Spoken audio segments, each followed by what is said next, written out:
evening, everybody. Welcome in. We got a pre-roll coming.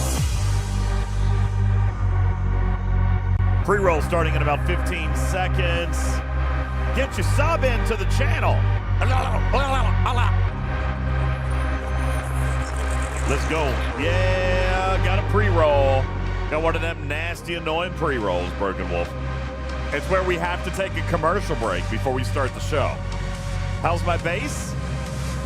I don't know what you're talking about. Completely fine and repaired and not at all cracked and or rated. I don't know what you're talking about. Pre-roll, see you in 3 minutes. Showtime, 3 minutes. Mark.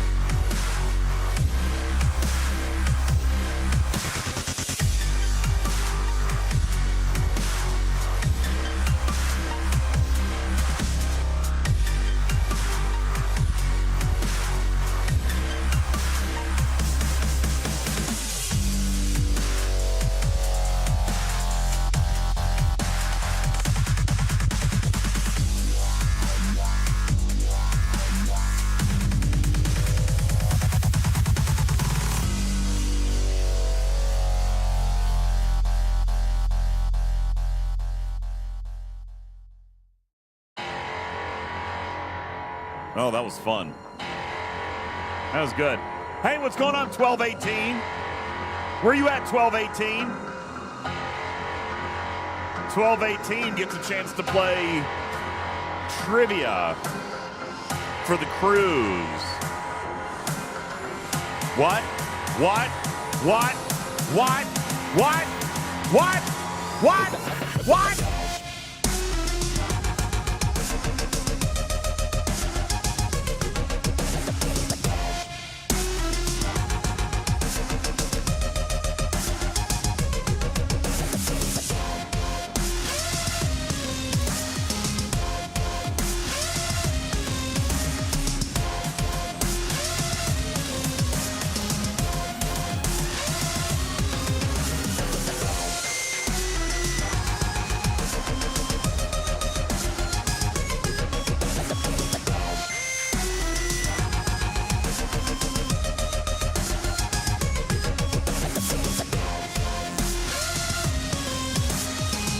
Hey, Enterprise, what's going on? Newton, how are you? Odysseus? Hello, hello, hello. Oh, I know. I'm feeling it, Carissa. I'm feeling it. Bow, wow, wow, wow. Hey, Jeff, how you doing?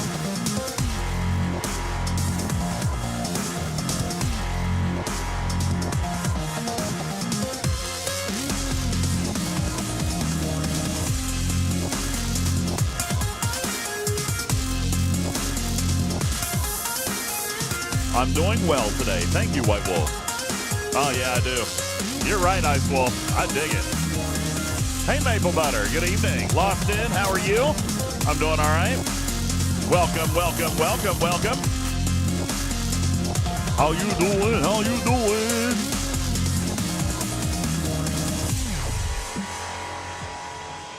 Good evening, everybody.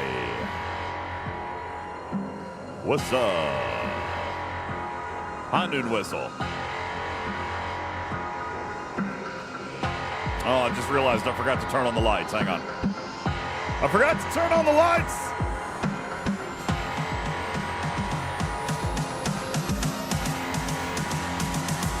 Hey, Ham Sam.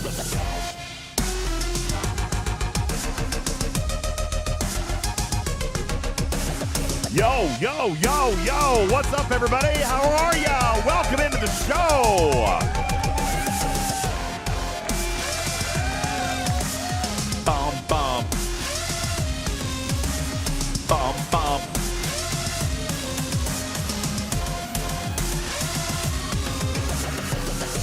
Woo. Man, that was awesome.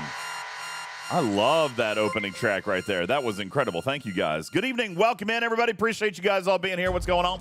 My name is UltimatDJz. Welcome into Twitching Trek tonight as we step into the laboratory to experiment, to unbox, to unveil, to do all of the stuff associated with the new Reliant. We also are going to record a quick and dirty for you guys tonight.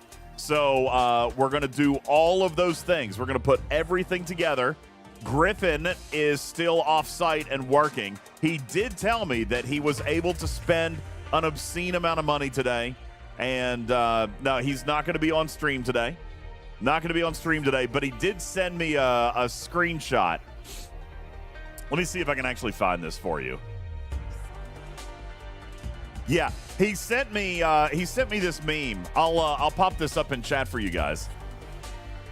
Yeah, this is kind of a meme kind of thing. He sent me this, Tarpy. He says, Con Part 2 in Paradise.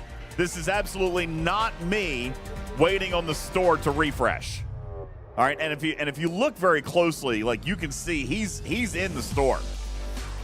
All right, he's ready to go.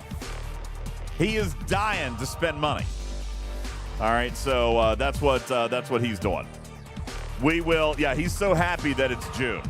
All right, we'll catch up with him later on this weekend. All right, first things first. Hey, Tarpy, how are you? Good evening. Hi. What's up? Hey. How is you? Doing okay. It's been a long day, hasn't it? Yeah. It's been a very long. Put it. It's been a long day. It started it with a migraine, so any day that starts with a migraine is always great. Here's what I want to do. First of all, I want to celebrate Jongo. Thank you, Shady Pines. Thank you, Lost In, Bender the Robot, Freelancer, Raj, Ice Wolf. Thank you, D Camel, raiding into the stream. Don Zeno, thank you. Pack Rat, what's going on? Welcome in. Want to celebrate you guys supporting the channel, kicking off a hype train. Thank you guys so very much. Is 1218 in the chat? Because here's what I think we should do. It has been a long day. It's been a very frustrating day. It's been a bang your head against the cinder block wall kind of day. So I would like to start the show here tonight by offering 1218 the chance to go onto the Talking Trek Star Trek The Cruise Sweepstakes. That's what I would like to start with. All right. There's 1218 in the chat. I see you. 1218, congratulations. Welcome in. Appreciate you being here. Here's what you're going to have a chance to do. You got a chance to play a game of trivia. I'm going to give you four different categories, 5 total questions. You have an opportunity to earn up to 5 free entries into the Talking Trek Cruise Sweepstakes. All right. Your categories are sci-fi and fantasy, comics and video games, science and technology, or geek life. Now, chat, I typically say don't help, all right? But that rule doesn't seem to be followed ever. So it's fine, whatever. I think the chat is just hurting themselves, Tarpy, because if they're helping people get more entries into the cruise sweepstakes, then that's, more chances for somebody else besides you to win, right? I mean, I'm just kind of throwing it out there. So maybe the chat wants to play a little bit more coy this time. I don't know. It could be the thing.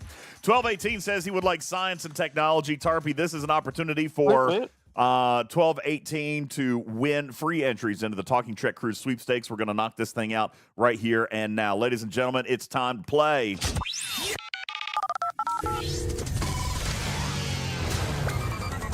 Science and technology. Here we go. Which of the following is not a programming language? Is it BASIC, Python, Ruby, or Cobalt? Which one is not a programming language? Looking for the answer from 1218 in the chat. I'm a Junior says the correct answer is pizza.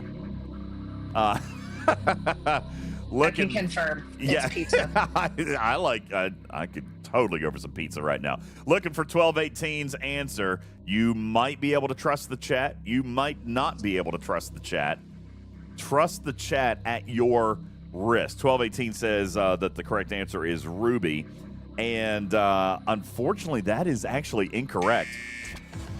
That is incorrect. The correct answer was actually Cobalt. Cobalt is not a language. It's a programming environment. Yikes. So apparently Ruby is like an actual programming language. For the record, I would have guessed Ruby. All right. I wouldn't have known. All right. But look at there. The chat already throwing you off 1218. Here we go. Number 2. Which 2 scientists, this is not multiple choice, by the way, which 2 scientists first proposed that DNA is structured in a double helix? I will accept just last names, but you can give the entire name if you like. There are 2 scientists who first posited that DNA is structured in a double helix. I need both their names. Does the chat have the answer? I'm gonna be mad. Yeah, I'm sorry, but if you're asking for 2 names, that would be incorrect because it was done by a single female, and the two males stole it from her. Oh, okay. Well, for the purposes of the trivia game, 1218 says Watson and Crick, and score spot, DJs. Yeah, apparently Put's calling out the trivia company. Oh, I mean, but I was already grumbling. 1218 does have the correct answer. According to the trivia company, it was Crick and Watson. Congratulations, there's one. Now let's give credit to the real person. Who's that, Put? Who was it? Who was it, Tarpey? Who was the actual inventor? Rosalind Franklin. Her name is Rosalind Franklin. Yep. And no kidding, that's real. Yeah. So Watson and Crick admitted to stealing her data. What? And yes, and they're both into eugenics. So the one is dead, but the other one is still alive and has a big woe is me story about not being able to fund his eugenics research. So he sold his literal Nobel Prize. He sold the Nobel Prize after he stole somebody else's research. Sounds like a real nice guy. Yeah. Good with that. He's a real piece of work. Hey, you know what? He might be a real piece of work, but I bet he's got a microphone that works. I'm just going to throw that out there. All right, question number 3. 1218. Which of these prefixes represents the smallest multiple? Is it pico, micro, nano, or milli? Which of these prefixes represents the smallest multiple? Pico, micro, nano, milli. Looking for 1218 to win their second ticket into the Talking Trek Cruise sweepstakes. 1218, looking in the chat. Ooh, the chat is split here, Tarpey. I do think the chat is trying to throw him off a little bit. All right, probably. I feel like that is happening here. 1218 says, I'm going with nano. Sadly, that is not the correct answer. No. The correct answer was pico, which is 1 trillionth. 1 trillionth. All right, there you go. All right, question number 4. What are the 4 states of matter? The 4 states of matter. Okay, looking for all 4 of them. Big one right there. That's impressively large. It is impressively large. Thank you, Lost In, dropping 11 gifted subs there. C Engineering dropping a gifted sub. Fatty D with the 14-month resub. Keeping the hype train alive. We are into a level 4 hype train. Thank you guys very much. Appreciate that. Lost In if I don't open it, then later I can claim ignorance, right? I am super ignorant. Lost In told me the other night that he was trying to make it so that I had to stream 7 days in a row. That's what he said he was going to try to do. I appreciate that so much. All right, 1218. We're looking for the 4 states. He said solid, liquid, gas, and plasma. The correct answer is solid, liquid, gas, Bananas. and bananas. I'm sorry. You were incorrect. Bananas was the answer we were looking for. Congratulations. You got that one. All right. Yeah, don't ask me about states, everybody, okay? All right. Question number 5. Here you go. Multiple choice. Where would you find a golden record containing a recording of Chuck Berry's Johnny Be Good, part of Stravinsky's Rite of Spring, and The Sound of Wild Dogs? Would it be in the Louvre, in deep space, on top of Mount Everest, or inside every mag screw total artificial heart? You can just answer A, B, C, or D if you'd like. Where could you find where would you find a golden record? What is wrong with you? Everything. A golden record containing a recording of Chuck Berry's Johnny Be Good, part of Stravinsky's Rite of Spring, and The Sound of Wild Dogs. 1218. Moopsie. 1218 has not answered yet. I'll read the answers again. Oh, he just said space with the Voyager 1. And the correct answer is indeed in deep space. And you know what, Tarpey? I kind of feel like I got to offer a bonus point because it says specifically on Voyagers 1 and 2. I think I got to give him a bonus point on that. All right? Yeah. Yeah, I think so. Nice job. which means, Tarpy, he did just win 5 free entries into the Talking Trek Cruise sweepstakes. Hey, Puddin'. Congratulations to you. 5 entries into the Talking Trek Cruise sweepstakes. Proud of you, man. Good for you. Where are you from, 1218? Just out of curiosity, where are you from? Are you stateside? You over in Australia, New Zealand? 5 entries into the cruise contest. 1218 from server 98 in New Jersey. Well, there you go. Shout out New Jersey. Hey, Puddin'. We know you need to get out of New Jersey. There is nothing you would probably love more than getting out of New Jersey, and we're going to do our part by putting these 5 tickets into our Talking Trek Cruise sweepstakes and trying to hook you up with a free cruise out of Port Canaveral, Florida in February 2026. You have an opportunity to go as well through gifted subs, mailing postcards, answering trivia games, winning and watching our show. The complete rules are available at TalkingTrekSTFC.com. That's TalkingTrekSTFC.com. And, Tarpy, I bought a new domain today. It was available. I feel like I had to. I was notified that UltimatDJz.com became available. Bananas. B-A-N-A-N-A-S. Bananas.com is not yet available. It is still taken. But UltimatDJz.com I was notified that it was available, and they gave me the opportunity to buy it for 3 years for $75. I had to buy it. I had to buy obviously. it. So I haven't done anything with it yet. I need to probably point it at something else. But yeah, I now own it. I now own UltimateDJz.com. What a noob. I know I'm a noob, but I got it. Thank you very much. Guys, we got 10 seconds left on a level 4 hype train. You're halfway through. Thank you guys very much. That's right. It is a write-off. And now I am the proud owner of UltimateDJz.com. Cruzita says, I can sell you my ships are squishy.djs if you would like. Why do you even own that? Why do you own my ships are squishy? Why Lost not you? it! Because my ships are not squishy. Are you sure? I could barely say that with a straight face. Lost it! Thank you for dropping another 5. Lost it! Dropping 5 gift and keeping the hype alive, baby! Thank you. Level 5 hype train is upon us. Just as a quick reminder, if you guys do get to a level 10, then we give away a free Reliant tonight. All right? Check says, I got a notification that DJz was rated today. First of all... Quality. First of all, I don't know what you're talking about. All right. Was DJz actually rated today? I don't know if that's actually true or not. It's probably fake news.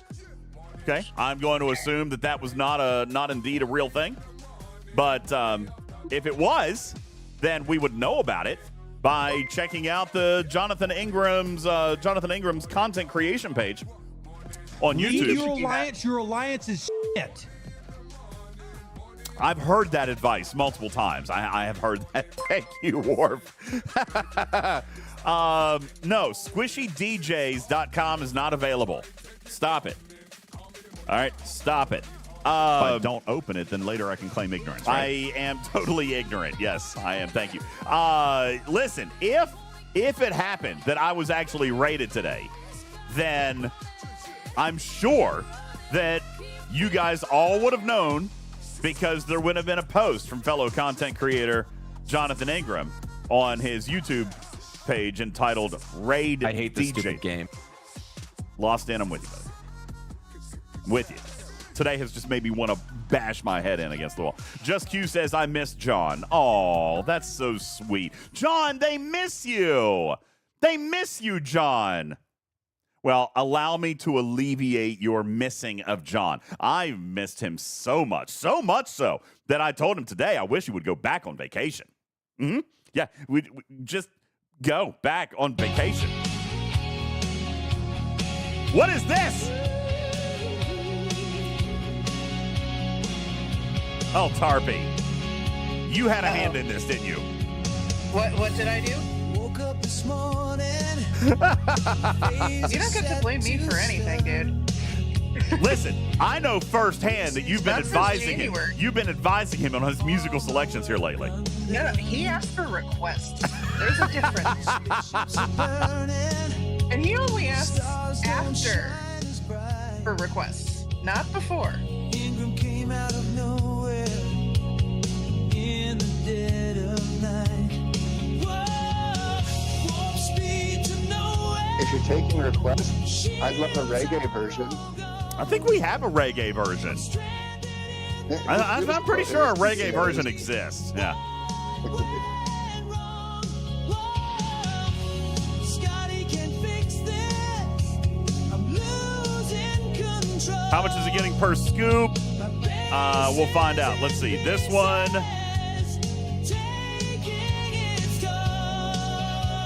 Not much this time. He only got 66 billion.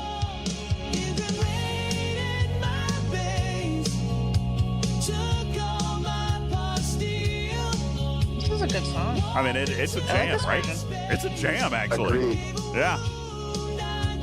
I like the engineering's idea of a sea shanty A version. sea shanty. Yeah, we could look at doing something like that. Yeah, only 66 billion per scoop, Broken Wolf. It's not a big deal.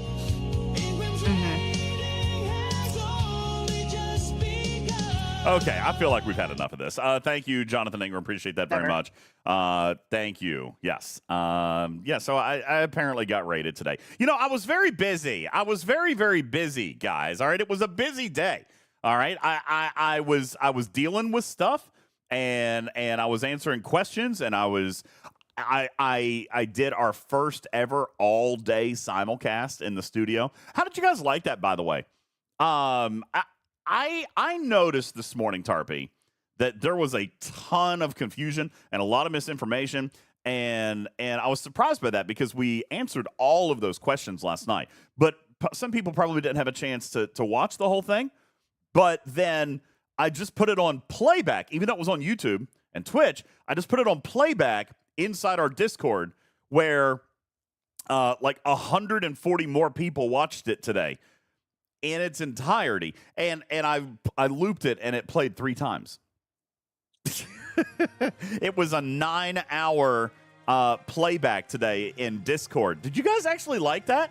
Was that more motivating for people to go watch that instead of like going to YouTube or something?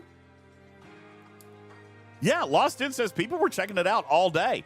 There were people in and out all day. Like the average number of people, and there was like 75, 80 some people. It was kind of crazy. So I hope some people learned some stuff from that today. We're going to teach all about this tonight. All right, we're going to teach all about the Reliant tonight. Jules Verne is going to be here shortly with the data. We're going to get into that. That might be him. Looks like Jules Verne is already in the stage. All right, we're gonna go all in. All right, we're going to go all in, all nerd style. So the first thing that we're going to have to do, by the way, thank you, guys. Thank you. Farlander, appreciate you. Engineer, thanks for dropping 5 gifted. Striker dropped 5 gifted. Plugster, thank you for the 17-month resub. Lost In, thank you guys for all the subs. Right there, we just finished up an amazing level 5 hype train. You guys are awesome. Mwah, mwah, mwah, mwah, mwah. Thank you. Choo-choo, says Bender. Thank you guys. I really, really do genuinely appreciate that. Jeff Games, how are you? Good evening. Welcome into the show. All right. Listen, I am going to have to turn alerts off when we record our quick and dirty. Thank you, Lost In, for the Hawk Tour. What are we recording? Huh? I'm going to record a quick and dirty? A quick and dirty On tonight. air? Yeah, I'm going to do it live. On air? Yes, I'm going to do it live. Oh. We've done this a couple of times. Jules, you remember we've done this once or twice before. Yep. You two have done that on air? That's interesting. Yeah. It's never quick. It's always dirty though. Dirty. Yeah. Always Okay. dirty. All right. Yeah. Okay. So we'll be doing that. We'll be doing that here tonight. Okay. But we're gonna do it in pieces. Biggin right there. That's impressively large. I'm gonna do it in pieces because I'm sure that I'll make mistakes along the way. So I'm gonna have to cut it up. All right. I'll have to cut it up. What is that on my base? Well, currently, this is what we call a shield. All right. Now, I know a lot of you guys are not used to seeing that on my base in particular. See, this is the rare phenomenon that occurs in the environment immediately post Jonathan Ingram's visit. All right. I know that this is not something that you guys are used to seeing, but he almost always throws one up on his way out the door after he's stolen billions and billions, if not trillions. Do you understand the hot tua coming out of my mouth? If he, when he's done stealing the trillions of resources that he steals when he comes by, he always throws up a shield for me and leaves me a box of Girl Scout cookies. And then we move on to the next time. I know, Sugar Fat Man. This is a shield. Who are you and where is DJz? I can promise you, I didn't put this shield up. Jonathan Ingram did, because he's a nice guy. Undo. I did. I got rated today. Sure did. You would never. Okay. Welcome in, everybody. First of all, Jules Verne, appreciate you being here. Welcome in from the Talking Track Laboratory, ladies and gentlemen. We've got the one and only Jules Verne. Wait, is this the one you wanted? No, this one? Oh, they're all good. All of them are good. Ooh, what's this one? I don't remember this one. This one, I don't know. Mad scientist with a gleam in his eye. Jules Verne unraveling the why. I think that anytime they include the letter D in any currency or ship, it's just bound to be misused by this podcast. That is facts. All right. Ladies and gentlemen. Bananas. B-A-N-A-N-A-S. Thank you, Balabom. Appreciate that very much. Jules, appreciate you. How are you? Good evening. You've been busy today with math and nerd stuff. We've been communicating. Don't open it, then later I can claim ignorance, right? We're going to have to turn off the alerts when we actually start to teach here a little bit.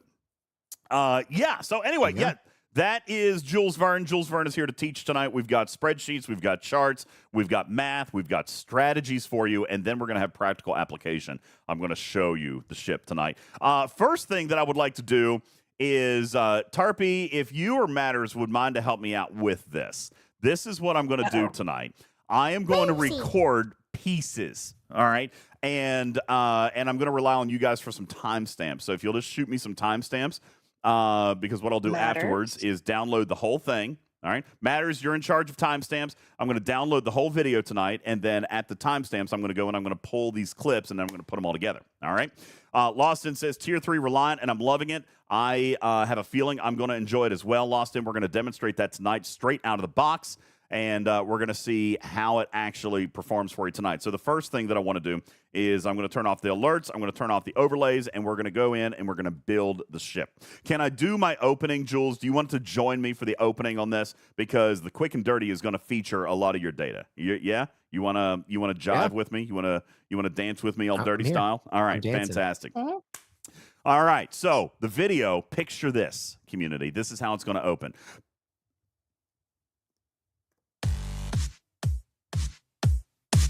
I'm just kidding. I'm not actually going to do that. But, I mean, it is going to open like that, and then it's going to go whoosh, and then it's going to be show title, and then it's going to be me, and it's going to say something like, hey, what's going on, community? UltimatDJz here on another Teaching Trek YouTube channel. Today on Arkfall with the new Reliant. Wrath of Khan Part 2 presents a new ship, a ship that is designed to help speed up the original Augment expansion. However, is it a ship that is designed to hit your level of hostiles? Is it a ship that is designed to reduce the grind? Or is this just yet another refinery ship? Tonight, we've got Jules Verne from the Talking Trek Laboratory who's going to hop in. We've got charts, we've got data, we've got application. We're going to show you everything. So be sure to like the video. Be sure to subscribe to the channel so you know when there's more stuff coming, and hang out here on our YouTube channel. We appreciate it. This, ladies and gentlemen, is the Reliant. Quick and dirty. First thing we're going to do is we're going to hop into the ship's carousel, where tonight we're going to build it. But before I actually build it, I'm going to go into my settings and turn off like that stupid setting.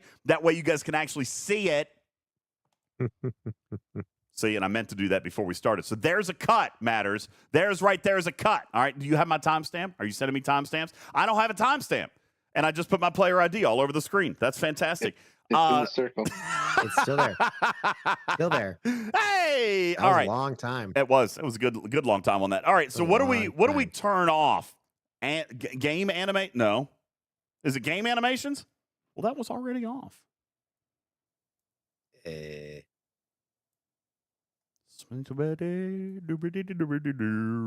must have already turned it off. I was actually prepared. Look at that. Crazy shocking. Wow. So you didn't have to dox your account? I did not have to dox my account, but I chose to do it anyway. Fantastic. Like I said, dirty, And quick. not quick. Did Definitely not, dirty. listen, only took 60 seconds for me to dox my account. Here is the USS Reliant. It costs 200 blueprints. That is what we are going to do. We're going to go ahead and start building this thing. For those of you who are going to exercise the path of patience, as Scopely is referring to it, you will have the opportunity to grind out these blueprints up to 2 blueprints per day, taking the normal, typical 100-day route. You take a look inside your Augment store, and you will see the USS Reliant there. For 100,000 common hijack splicers, you will earn 2 blueprints. As long as you can keep that thing fed every day for 100 days, then you'll be able to actually pull this thing out. Rumor has it there's a couple of blueprints scattered throughout the month, so matters that could actually trickle that countdown down a few days. And obviously, if you work the clock, you can trickle that countdown down a couple of days. But 100 total redeems of this thing, minus any other blueprints that you might earn, will get you the USS Reliant. We're going to head back into our shipyard and go ahead and pop this thing up and allow you guys to observe it on its way out of dock. This is the NCC 1864, the USS Reliant. Before it was all banged up and messed up by Khan and his Augment crew. This is the Reliant, and the ship that is going to be helping you commanders work throughout the Augment expansion. There it is, all nice and pretty. And of course, in true Teaching Trek fashion, we're going to have to check out its aft. All right. And we will do that here by slotting it into the dock. And of course, once you build it, you get these nice, lovely interstitials here as well. We'll go through those very quickly, and we'll pop this thing into dock. First thing, upon having the ship, Jules, there are a couple of things that we want to make players aware of. As soon as you build this thing, there is a whole host of stuff that pops open and is available to players. Do you want to tell us a little bit about that? Yes, there's a few claims that are going to be immediately available to all players Ops 26 and above. This ship is buildable at Shipyard 26. Inside of the Augment faction store, you'll have a mega claim. That mega claim will give you lots of goodies to get you through the Augment loop itself. Additionally, in that Augment claim, part of that mega claim includes Augment Reputation to grow your Augment rep faster. It includes the ship parts that you'll need, which will grow as you grow that tier in your ops. It includes Wrath Choice Tokens, which are claimable for up to 8 officers currently. Tritanium and Sigma Tritanium for G6 players. And additionally, the Wrath credits themselves, which will help you progress the loop. There's also 2 other claims that exist. That is the Priority 1 mega claim this is for the away team's assignments. This will help speed up the loop for your away teams. A Forbidden Tech mega claim, helping you speed up your Forbidden Tech. And there's also tier up gifts. Every time you either build it, so at build, and every tier after that, you'll have a tier up gift. Those will help you progress through you should see it once you build the tier up gift here. This will help give you some additional Wrath credits, an injection of Wrath credits to kind of get you moving forward, and a Reliant Choice Token, which we'll talk about in a little bit. All right, so taking a look at all these different bundles, and do want to make sure that you are aware that all of these bundles are in addition to the bundles that already existed. This is Mr. Tiger's method of coming in and saying, hey, listen, we are going to alleviate some of the pressure on these Wrath credits. One of the things that I actually very much like about these extra pulls, Jules, is that we do see these extra pulls as one of the sources for additional planetary charts. And note that these are guaranteed 200 per day. This will increase as the tier of the ship increases. As a matter of fact, I think we've got a beautiful, wonderful chart. Pow! See, matters, and that's going to be a Hollywood cut right there. And then I'm going to go to the screen, and I'm going to be like, pow! And there's going to be pow! A big chart. All right, like that. Where is hold on, I already had it pulled up, I think. Yes, I did. All right, so that chart, Jules, is going to be here in the Augment store. Mm-hmm. And Reliant Mega Claim Priority 1. By the way, did you get that updated data that I shared with? I did. You did. But this is the thing. It's not showing up now. Do you know when it's going to show up? I was told that it would be very, very soon. It might be showing up in the next. I mean, I actually thought it was already going to be done. All right. They told me earlier today that it was going to be a few hours. All right. I was going to do it, but then you posted. So I was like, all right, well, if DJ's already spilled the beans. Yeah, I had to spill the beans because listen, that was the thing last night that we mentioned that I thought was a typo. Do you remember me saying that? I'm like, hey, I think we've got a typo in the data, and that was indeed it. As a matter of fact, it was a typo in the data, and let me just say, all right, shout out to Doman and Mr. Tiger, all right, and Jules got to see this. There was a typo in the data that all of us overlooked, every single one of us, because you had. Oh, did you see it? Yes. Oh, I missed it. I missed it until yesterday. So when did you see it? Did you post it in the dev chat like days ago?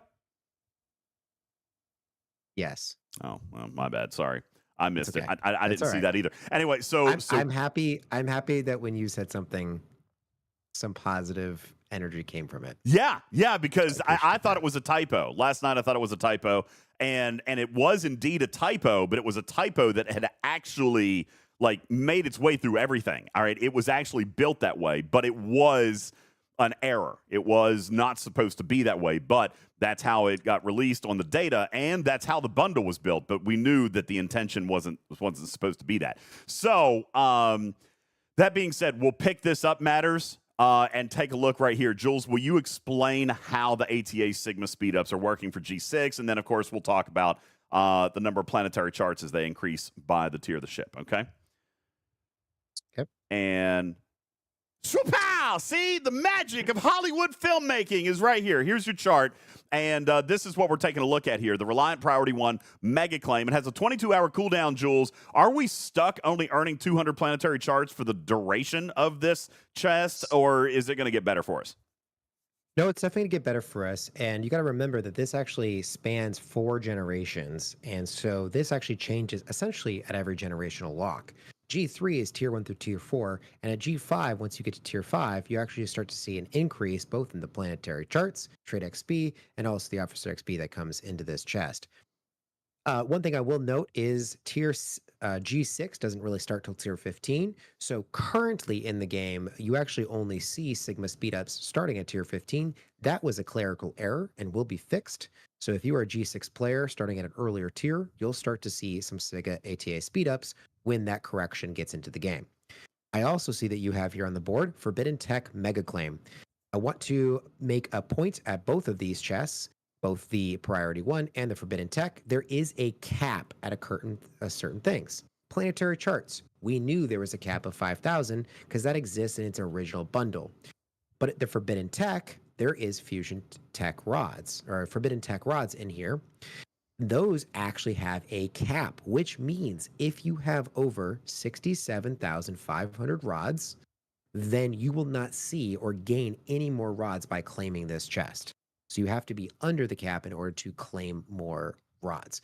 All of the other options will stay the same, your catalyst, your protomatter, and your reactors, but the rods will disappear from this bundle. Why is it that cap number? No one knows. But this is what it is for now. So if you do not see rods, they do exist, but you'll also see a banner on your claim that says you are over the maximum capacity. All right, Matters. Perfect little spot right there. Great segment. We'll come back into the faction store. There was Reliant. Oh, so Jules, let's show off a little bit of data on the Reliant Mega Claim. And that is also on this sheet, I believe. Yep, right here it is. Yeah, it's bigger because it spans 2 different charts because the Wrath credits, there's so much variety in there. Okay. And I don't really even know how to explain that. I do kind of want to explain the Mega Claim and then jump right into the upgrade path.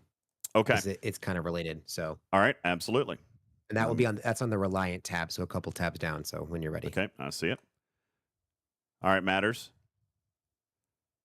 One of the other bundles that you're going to see in here is the Reliant Mega Claim. We briefly shot over this here just a moment ago, but I want to spend a few extra minutes, obviously this being right here at Tier 1. The first thing that we want players to know, Jules, is that this is double targeted. It's double banded, not only by tier of the ship, but also by your ops level, meaning that G6 players are going to be earning different amounts of currency than G3 and G4 players. And Jules, this is important because they have actually scaled the upgrade time. We're going to talk about that in just a second, but first, will you walk us through this Reliant Mega Claim? Yeah, so as you are alluding to, the actual amount that you're going to see in there in both Reliant parts, but also in Wrath credits, is going to change by the generation of player you are. So if you are a G3 player, you're going to see less parts in this claim. You're also going to see less of the uncommon, the rare, and the epic. By the time you're a G6, you'll start to see the max amount of parts in this claim and the max amount of Wrath credits. What does that translate to? Well, I'd like you to switch over to the upgrade path on the Reliant tab so that we can kind of see how that translates into the upgrade timetable for the Reliant. What ends up happening is Tier 1 takes a bit longer for a G3 or G4 player, meaning to max it out for their generation. Let's just assume that you're an Ops 40 player, for instance. You'll be able to get the ship up to your level in about 84 days. But instead of taking a G6 player 84 days to achieve the same level, it's only going to take them 39 days. 24 days. So it's going to be a lot faster to upgrade that ship to the same level that a lower ops player can do. What this really means is it's a faster upgrade path. This is an accelerated upgrade path without having to spend, which is a great design. So G6 players will be able to max the ship in 406 days, which is well below the standard timetable for a new ship release. So this is a great design. It's a little nuanced, and because you will not see the other types of parts, being the generation that you are, it's hard to catch. But we here at Talking Trek have caught it for you. And the one thing that I want to point out, while it can seem kind of daunting, especially for a G6 player, to say, okay, 406 days to max this ship, we're going to talk a little bit later in the video about how the ship can be used right out of the box, because I believe, and we will have an opportunity to talk to game design a little bit later, but the design of this ship was made in such a way that there is actual utility straight out of the box. The design intent of this ship is not, in fact, to make it so that it has to hit your level of hostile, Jules. And we're going to talk a little bit about that coming up here in just a little bit. But this is the early loop, the chest claims that you need to be looking out for, and then obviously you're going to take that ship out and we're going to be grinding. Now, what is it that you want to hit? Well, this is what we wanted to kind of talk about, the hidden nuance. As you had just mentioned, the nuance with the upgrade version of this, there is also a nuance into what it can do on day one, Jules. And the first thing that we're going to do is take a look at our hostiles chart. This is something that we have been talking about over the last couple of days, and one thing that I do want to draw attention to here very quickly is that this chart has been updated with the new common splicers that have now been added to the G6 hostiles level 62 and above. That was based on player feedback. Don't know yet whether or not that is actually a good move. We can talk a little bit more about that later, but now there is common and uncommon loot all the way up through the level 70 hostiles. Now, the important thing to note here is that long term with this ship, there's a lot that the faction store can give.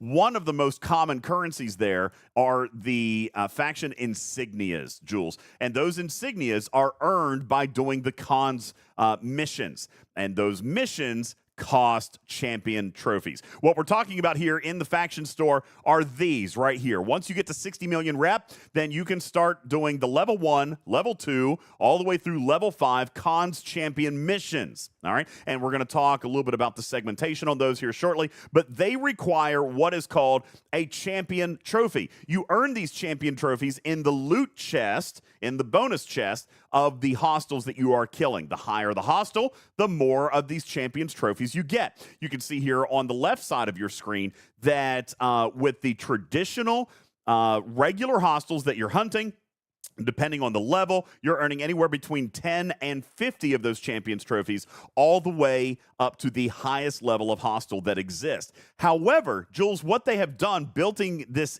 design is that obviously the long-term benefit of this store is obviously with Wrath credits and so forth, but there is a lot more in this store that can be done through Khan's champions, and that's going to require a lot of these hostiles killed, therefore a lot of these champions trophies. All right. So right out of the box, this is a hidden benefit, in my opinion. And again, here at Talking Trek, we kind of analyze and find that for you. Is this ship, Jules, required to hit a level 70? If you're a G6 hostile, if you're Jonathan Ingram, do you need this ship to kill the level 70s before it becomes effective to you? No. Absolutely not. Because what it does is allows you to either A, auto farm.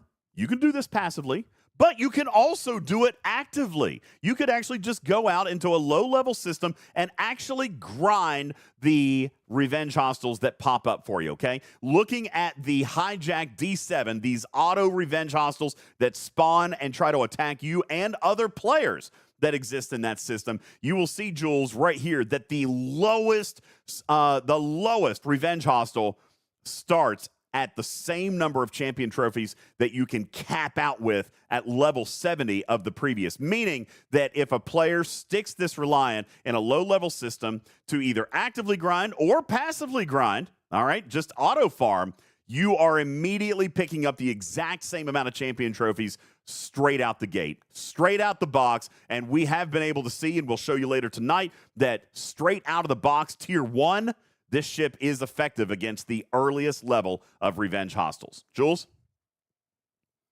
That's true. And what it does is that it actually has a ship ability that stops the dilithium destabilization ship ability from the auto attackers. This is the hijack D7 or the DY200 class. So what that means is that this can be auto attacked and not actually blow up. And if you've all experienced this, what that does for you is allow you to sit the Reliant in any system and have the auto attackers hit you. Early on the ship at tier 1 through tier 3 or tier 4, you're going to be hitting the G3 hostiles. If you're a higher level player, you're probably going to benefit from its apex barrier and its isolytic damage that it's going to have right off the bat and be able to go all the way up to, say, the level 40 system. And if you're a level 26 player, you can kind of experiment in the 26 to 34 range to figure out what's best for you. By doing that, not only are you going to be gathering a lot of common loot, which is the most common type of loot that we're going to need, particularly for maximizing our planetary charts income, but you're also going to be getting those champion trophies. 10 every kill, up to 50 every kill if you're getting the auto attackers. So this is a highly effective way of just leaving your ship down there, no matter what your player level is, and gaining a good benefit right off the bat and accelerating this loot. I remember when we talked, when this loop came out last month, we said, hey, this is actually more than one grind in one, because I have to hit not only the lower level hostiles to get enough common loot to feed my options, but I also have to hit the levels that are up to my level. Well, here is your simple trick. You set this one down in the lower levels at the early tiers, and you continue to go and hit the upper levels with your active grinder. So this is a great way of broadening that loop and making it more passive. All right, Matters. We'll cut right there. And then I believe that we'll demonstrate, and then that'll probably be pretty much it. Is there anything else that anybody feels belongs in a quick and dirty video about this ship and the loop? I mean, I know that there's a lot more that we can do, but is there anything else that needs to be in a introductory 10-minute video? Tarpy, you got any ideas? We talked about the claims. I would say if you want to look at the Reliant tier gift chart, it's on the Reliant tab, just to kind of talk about those choice tokens and how to actually spend them. Okay. All right. Gotcha. We'll pull that up. Favors. Or where to get the parts and where to get the whatever from? Well, that was in the Reliant tier up chest. We did that. Mega claim, yeah.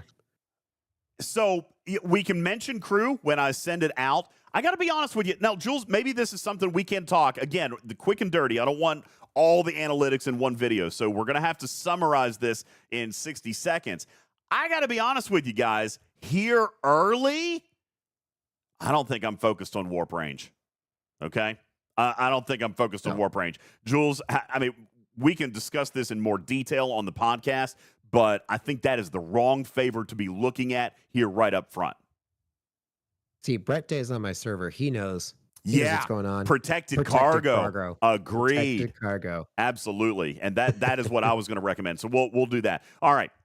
Let me pull this back up and we'll come over here. Jules will do this for just a second. All right. Matters. Here we go. Bring it in.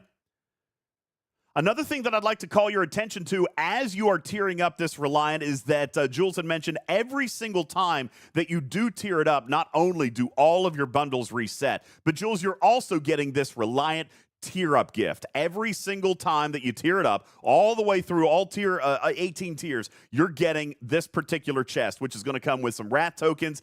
And tell me a little bit about these Reliant officer choice tokens. These are different than the Wrath choice tokens that we see in the store already. These are a different style of recruit token, right? Yeah, exactly. So you get up to 4 common Reliant choice tokens when you tier it from between 1 when you unlock the ship and between tier 4. Now, what can you spend those 4 common tokens? Well, you can spend it on any one of the 3 officers that are available for that rarity. That's Pike, 5 of 11, and Boar Queen. If you max pull just from one of the officers, it's essentially a free epic unlock. And that continues on every single tier, every single essentially generation from there on out. So your G4 range, tier 5 through tier 9, you'll get 5 uncommon Reliant choice tokens. And that gives you Cisco, Tendi, Freeman, and that continues down until you get the upper range, which is Wrath of Khan Carol, Wrath of Khan Scott, and Tolra in the epic Reliant choice tokens. So these are only available for these officers, and any one of the actual tokens can be spent on any one of the officers within that rarity. So how do we use the ship? Well, here's what we're going to do now. There's a couple of different crews that already people have been messing with, but one of the big things that I've seen, and Jules, we had mentioned just a little bit ago, is that the cargo is filling up very quickly, especially at the earlier tiers. What we are wanting to do here is to take a look at the abilities of the ship. All right, the ship has a couple of things that are going to make it good on its own, and you had mentioned that just a little bit ago, including its apex barrier. Well, that's going to mean that defense and mitigation are going to be a little bit less important. It's also offering multiple thousands of % in boost of isolytic damage, so increasing your isolytic by another 40 or 60%, not necessarily a super huge deal. Maybe Cascade could end up being helpful on a lower deck, but I believe what we are going to be looking at here is protecting the cargo, bringing home as much cargo as possible. This ship is going to be a pirate's favorite, Jules. There are going to be players who fly around the galaxy looking for your common splicers that they now no longer have to farm. So you know your ship is going to die. The key then becomes bring home as much as possible. My early recommendation at the earliest tiers of this ship is going to be running out with a protected cargo crew. So we're going to load that up, and we're going to take it out and see how it performs. Matters will cut right there. So protected cargo, and I actually have a preset for that because that's what I mine with my Selkie now. Where's my Selkie? Is it out? It's out. All right, let me pull it back. You're mining? What? I was for my daily. It was for my daily. You shut up. You shut up, Jules. I was mining for my daily. All right. There's a crystal event on today right now too, if you didn't. Oh, didn't know that, but I'll fix it later. Okay, so I've got no below deck spots. Actually, I can. Let me go ahead and level this thing because I built it. Now, let me take it to level 5, and I'll get 1 below deck spot, which means that we're going to throw good old Reginald Barkley down here. Do you have Felon? I Or is do that on have a way Felon. Is Felon better? Let's see. Way Where's better. Felon? There's Felon. Yep, I got Felon. We'll throw Felon in over here. Okay, so Felon, 250%. Very nice. All right, so that's what I'm running protected cargo with right there. I've got T'Pol up here, 250% of base. I've got Quark in the captain's chair, 90%. And I've got Borg, 3 of 11 over here with 500%, and then Felon under deck. The reason that I bring this up and we can talk more analytically about it here in a little bit. But Jules, this ship actually has a decent base protected cargo. Obviously, at tier 1, level 5, it's not going to be huge. All right. No, I'm definitely not sending Grush. Not on an auto grinder. Okay, I'm not sending Grush. But out of a 3 million cargo capacity, I'm already at 700,000. As we tier this thing up, it is going to definitely get much better. So we're going to take this thing out. Now, Jules, taking a look at the chart, if I'm looking at hostiles, first place I'm going to go. Again, guys, so you're a G6 player. You probably have some good amount of combat research. I would probably recommend hitting the 38 or 40 system. Why? For you. You think I can? You think I can kill a 40? All right, we'll try it. Might as well try it. Yeah, we'll try it. I'm currently I'm tier 1, but I did, because I claimed the mega claim, got enough parts to do 2 things. So I did hull and I did cargo.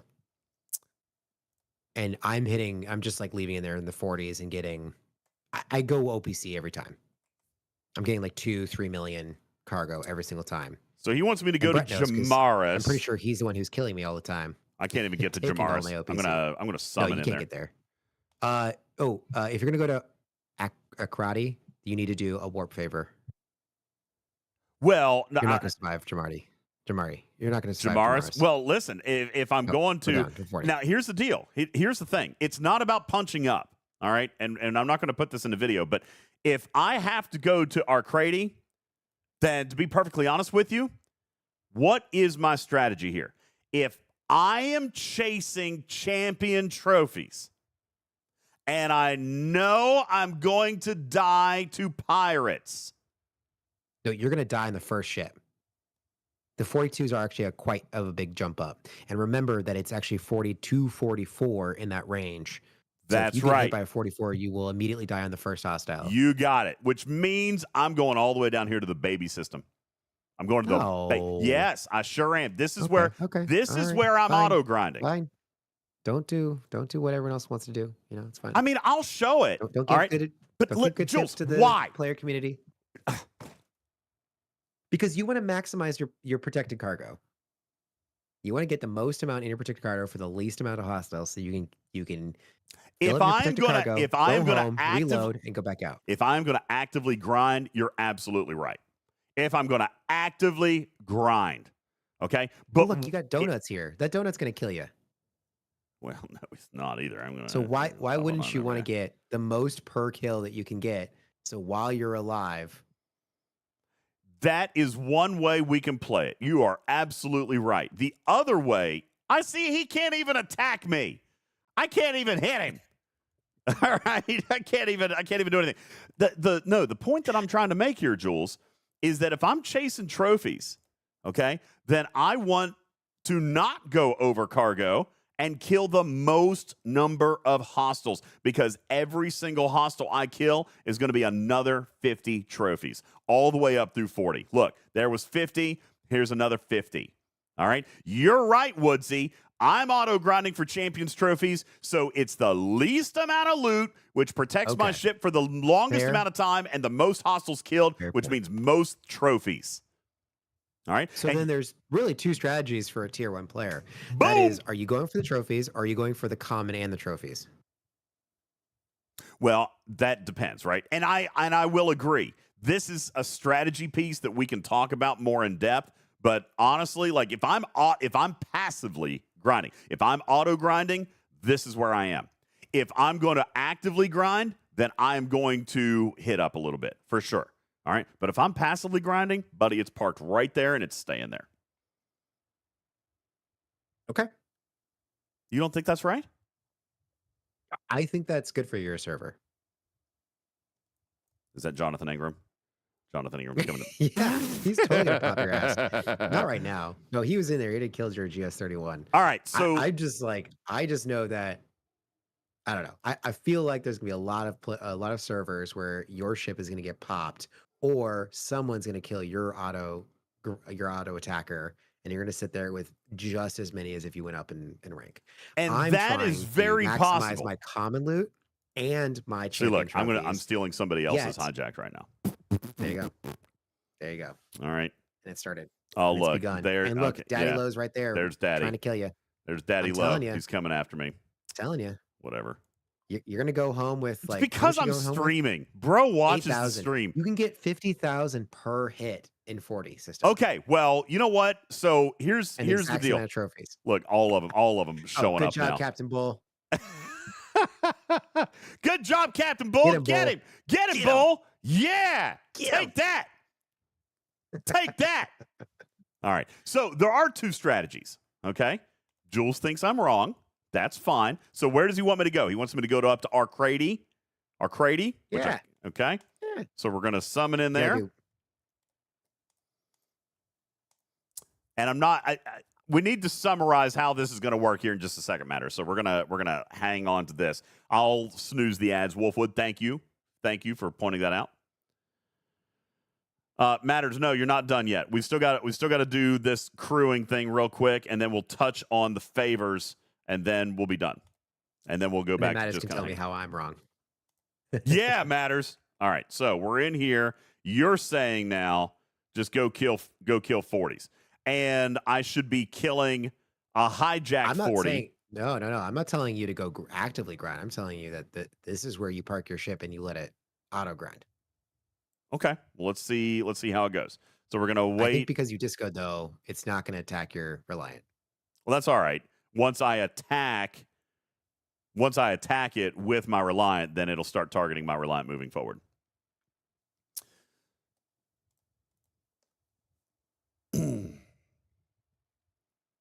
So we're pausing. And now I'm going to come over here. Pause. All right, so I'm going to kill this 40 level D7 here. I have no cargo. I kill this one, which I did kill it. I have plenty of hull left, and I hooked up with 92,000 common. But I still also only earned 50 chests. Well, it shows 100, but there were 2 chests. All right, so I don't think you're wrong. I think that's a great idea. I'm struggling to keep up with the common loot. Double pull. I'm really struggling. I don't like grinding. So I'm using this as a opportunity to send my Reliant into a place where I can maximize my I get common loot. that. That's the only reason why I'm suggesting that. And that why I believe a larger population of the player base who's watching this quick and dirty is also going to want to do that. Very possible. So if you're going to put this in the quick and dirty, I would do in the 38 or 40 system. What the hell? Did I just And be die? like, hey, to start off with. Oh my God, stream snipers. Bros, listen, I love y'all. I don't have a problem with Just show this. a battle log. Just show a battle log. Do that for the quick I and dirty. normally don't really care, but I'm literally trying to teach on an arc fall. All right, come on. Don't be silly. No, that was the PvP one. All right. Oh. Yeah, they're all coming out. They're all coming out. Just show this and we can talk about crew and system choice, and we can talk about the 2 different strategies for the early tier. Want to do that? If you can get through this battle log in less than 60 seconds, because again, I don't want to go super crazy on this. I don't. Me neither. All right. So, all right, let's do this. We'll just demonstrate the space, and we'll talk about the 2 different systems that we can go into, okay? And then you do your part, and we'll go into the battle log, okay? All right, Matters, you ready? Okay. Timestamp on this one. So what are you going to do with crew? Well, as mentioned a minute ago, I think protected cargo is definitely an opportunity for you to look at here very, very first. But what system then are you going to go to? Well, I'm tier 1, level 5, all right? Haven't upgraded this thing. I've got no components. I'm just naked, straight out of the box. And there's 2 different ways that we can go about this. Jules has a preferred way. I've got another way that I'm kind of thinking. And it all depends on what your target is. If your target is Champions Trophies, well, then any of these systems from 26 all the way up to 40 is going to be okay because they're all dropping 50. On the other hand, if you're actually chasing the common splicers, then obviously the higher that you can hit, the more that you're going to be able to do. So that might involve you coming up to the level 40 system. And it just depends on what you're going to be targeting. Just a moment ago, we came in and Jules, we hit a level 40 D7 and racked up 90,000 common splicers very quickly. Tell me, did I need an attack crew? Did I need anything else on this crew, or is protected cargo the way to go? Protected cargo is definitely the way to go, but it also matters on your server. One thing you can do is lean into the isolytic damage, the boost that it has. If you need to punch up and you need to add an attack crew on there, using things like Enterprise E-Data or Chapel Below Decks will help you get a next level up because it kind of builds upon that isolytic damage ship ability. But the protected cargo crew is what's really useful because 90,000 taking home per kill, it's going to be really quick to get above your protected cargo before you get to OPC realm and you are liable to be hit by pirates. On the other hand, perhaps common splicers are the lesser important of the two. And as Lexel and some of the other people in chat are going to point out, that the Champions trophies are going to be a little bit better. And maybe I want to preserve myself in space a little bit longer. In this case, I hit the smallest one that I could, a level 26. I got a tiny amount of loot, only 2,800, but I still earned the same 50 Champions trophies. This is going to allow me more time in space, more loot chests without going over cargo if you happen to be on a server where over cargo could be targeted. So there are a couple of different ways to play this. On the other hand, then you could look at potentially hitting with active and popping up a little bit. Here is Lexel's right now, who again, tier 1, level 5 with an actual combat crew, was in fact able to kill a level 42 and is going to be able to farm those actively pretty well, noticing that you go up to a 42 and that's going to change your number of trophies now to 100. All right, so there's definitely a couple of different ways that you can look at this, Jules, and that's where I think the utility of this ship lies straight up front is definitely in the long-term play of the Champions trophies, maybe a little bit shorter term play of the common splicers, but in any case, it is absolutely eliminating that secondary or tertiary grind that we had discovered last month to allow our primary ships to hit up big for that epic and rare loot and no longer have to worry about the common loot grind down there with the auto grind ability. All right, was there something else that we wanted to talk about real quick? Oh, the favors, right? Yeah, but I think if you want to keep it quick and dirty, you just leave it there. Does that sound good to you guys right there? Is that good? Anything else? Okay. I will say the favor chart is sad because it just shows really high tiers that you have to get this ship to before you can really progress through those favors. So the favors is more content for your regular podcast and not a quick and dirty. All right, perfect. Perfect. Community, that is your quick and dirty on the USS Reliant here in Wrath of Khan Part 2. Is this ship going to provide you some utility? Maybe. That depends. Is it going to provide you extra Wrath tokens, planetary tokens, and Pioneer's Crest, and all of the above? Well, yes, it can do that. But is the ship required for you to hit your own level of hostile? Well, that is arguable and depending on your play style. In this particular case, I believe the game designers have provided us an ability of using this ship straight out of the box if it is the Champions trophies that you are chasing, the design of the loot drops in the hostels, the loot doubles and the revenge hostels, and then, of course, the loot gain ability in the USS Reliant is going to allow you to really supplement that common grind. But obviously, it's up to you. And as some players have already pointed out, it's going to be up to the culture of your server. Are these auto grinders going to be immediately targeted? Are they going to be protected? That is up to you and your server mates on whatever server it is that you're playing from. So I'd love to know your thoughts down below. Leave your questions, leave your comments. We'll be sure to come and answer them. This has been your teaching trick, quick and dirty, on the USS Reliant right here. Please subscribe. Smash that like button. Click on the bell and know when we do more content right here. We appreciate you all. My name is UltimatDJz. He's Jules Verne. Thank you so very much for tuning in and checking out this video. We'll catch you on the next one, everybody. Bye! Meow! Mwah! All right, cool. And see, just like that, there was a quick and dirty, and it only took us 1 hour and 14 minutes. All right. Hey. Now we can start the show. Now we can start the show. Let's go. Oh, wrong button. Sorry. Anywho. All right. How much time to edit that? It'll probably take me an hour and a half. I got to put the clips together. And yeah, the refit's also out, but I don't know if that's worthy going in the quick and dirty either. No, it's not worth going in the quick and dirty. So anyway, but I'll tell you this. Now, the fact that I just went up and killed a level, a level 40? Tier 1, level 5. I'm pretty happy with that, guys. I ain't gonna lie. They tweaked that from the playtest. Yes, they did. They tweaked that hard. They tweaked that real hard, which is awesome. So I'm going to come in. I'm going to do my polls. 25,000. I'm going to. By the way, I'll turn all your alerts and everything back on, and the chats and all that stuff. Thank you guys very much for all of that. I appreciate that. Zoidberg, Queen Rage, thank you. Coulter, thank you for the raid. Appreciate you guys. Thank you guys all for coming in. Has anyone seen the refit? We can show it off. Let's take a look at the refit. It is in and the while you're pulling that up, game. I will agree with Carissa. It is probably junk. What it gives you the is refit? 10%.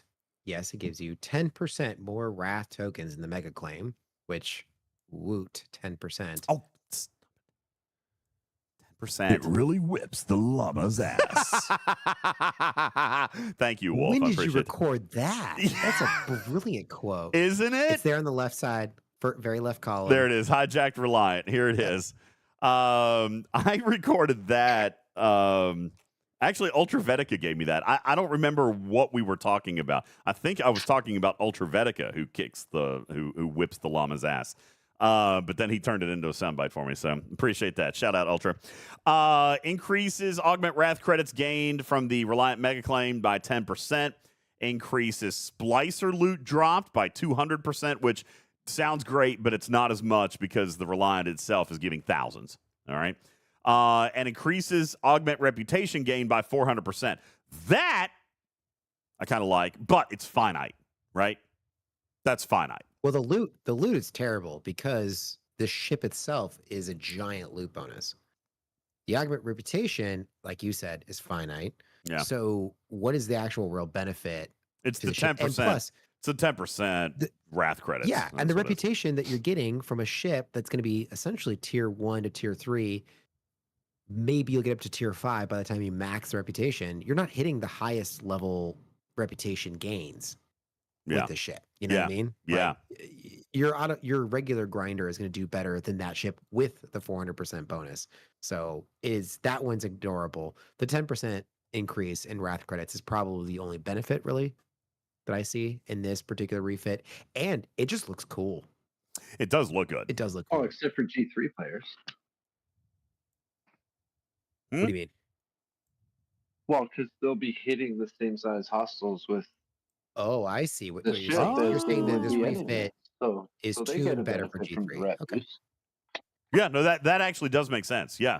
The earlier you are in your progression, the more valuable the skin would be. Yeah, no, that totally makes sense. Yeah. Absolutely. 100%. Yep. So I want to now do what Lexel did. And I want to load up with a hostile grinding crew, I think.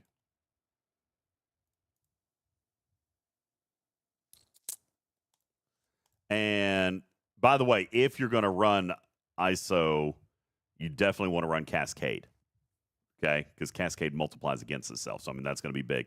No, Burton. I don't think I want BLT. I think I want Cascade. Cascade will end up probably being more than BLT, wouldn't it be? Well, There's better hostile crews. I mean, the one you got right now is good. well, yeah. You would probably would, suggest something like this: Pike Moreau data, something like that for this particular Janeway application. No, I would go Janeway Doctor. Janeway Doctor E data, like you have What the with BLT. Well, so you're saying BLT over Cascade? Well, you just said there were better crews. Well, I mean, if you've I was if really you've damn got E close. data on the if you've got data on the bridge, then Chapel is gonna like she'll increase the cascade that you're doing more, but she's not going to give you a net 50% increase, which Right. a Okay. PLT is going to do. Fair. Okay. I like that. I like that idea. So If you have 100% crits, I don't know if you do or not, but like yeah, I do with should. other I should be crit close. officers. So let's pop up. Let's try what You'll be Lexel close, did, yeah. and see if we can pop up a little bit. And again, we are running a completely naked tier 1 out of the box ship, no upgrades. So we're gonna wait for something to show up here.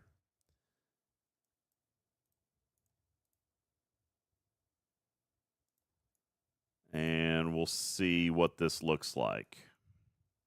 Here we go. Oh, I hate to steal it. All right, I'm not going to. I'll wait. See, I'm going to play nice. I'm going to play nice. Boo. For right now, listen, I want people to respect my teaching right now, so I'll hang out for a minute. I should go pop it, though, shouldn't I? I should just pop it. No, I'm not going to. All right. Someone's going to stream snipe you before you get to it. I know. Lexel thinks I'm going to die on this is 42. So let's see what happens here. I don't know. You think I'm going to die on the 42? I would have expected to have died on the 40. I did die. All right. So yeah, that's death. I did in fact die. So I am not going to be able. So for me, I am not going to be able to punch up and get those 100 trophies. Not yet. All right. Not everyone can be Lexel. Not everyone can be Lexel. But I got to be honest with you. That's still stupidly impressive that he's doing it with a tier 1 ship. Okay? I mean, that's wild. I went 11 rounds. Just has hole for days. You got to just chew through it. Yeah. Wow. Oh, stop it. I'm not squishy. All right, so now I did do my double pull, right? Let me go back in. Let's see. No, I haven't. All right, so let's do an upgrade. So we're gonna pull. We're gonna get some parts. We're gonna do a couple of weapons. I'm gonna go ahead and do all of my claims. Sure, we'll double pull that. I'm fine with that. Give me them planetary charts because that's what I'm after. This is. You're not catching this, but all of these options are guaranteed. Oh, yeah. Yeah. Go back to the chart, guys. The refresh tokens, guys. The refresh tokens. That's crazy.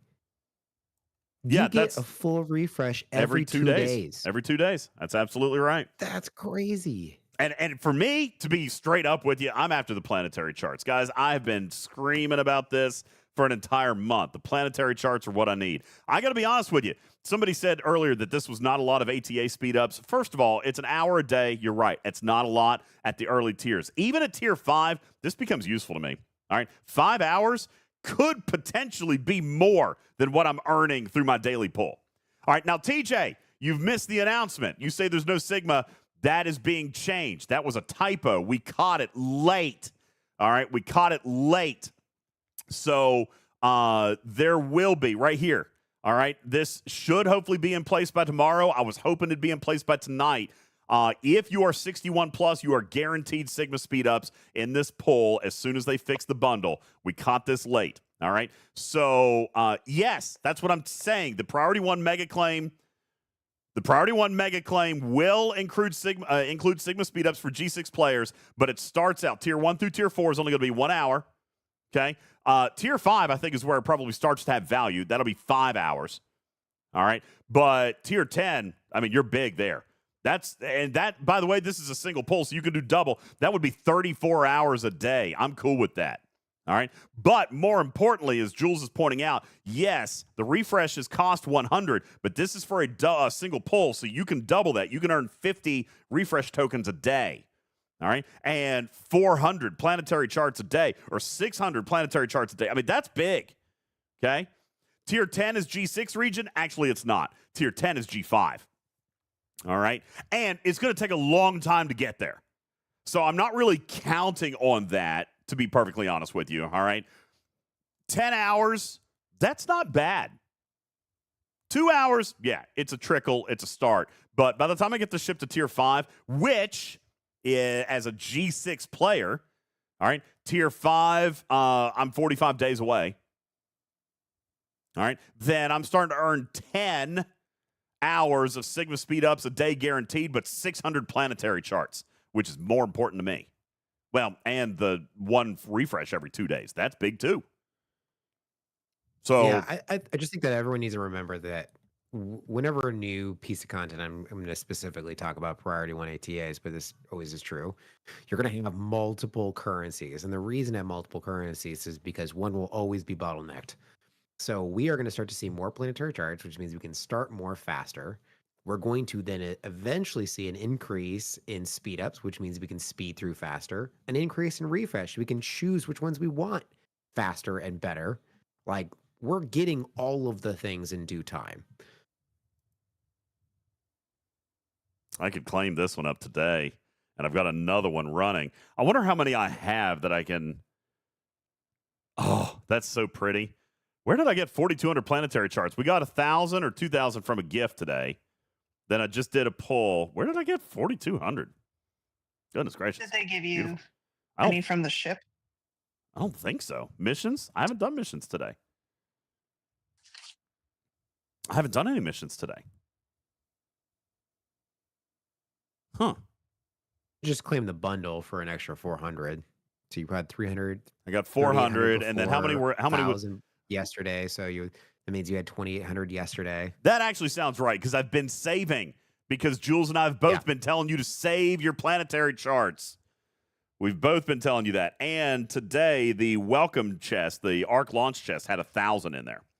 So yeah, that's probably right, because I've been saving those for a couple of days.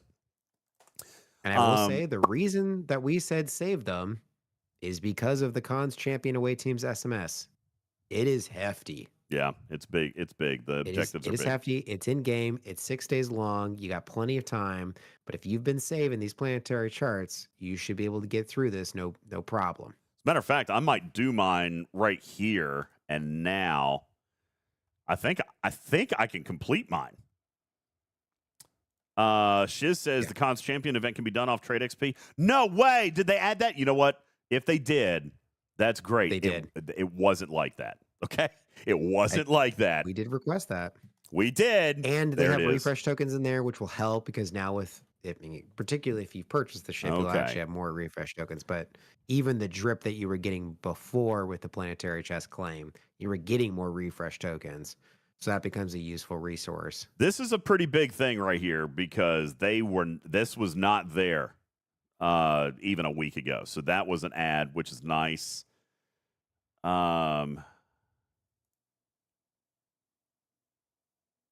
That's a 6-day event, so that's not terrible. See, they've even made tweaks to this one. The Armada, that's a full 6 days. They're asking for 24 uncommons over 6 days. That would be 4 uncommons a day, and that's just a kill. That's not a start.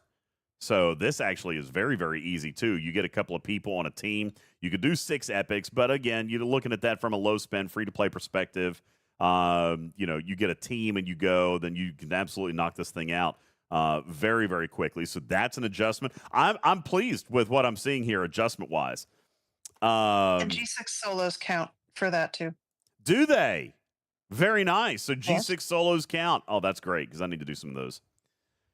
Yep. And Nathrak also points out, do the Armadas tomorrow for the Zim Deep. Yeah. Or weekly Thursday. event. Check says the Or hostile Thursday. one is awful, but again, it's 6 days long. Check, you don't have to knock it out today. It's 6 days long. Take your time. Take your time. See, I like that for the Yeah. for the meta. So it's like you get to choose when you engage. Rico's like, I'm done with all of it. You're lying. Are you really? People finished it within 3 hours. Why? Like, they saw it Why? because they didn't see that it was 6 days. And Oh, you're gonna like this one. You're gonna like this one. I heard in my alliance chat that grinding all of those augment hostiles for the Cons Champion 6-day event was very rough. And I heard that within 3 hours of the event launching. Oh God, And I'm like, so you grinded a 6-day event in 3 hours.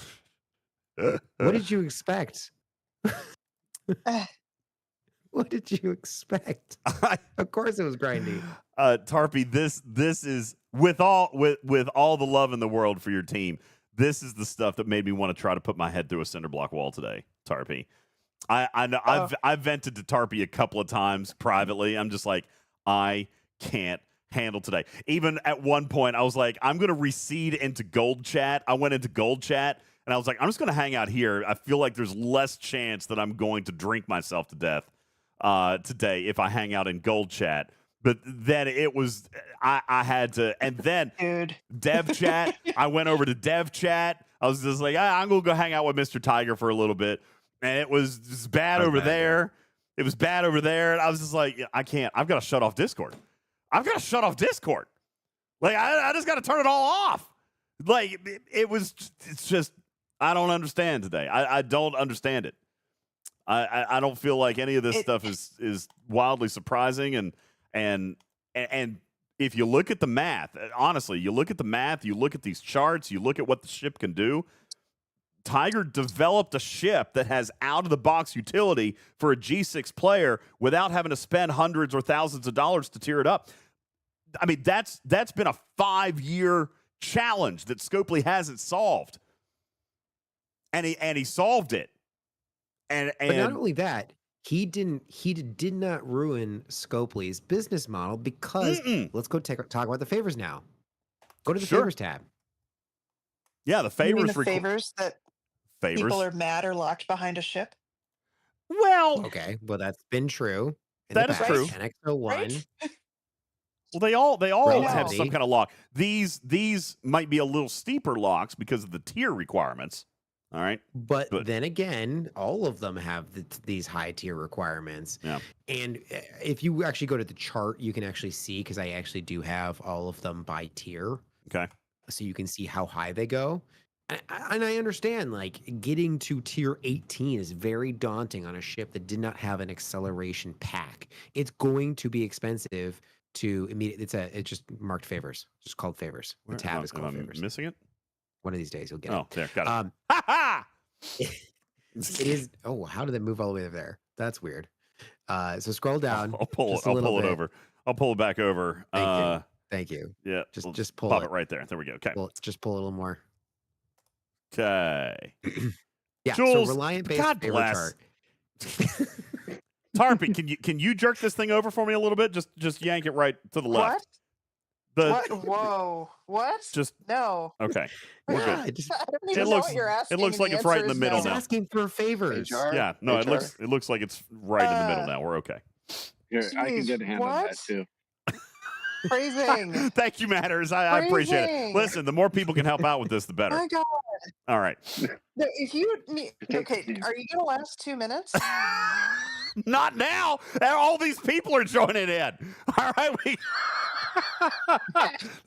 we're gonna be done. Look, it's already done. It's exactly where it needs to be. All right.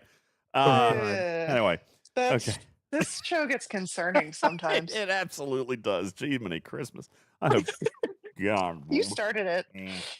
So the favors. I know.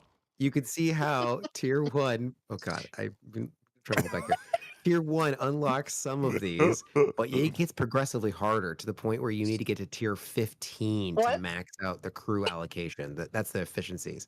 So I get why people are upset, being like they have to spend how much money to get their maximum crew efficiency for the Symbiosis crew. But at the same time, like, this is precedent. It's always been like this. The only thing that's different is that the GS31 had a acceleration pack. That financially did not pan out for Scopely. Why would they repeat it if it doesn't pan out for them? The Revenant had a higher and a faster upgrade path because it had a very interesting tiering mechanism. The Relativity could have been faster depending on your team. So we are back to a model that is based on what is a standard specialty ship model, and it's still faster than that. So, like, there's less to really be complaining about when it comes to the tiers, because the ship is good, it gives you a benefit right off the bat, right when you build it, and it does not require you to tier up, but it also has the incentive to tier up because of the favors. Jonathan Ingram says that they told you it wasn't going to have tier locks. Who told you that? I don't remember seeing that. It's not going to have ops locks except for the warp core. The augment warp core does have ops locks. I don't know exactly what those are. Well, but the Jonathan rest of says these Scopely the new specifically favors said have there would tier. be no locks on the favors, but I don't remember Who are you seeing talking that. to? I don't remember They- seeing that memo. Give me Did your they mole. say locks or did they mean I am curious about like that statement because you gotta be a little bit careful with you know. eh. What kind of locks? Rep locks? Because there's no rep locks. Ops And Well, we've locks? seen he's No just ops saying locks. tier he's just locks saying he's before. saying no locks specifically, but I mean that's not ever really been the case. So I don't know. I mean, I'm not saying that. I would. Beck's video said that there were no locks. Okay, we'll check it. Oh, It's wow. not going to change anything, but, That's- we'll check it. That's rough. That would I don't be.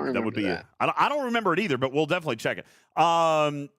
Dustin says, "Hey, Jules, have you done the DPR and hull health extrapolations on this ship? How powerful is this ship going to be at tier 18?" Not. But let me it's not on here, so I'm gonna just have to share it in chat. Okay. Let me go pull this up.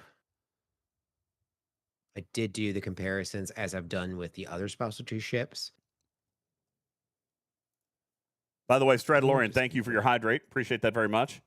And Stradalorian, I also changed my name. I don't know if you saw it earlier. I did change it. Thank you for that. Appreciate you.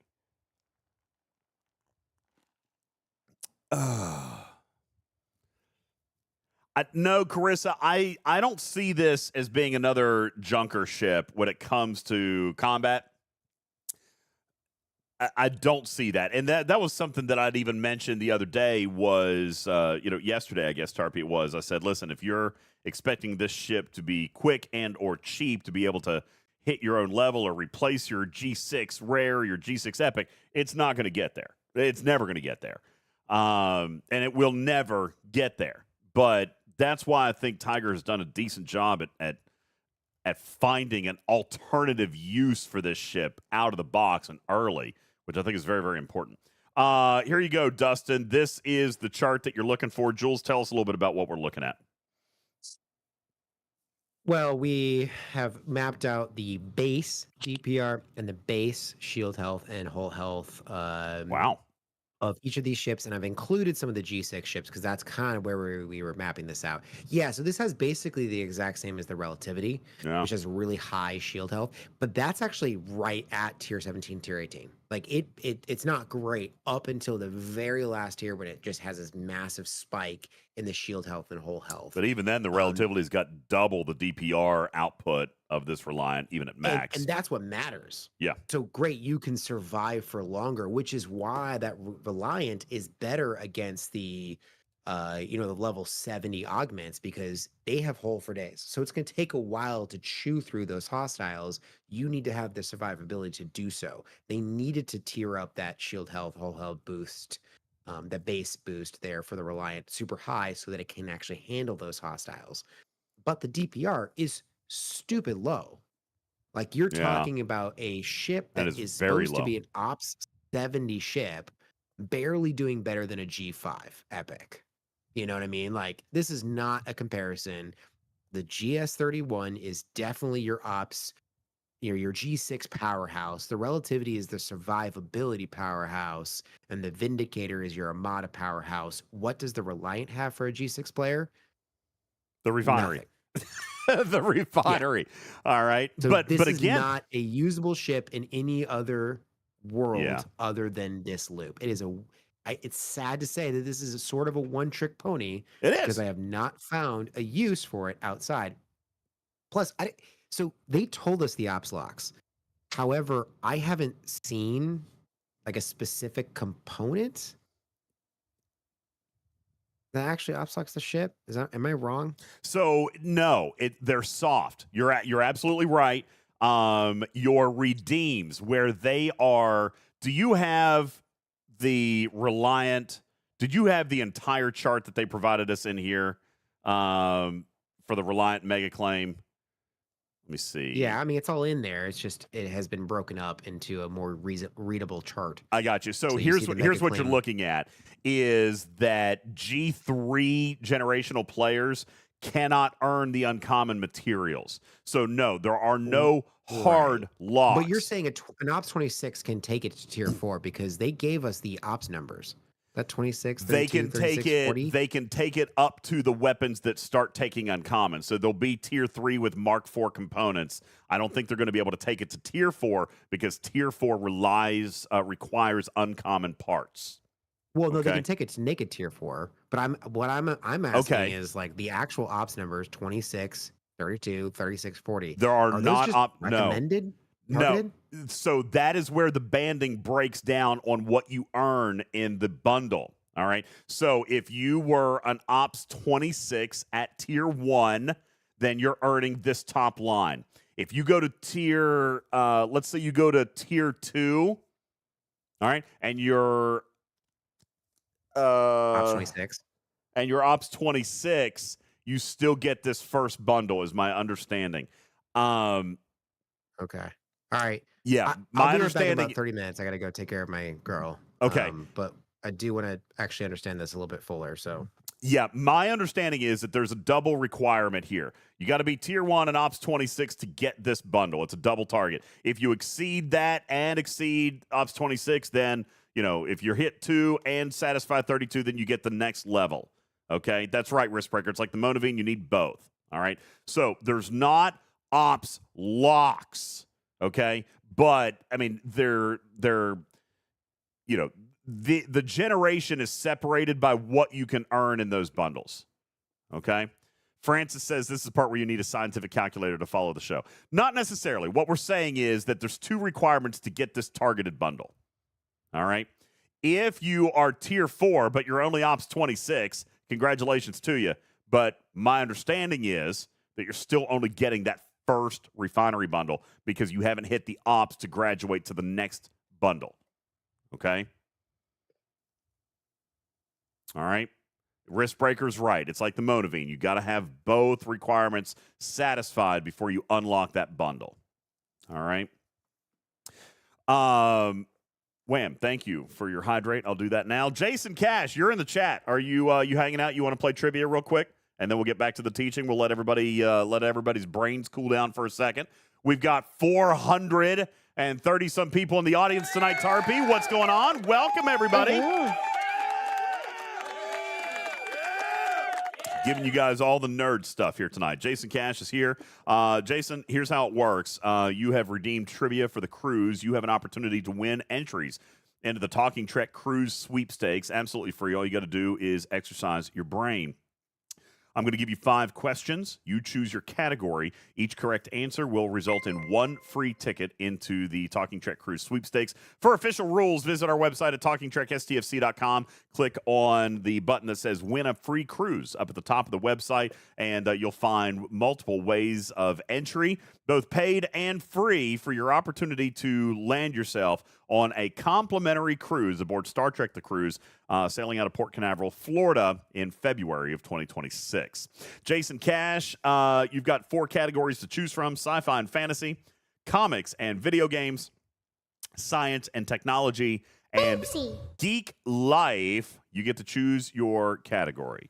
What's up, Keymaster? Thank you for your moopsie. Jason Cash says sci-fi and fantasy. Ladies and gentlemen, let's get it on. Sci-fi and fantasy. Here you go. Oh, my gosh. And by the way, these are all random. They just show up, Tarpy. What is the name, Jason, of the second book in the Lord of the Rings trilogy? It just popped up right there. Just popped That's up. what she said. Ha! All right, Jason Cash says The Two Towers, and that is indeed correct. Congratulations, there's 1. In the story Beowulf, who does Beowulf first battle? All right, in the story of Beowulf, who does Beowulf first battle? Jason Cash looking for your answer. Be careful with the chat. Chat might be trying to throw you off. Stewie says your mom. Dastro says Captain Bull's mom. All right, Francis is saying Harry Kim. I think people are trying to throw you off here a little bit. Jason Cash, I need your answer. Running out of time here. Yeah, I know, Shelby. This is all. Jason Cash says, I don't know that one. Well, the correct answer would be Grendel. It's Grendel. Beowulf does later have to fight Grendel's mother. What? Yep. All right, so all you guys out there guessing about people's moms, Shelby, and it actually that was one of the answers. Yeah, Beowulf does later have to fight Grendel's mother and a dragon, but the first battle was with Grendel. All right, there you go. Question number 3. What fantasy world is author Piers Anthony best known for? What fantasy world is author Piers Anthony best known for? Great author. Mohicam's got an answer. Shelby's throwing out an answer. You guys are starting a hype train. Lost in, obviously, starting a hype train here tonight. Jason Cash looking for your answer. He says Halo. That is incorrect, unfortunately. The correct answer was Xanth. I don't know if I'm saying that correctly. Anthony has written more than 30 novels about the land of Xanth that in many ways resembles Florida. Okay, there you go. Question number 4. Which smartphone was allegedly named after a Philip K. Dick character? Who? Which smartphone was allegedly named after a Philip K. Dick character? Oh, Jason Cash, this category is not treating you well. Yeah, looking for your answer. Jason Cash. Yeah, Philip K. Dick. All right, Jason Cash says Jitterbug. Sadly, no, that is not the correct answer. The correct answer was the Nexus 1. Apparently, a lawsuit alleged the name came from the Nexus 6 class of androids in Do Androids Dream of Electric Sheep? Terrible questions. You got bad questions here, Jason. I'm sorry. I feel like he gets a half a point for that because look at what he put. What did he put? Jitterbug and Do Electric Sheep Dream. Like, hey, you know what? That is what Jason. You know what? I'm giving that one to you. I'm giving that one to you right there. You got the name of the book. You got the name of the book right. Fantastic. Like that one was hard. You know, yeah, right? Okay, here we go. Question number 5. In the Percy Jackson and the Olympians series, who was Percy's father? In the Percy Jackson and Olympians series, who is Percy's father? He didn't get very many multiple choice either. That was tricky. He got all these. All right, he says Zeus. Unfortunately, the correct answer was Poseidon. It was Poseidon, yeah. Not Zeus. There you go. All right, but listen, he got 2. He got 2 entries into the Talking Trek Cruise sweepstakes. Listen, if you end up, it only takes 1. It only takes 1, man. Congratulations to you. All right, we're going to hook you up. There you go. It only takes 1 ticket. You've got 2. So I hope that that will serve you well. I'll get it into the contest right now. Boom, boom, boom. 2 entries. Wouldn't it be awesome if you won? Huh? Wouldn't it be awesome if you won? Just like that, you get a chance to go on the cruise. All right. I'm going to pop back into the game here because I want to look at a little bit more. Now, I want to look more at my claims. I need to go. So, Matters, I'm thinking about this Forbidden Tech mega claim. I feel like this is actually not worth it if I'm over my cap. Which I am. I'm over my cap on fusion rods. I feel like this is probably not worth the pull if I am not getting fusion rods, right? I kind of feel. I would agree. Even then, it really depends on what your fusion rod needs are. I mean, really, it's another overflow, right? Like it's an overflow bundle that's never going to go away. So if you're saving for other stuff, the fusion rods are important though. For this thing, though. The fusion rods are important. They're important. Yeah. I just feel like it would be silly to spend those credits right there if that's not something I can get right now. Huh. Oh! Hey! Maybe. Been Chicken some Jockey. fusion rods. Thank you, C Engineering, and Papa Smurf for your kitty bitties. Oh my gosh, you guys are in a hype train. Yeah, I knew that. I forgot about it. Lex Mex, thank you for your follow. Welcome into the channel. Appreciate you being here very, very much. Thank you. You guys are in a level 1 hype train with 20 seconds on the clock. Why not just spend my rods down? I mean, I could. Here's the thing. I haven't. I've been very, very careful in spending those because we haven't had good sourcing on it. But now it might free up a little bit. Might be able to do something like that. Lost in. Thank you for your 1,000 kitty bitties. KJ, thank you for your 100 kitty bitties. We got 5 seconds on the clock. We are 90% through level 1. If you guys want to keep that going, otherwise we're going to hit that cooldown for the next hour or so, which may actually get ready to wrap us out because we're at 2 hours now. So thank you guys very much. Oh, did he get it in time? Did he get it in time? That's what she said. Okay, God, come on. I'm not sure if he did. Lost in dropped a gifted sub. Oh, he did! He saved it! Aw. Always. Lost in, saving it, resetting the clock. 4 minutes on the clock into a level 2 right now. I've got to turn on hype music here for you now, DJ, okay? What? What is wrong with you? Everything. What's up, everybody? All right, listen. I wanna start having a little bit of fun with the hype trains, okay? We got the hype train going on. Lost In is doing his crazy thing. All you guys are doing your crazy things, so you guys get to ask questions, all right? We got the music up. You guys get to ask all the questions. Yes or no questions. Anything you want in chat, you guys hit it. You guys go right now. Tarpy, help me keep up. Matters, help me keep up. What do you guys see? Questions that you want answers to, I'm going to give them to you as quickly and accurately as possible. Shut the hell up! Okay, fine. I actually have a trivia question if we don't see any actual questions. Okay, you got a trivia? Go ahead and hit it. You're the first one. What do you got? Well, okay. We won't give away cruise entries, but can someone donate? Whips the llama's ass. Love that one. It's such a good match of your actual voice. Like some of them are off. That one gets me every time. Because it's me. I I recorded. know, but it also matches. There's Oh. no quality issues Yeah. or differences or whatever. Gotcha.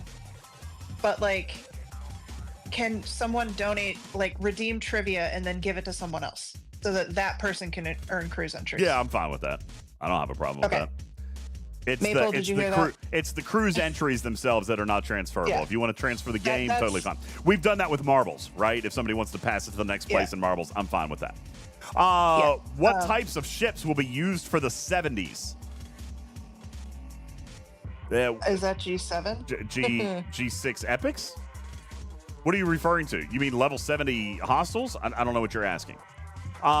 Do I like the Miranda in STFC, even if it's less useful?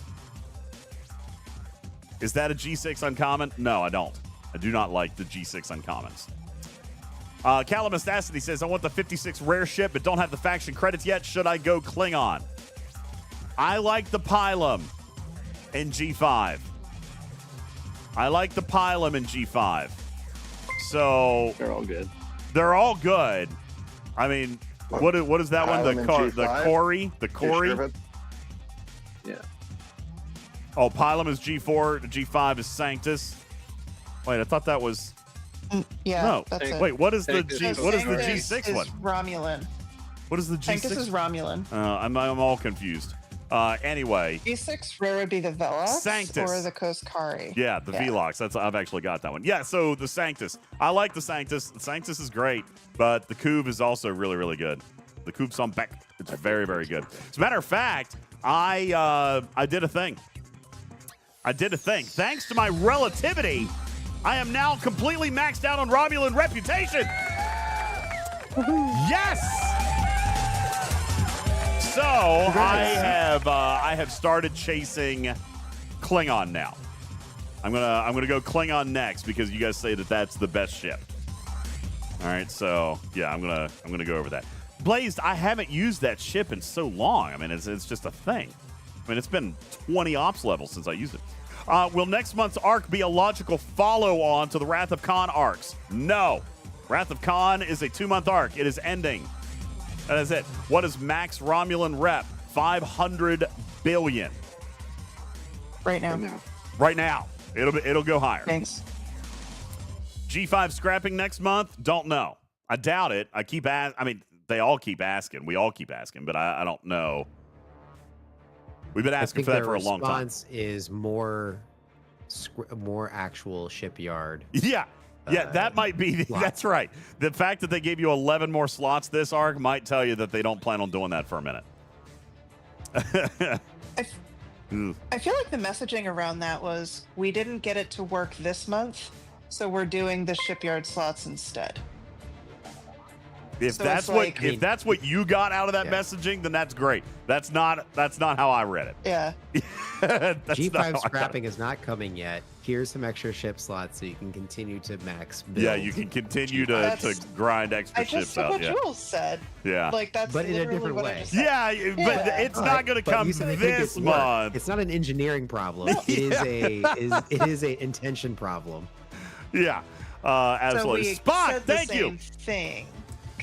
With totally different meanings. Okay. I know, it's crazy. Jesus. Spock, thank you for dropping 5 gifted Maj. Thank you for your 31-month resub. Appreciate that very much. And that resets the clock. Now you guys are into a level 3 hype train. Listen, if you guys knock out a level 10 hype train tonight, then you know what that means. We gave away 2 USS Reliant on last night's stream. We could end up doing it again.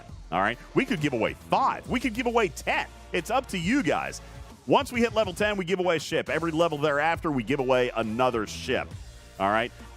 You guys do whatever it is that you want to do. But, yeah, that's the goal right there. Level 10, we give away stuff. Lost In. No, you got to sit this one out, bro. You got to sit this one out. Lost In, this is the 3rd day of the month, Tarpy. And Lost In, I believe, has already given 130 subs this month. Hero. That is amazing. Hero. You're the man. Thank you. Does he have VIP status, by the way? Because if he doesn't, you should give it to him. No, I don't. All right, I'll do that. /VIP Lost in 73. Okay, there you go. You get a purple diamond. Thank you, Lost In. Appreciate that. Dustin says, what are the chances that Star Trek 4, 5, and 6 ships will be the next series of monthly missions? I have no idea, and probably not likely. I don't think that they were planning on doing all the movies. And if you think about it from a promotional perspective, isn't Strange New Worlds getting ready to launch? Strange New Worlds is getting ready to launch their... July? Huh? July? Is it July? Is it July? Yeah, so Strange New Worlds is getting ready to launch their next season. So promotional-wise, listen, Paramount has done some of this cross-marketing stuff before. They totally have. Agonor, you still have your diamond. I still see your diamond. It's still there. Jules Verne dropped Keymaster a subscription. Thank you, baby. Thank you. So, yeah, there you go. That's right, Picard. Don't forget, for those who haven't claimed it yet, you've got Star Trek FleetCommand.com store redeem code, which is WOK Part 2. That's WOKPT2 for you to get some extra goodies, which I have not done yet. I'll go get my goodies here in a moment. Voltron says Strange New Worlds next month confirmed. I'm not confirming it. I'm saying Paramount has totally done stuff like this in the past. Like, totally. So I would not be surprised by that in any way, shape, or form. Plugster! Plugster dropping 10 gifted. What's up? Yeah! So there was another question about, is Scotty any good? Yes. Do we want to do a officer conversation today or a different day? I tell you what, here's what I'll do. I will go deep in depth with the officers a little bit later once we've had a chance to tinker with them a little bit. But yeah, he's another Armada loot gain officer on the bridge. All right, let me ask you, who are you running for Armada loot right now? DJz, Tolra, and then you're running Toli probably for a little bit of synergy, right? And then what? Probably Carol Marcus. Not Carol Marcus. DeMarco. 5 of 11. That's fine. Yeah, 5 of 11. It just kind of depends. Yeah, listen, he's Armada loot gain. All right, and that's on the bridge. Below deck, he looks like another. This is like our 3rd Janeway. You know, so No, he's the opposite. He reduces their shield mitigation. So it's gonna. So he's like the 6 of 11. He's gonna increase your own piercing. I mean, he's a Strange New Worlds pike. There you go. He's a below deck pike. Here's a problem. Here's the problem. You need to combine him with somebody like Strange New Worlds Pike for him to have any effectiveness, including at rank 5. Because remember, if they don't drop below 50%, then that just means they're just going to lose shields and holes at the same time. Yeah. Yeah. So it is useless unless you combine that below deck ability with someone like Strange New Worlds Pike to get them down faster. Okay. I'm good with that. Yeah, Brett Day agreeing with that. I mean, honestly, I'll be honest with you. I like him more for loot. All right. I like him more for loot. And I think that he's going to do better than Tolly. How much synergy does Tolly give Tolra?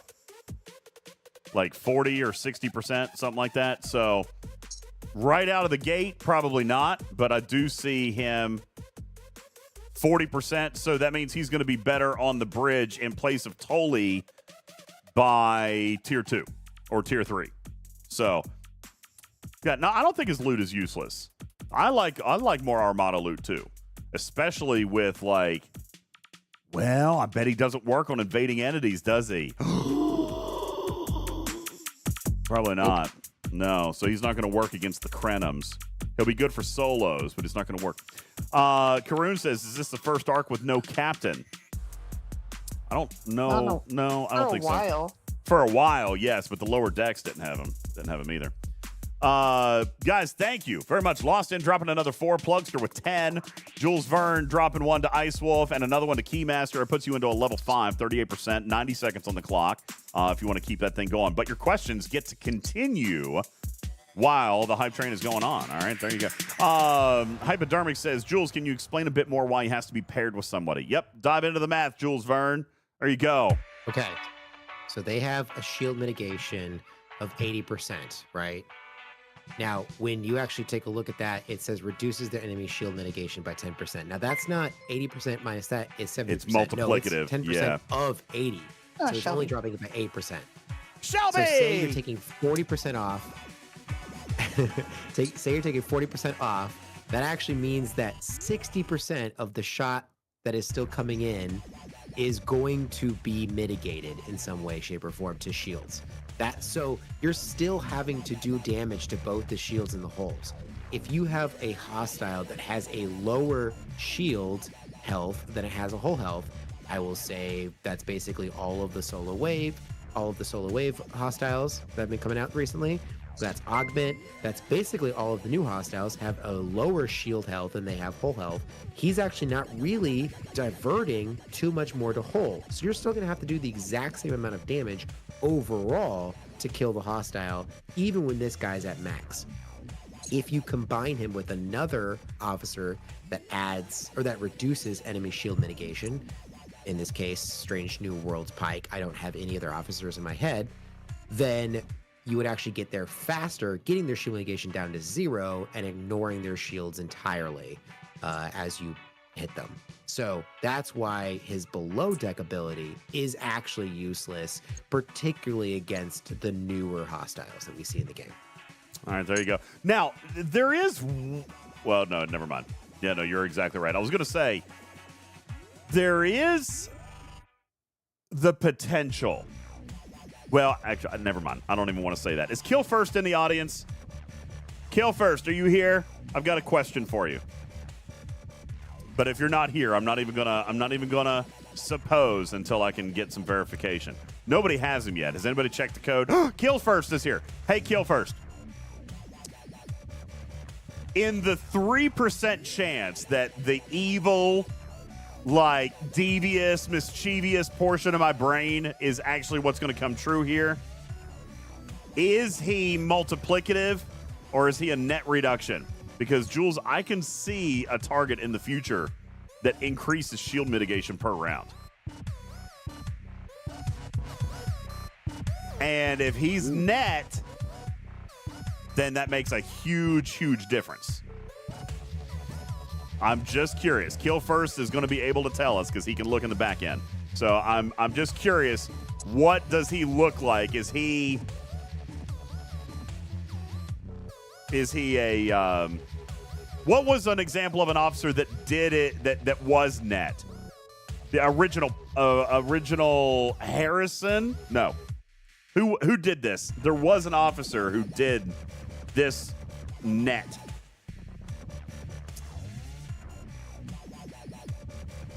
I don't remember who it was. It's an old officer. Was it Yuki? Yes. No? Yuki was strip.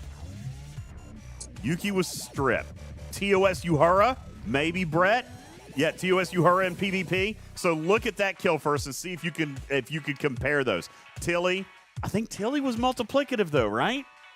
1 of 11. Voltron, I think you're right. All right. Shelby. Oh my gosh. Damn. Whoa. Yeah. Let's go. Guys. Dude, Shelby and Lost In are determined to never let me have a night off. Look, we're only 10 subs away from another bonus stream. Woo-hoo-hoo-hoo. And you guys are into a level 7 hype train, which means we only got 2.5 levels to go before you guys earn another free ship.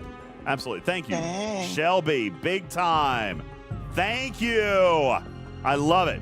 Kill First is doing some research. We're going to find out. Oh, damn, it's done. Yeah!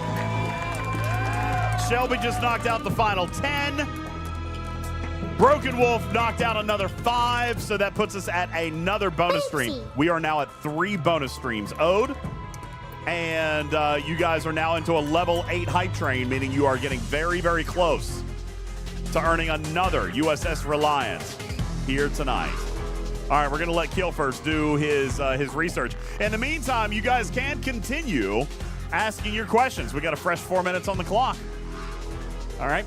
Carissa says, hey, Jules, in the world of Slipstream, does shield mitigation matter at all?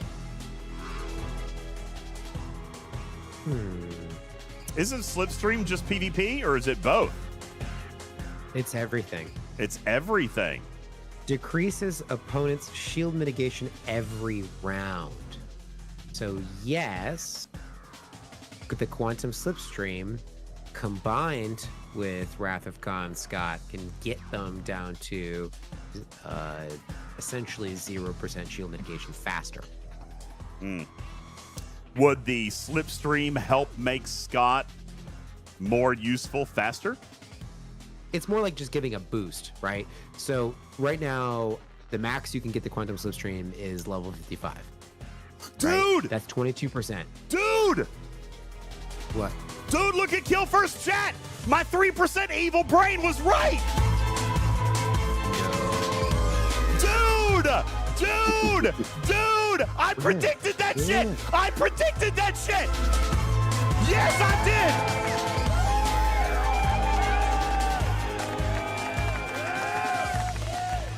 Dude! Kill First, are you sure? Because that changes everything.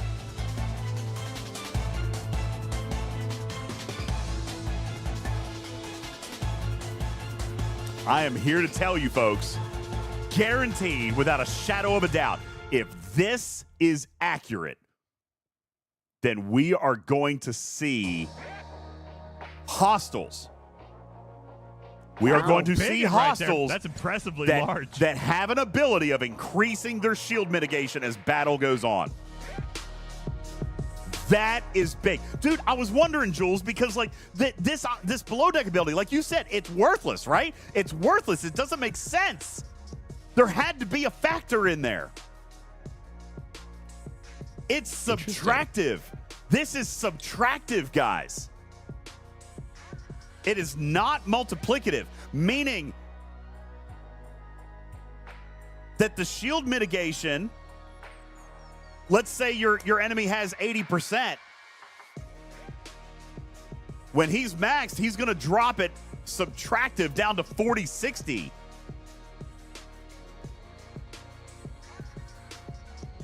Dude, this is like Tau. Okay? I'm just saying, that changes him. That changes him. Thank you, Kill First. I appreciate your verification because I kind of... Lexel says it changes nothing. Really? Okay, I'm not saying anything else. Y'all draw your own conclusions. The Talking Trick Laboratory is going to go crazy tomorrow now. Carissa says it changes nothing because the slipstream exists. For now. Or you put him on a different ship and he acts like a slipstream. What if, yeah, we talk about how great slipstream is. What if now you have an officer slipstream? You guys just got an officer who does slipstream.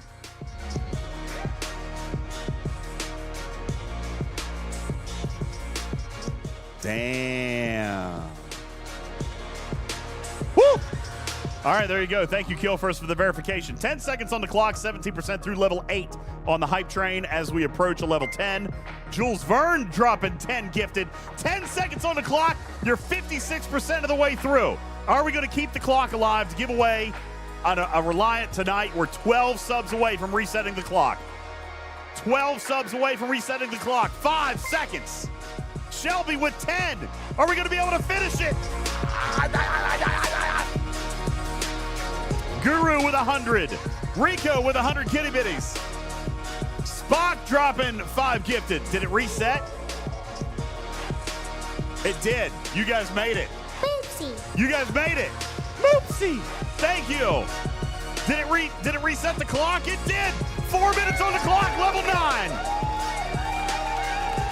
Jules, I feel like they want a Reliant tonight. I feel like that's what's happening here. I feel like, do you understand the hot tool coming out of my mouth? Yeah, do. I feel like these players want to win a free ship tonight. All right. Benny Hill says bonus stream in tier 10. Positive. No, I'm giving you a positive energy. Shelby dropping another 20. Oh my God. Woo!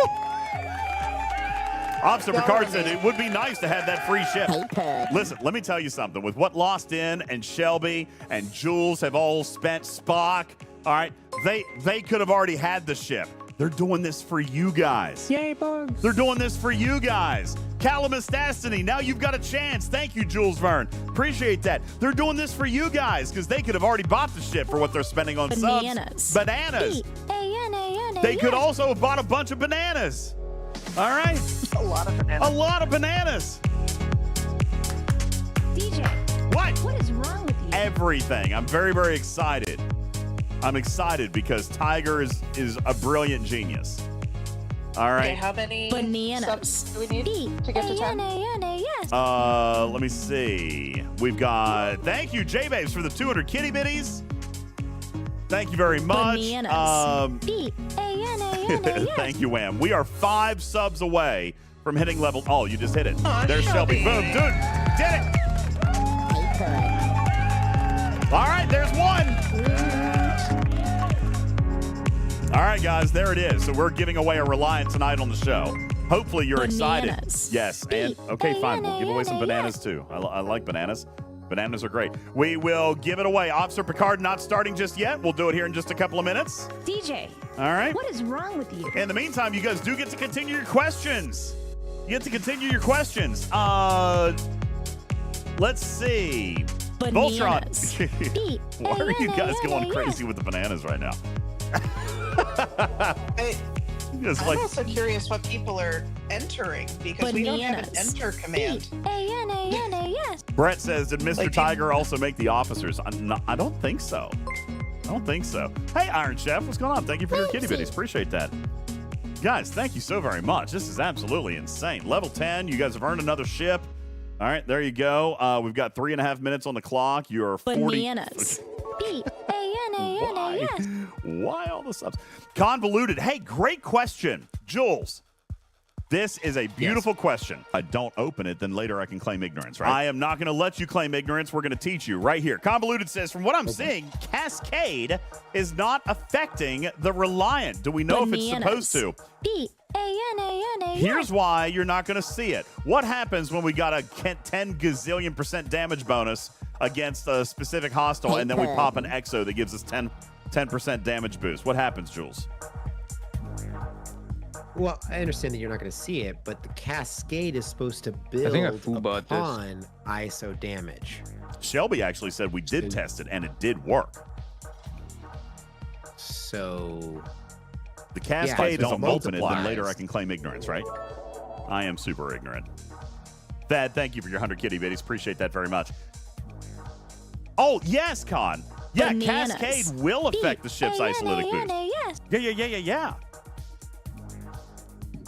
Yeah, cascade will. I thought you were saying that it wasn't. Yeah, no, it will. But now, if you're just adding not cascade, if you're adding an isolytic boost, you're not likely to see it. That's nothing. Yeah. Yeah, it's going to be very, very I small. am so but, positive. But no, I'm cascade full will of matter. positive energy. Okay, I wanted to get through the hype train a little bit, but we can talk about where I actually think Montgomery Scott has Bananas. value. Okay. Yes. The So many image I bananas. dropped in the circle. So I'll many also put bananas. this down in the chat room so people can see it. I think I and I say foolbot we, this. Quasel mostly, and I have been tracking all of the traits of all of the new priority 1 assignments. And there's Bananas. obviously Yes. some trends. Here's the trend that we know of so far. Trait 3 and trait 4 are all, for the most Bananas. part, new officers. Yes. Here is the quick list. Passionate, McCoy, or Scotty. I gotta move that whenever I see that there's an error or two in here. Disciplined, Savick, and those are the common. For all uncommons, you got loyal and resilient. Got lots of options Bananas. there. For rare, you got loyal and Yes. intelligent. Marcus being the only option there. A lot of Epic, bananas. passionate. McCoy's also in there, so I gotta put him in on this slot too. But Scott, You're the best. an epic Mwah. Give me officer, hugs and which means he's kisses. going to have higher stats. And that passionate, by the way, for Scott is his third level Bananas. trait, which means it has 9 levels. Yes. So you'll be able to maximize that passionate crit chance versus McCoy only being able to give you 3 of the 9 points, even at max, for Yeah. McCoy. So what I'm saying is, if you have Bananas. Scotty and you've got Marcus, Yes. dear Sorry. God, so many bananas. All right, I'm going to turn the bananas off. I'm turning the bananas off for a minute. They're We're just trying to teach. flying at us. There's so many bananas. So many man. bananas. All the bananas. I turned the bananas off for a second. In other So, words, what you're that's saying where I is see you them can get a useful. lot more crit chance out lot more of crit chance. Scott. Out of Scotty, put Marcus down there. Yes, Shizman, the traits do stack, but why would you use your third slot to maximize trait number 3 when there's trait number 1 and 2 still left to do? Trait numbers 1 and 2 are always one officer, generally an epic officer, and so it's figuring out which assignment you want to target, maximizing traits 1 and 2 based on the officer selection there, which we're still working on making a map for, and then putting Scotty and Marcus below deck that gives you the max traits possible for a priority 1 epic away team assignment. I turned off the sound alerts while I make them all 5 times the price. Guys, that is it, ladies and gentlemen, a level 10 hype train, which means we're giving away a Reliant here just in a second. Thank you guys so much. That was incredible. Thank you guys. Whew. Yeah, we're raising these things up. Bananas is going up big time. You're raising the banana? I'm raising the price. I'm increasing the price of bananas. Uh-huh. Yep.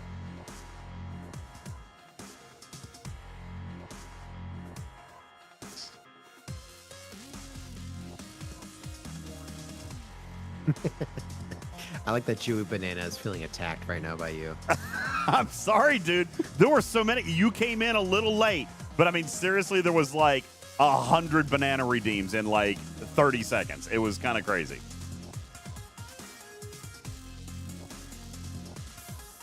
Yeah, I can't imagine why people want bananas right now. There's like subliminal messaging recently, like not, obvious at all. Okay, there we go. I got it fixed, and I'll turn the alerts back on. I raised the price of everything. Okay. All right, everybody spam bananas again. No spamming bananas. Don't do it. Why not? Bananas. Garrick! B-A-N-A-N-A-S. All right, I'm putting a cooldown on him. Now you're getting cooldowns. What? Hey! Now you're getting cooldowns. Okay? Hey! Hey, Puddin'. Now you're getting cooldowns. Rude. Listen, Wow, people are spinning getting right mad there. and That's leaving. impressively large. I don't even like that many. Bananas. B-A-N-A-N-A-S. Sir? How did you even do that? How do you have that many toy mice? All right. I have DJ. 60,000. What is wrong with you? So 60,000? All right. that's not a Mimi lot says, compared to okay, some Jules, people. why would I care about the traits on Scott if I'm highly unlikely? because I wanted more balls. That one's actually funny. That one's actually really funny. Lucy. What did you say? Oh, you haven't heard that one before? That's No. I meant, what were you saying before we got sidetracked? I don't remember now. I don't. B-A-N-A-N-A-S. God. Yeah, we don't have ADHD here at all. All right. Look, a Mimi squirrel. Christmas. Sorry. So no. Here's the question. What is Mimi wrong says. with you? Mimi says. Why would I care about the traits on Scott if I'm highly unlikely to get him tiered up? A barely unlocked epic I'm officer so would tank positive. my chance of I'm full of success. positive energy. I don't. Well, I just think that's the value of that officer beyond Is in his the traits. abilities that they have. That pleases me because I wanted more balls. I'm happy for you, Karkin. I think Karkin is pleased. Bananas. Oh my God. another way to think about All right, I'm turning them back off. I'm gonna have to Jesus. raise them again. I'm gonna have to add cooldowns. This is unbelievable. Thank you guys. I appreciate it. All right, listen. We need to give away $100. Okay, let's do that. Maybe I can distract you from all the bananas by letting you play with your marbles. Say that again. What are you doing? I'm gonna let you play with your marbles. Ah. Mm-hmm. Do what?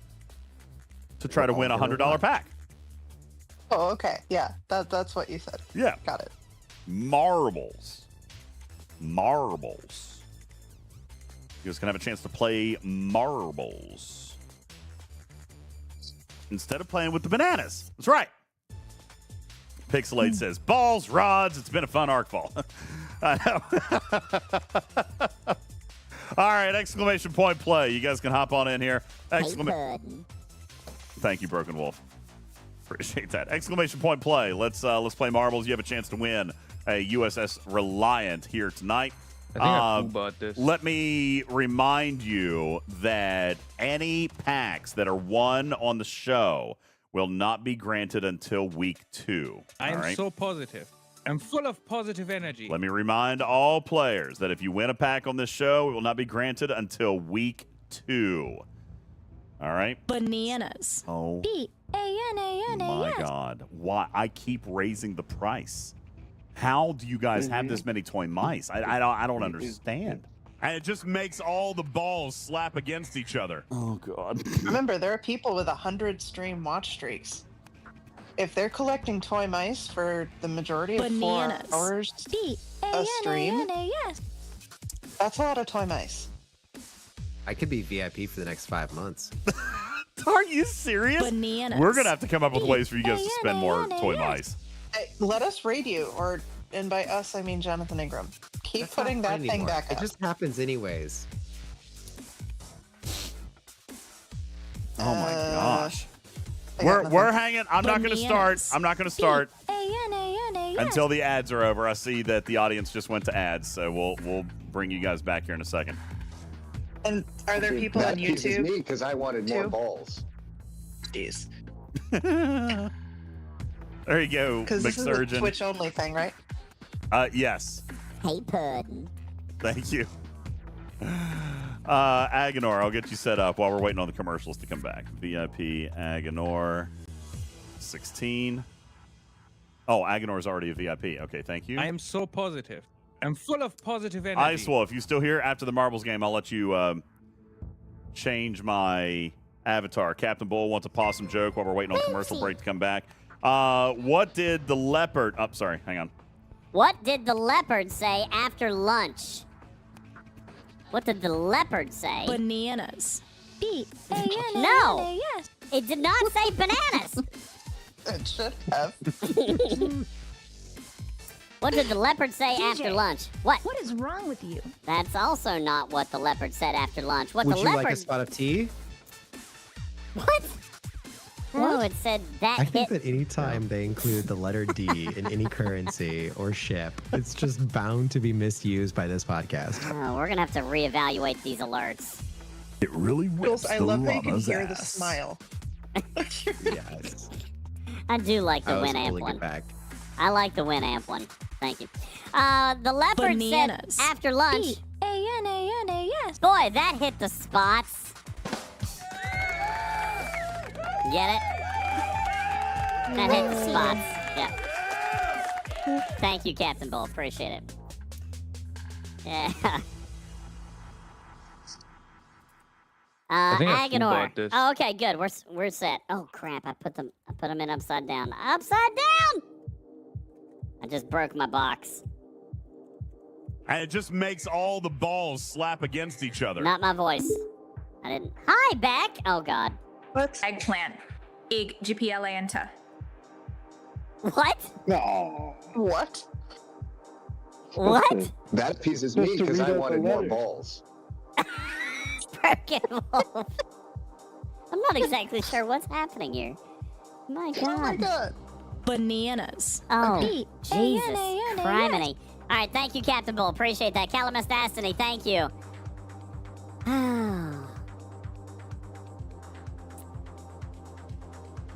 Madrox, setting you up now.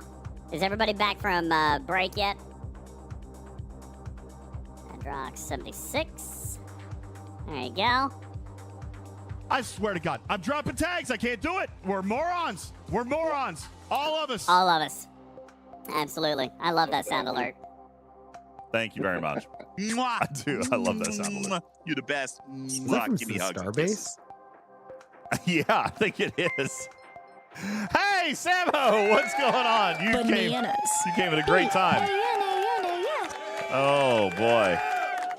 That's great. Thank you, Rubik's. Appreciate that. Queen Rage, thank you. Waffly, appreciate that. Leave your That's when you alliance. were Your on your alliance is alliance tour. You were doing your alliance tour and you were doing the Starbase in another alliance. That was right before you came back to us. Yeah, I think I remember that, actually. Yeah, I do remember that. I was in Storm at the time.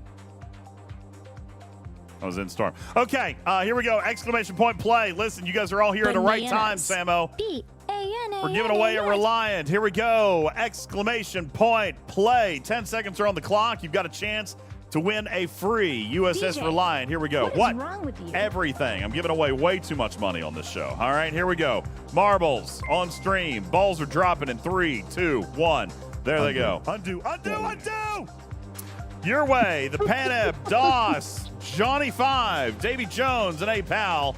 There they go. Laughing Fat Man is the first one out of the track.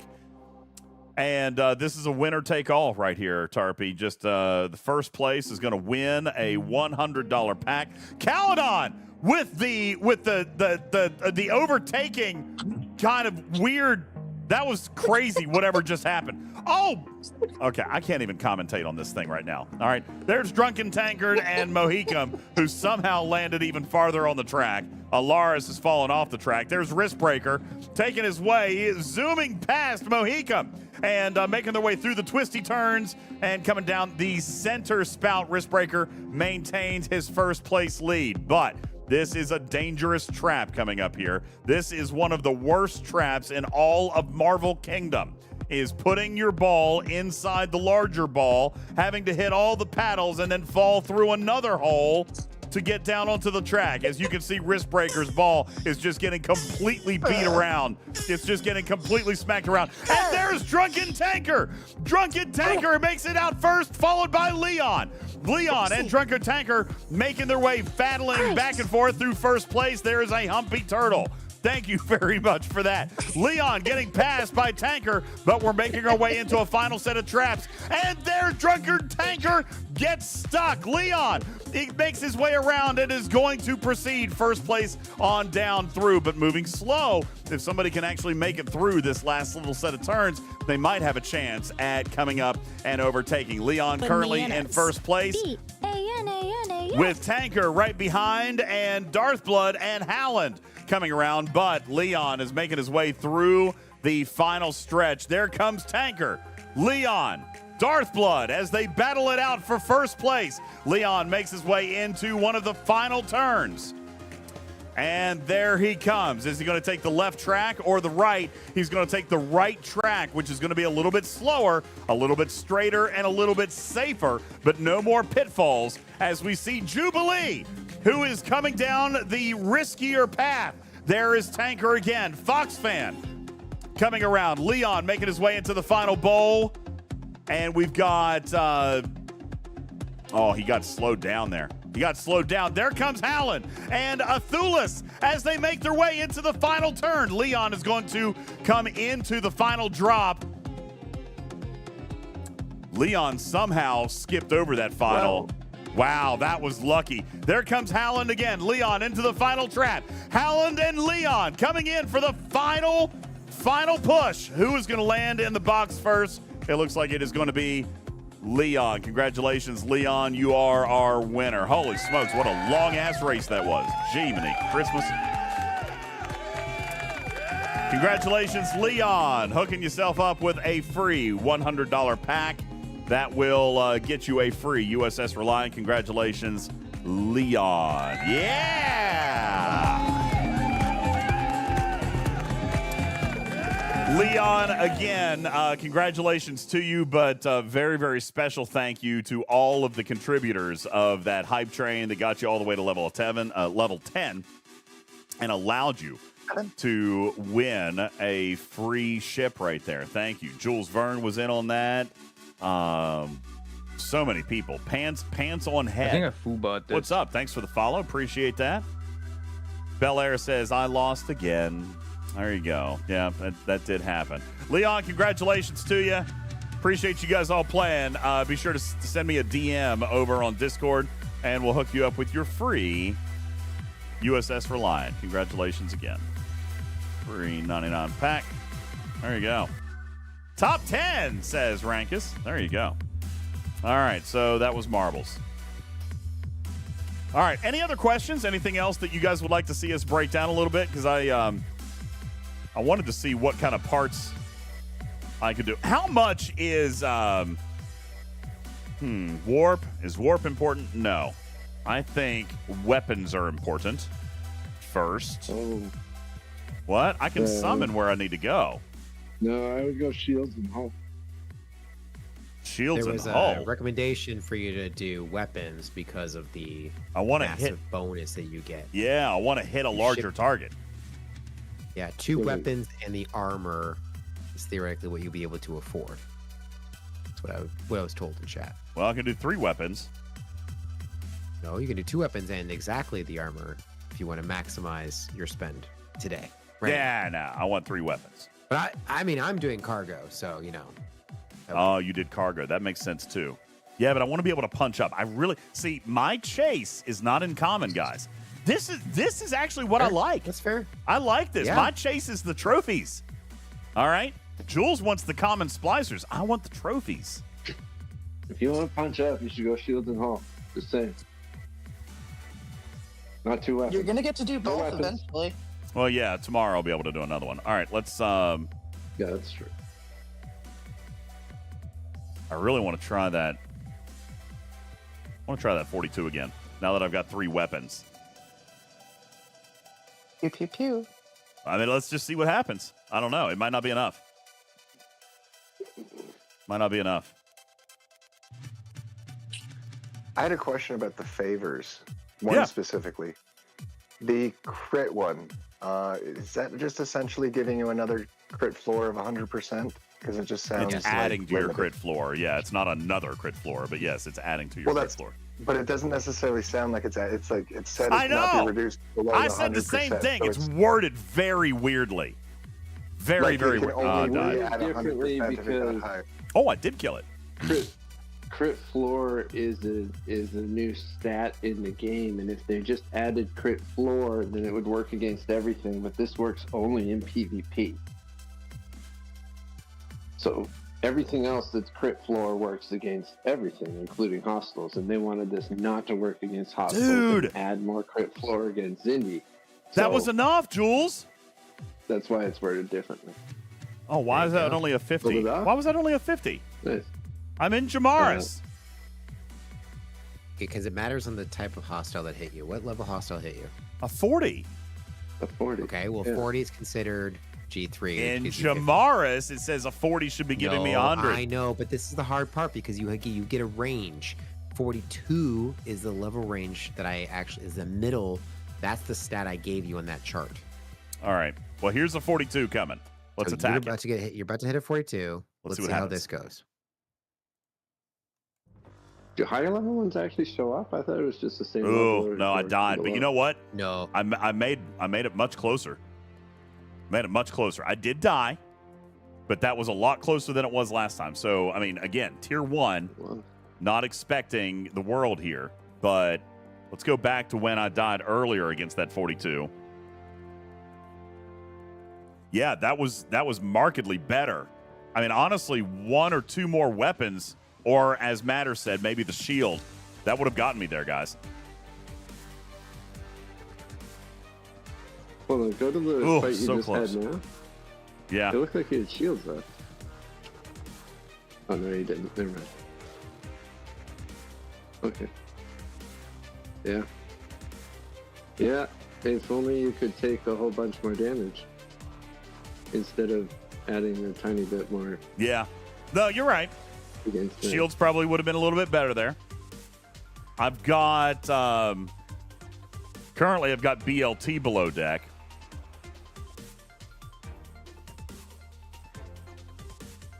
I just want to try something. Swapper for Ken? Is that what you're trying? No, I'm gonna put more Cascade in there. It's multiplicative, so I mean it's different, you know. How many rounds are you going? While you're flying out, check the battle line. Yeah. Oh, you're 10 rounds.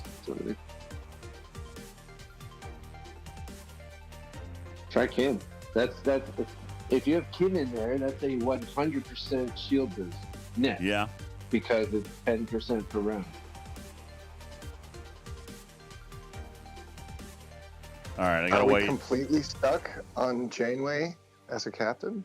No. I'm kind of starting here. I am not stuck on Janeway as a captain. I am. Honestly, Janeway may not be the right thing because I'm diverting. Doesn't Janeway divert more to my shields? Oh, that's a 40. Correct. So I want to do. Which would make Kim or like Morale even more potent. Any kind of shield regen, but she's also giving you Isolated Cascade. All right, there's a 42. I'm going to go hit that. From, well, like any other. Who's that 42? Where? Decent hostile captain. What 40?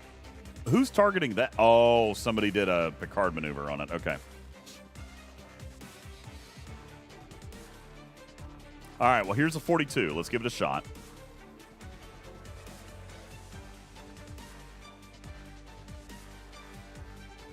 Here's the 42.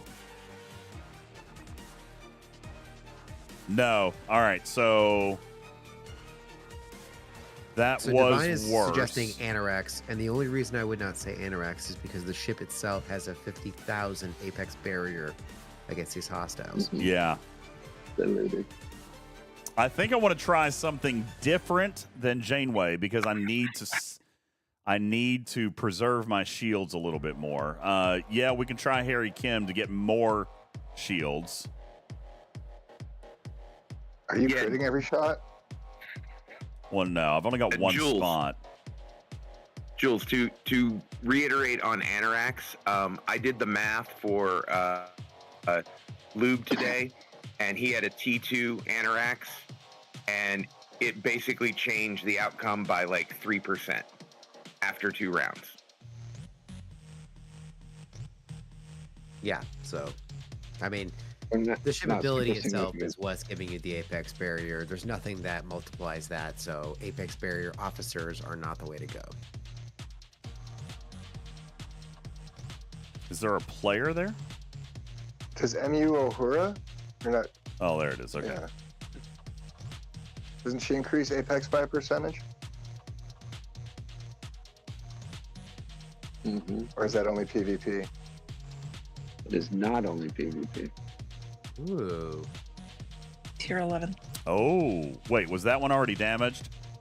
Did No. that just make Jules go, hmm? Oh, that was Harry Kim for the Kim. win. Matters. Look at you, buddy. This is what I do. Oh, look at that guy right there. There was a 42. And that now. And to answer your question, the officer ability increases your existing apex barrier by a percentage against players, whereas the below deck is a flat bonus against hostiles. Yeah, I didn't get it that time. I'm only going to get one per hull there. But again, I'm tier 1. But you can do it. That's impressive. Not bad, dude. Not bad. Not squishy. Yeah, I ain't squishy. All right, okay. All right, we're saving this one for right now. Just for the moment. We'll save it right there. We'll call that one Reliant. Punch up. You're as squishy I as don't a feel ripe bad banana. about that. I'm squishy as banana. Yes. Now, again, if I was going to passively grind this, and I didn't even look how many common splicers I hooked up with on that. 90,000. Wait, was that? Ooh, I got uncommon out of that one too. Yeah. Because it's 42. Yeah. So you got the same amount of common as you would have gotten from a 40, maybe a little bit less. Yeah. And you got some uncommon, though, out of it. So that's pretty good. So Jules is suggesting that I just park in the 40 and auto grind. And you know what? Here's the wrong. Not the chart that I wanted.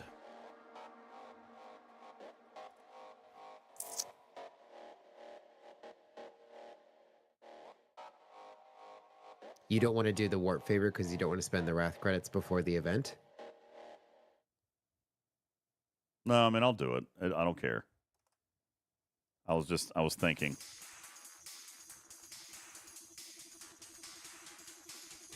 So here's the thing. In Arcady, I can still get a 42. Which, as we just saw, would probably kill me. So I probably need to drop one more and go to Gamma.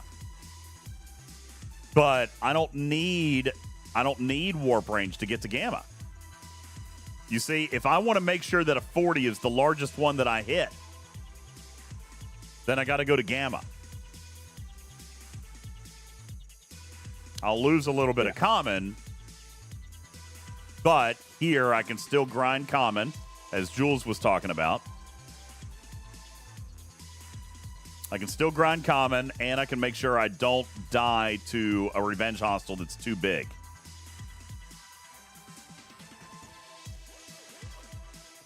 Okay, so while I still have your attention, and now that I'm back from taking care of my kid, I want to ask about what the ops. So you were saying that the ops determines what we see, but a ops 26 player can have a naked tier 4 Reliant, correct? Yes. Okay. But they're going to have that tier 1 tier refinery. 18 is available at ops 61. Yeah, because of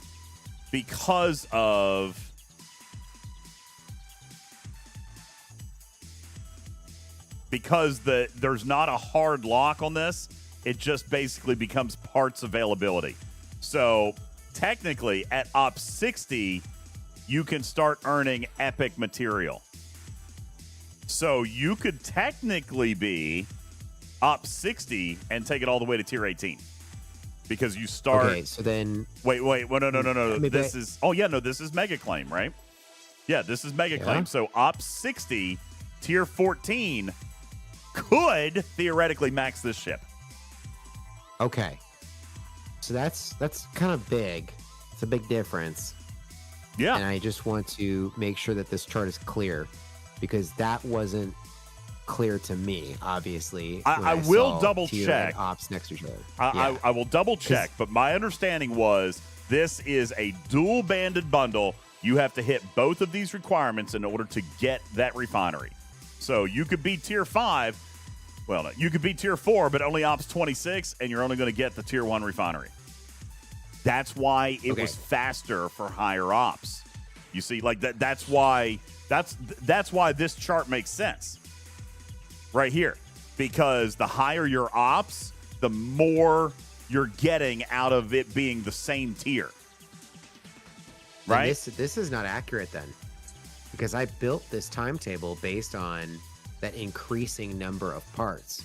But if you're saying if I'm an Ops 70 and I get to tier 14 or tier 15, I'm immediately going to have the max amount of parts coming out of this mega claim. Then it's actually gonna be faster than 406 days. No, if you're Ops 70, then you're going to be limited by tier. Every tier is going to increase it. Oops. So you're not wrong. How do I just messed up. Just stop touching it. Okay. Stop touching it. Okay, I got it. So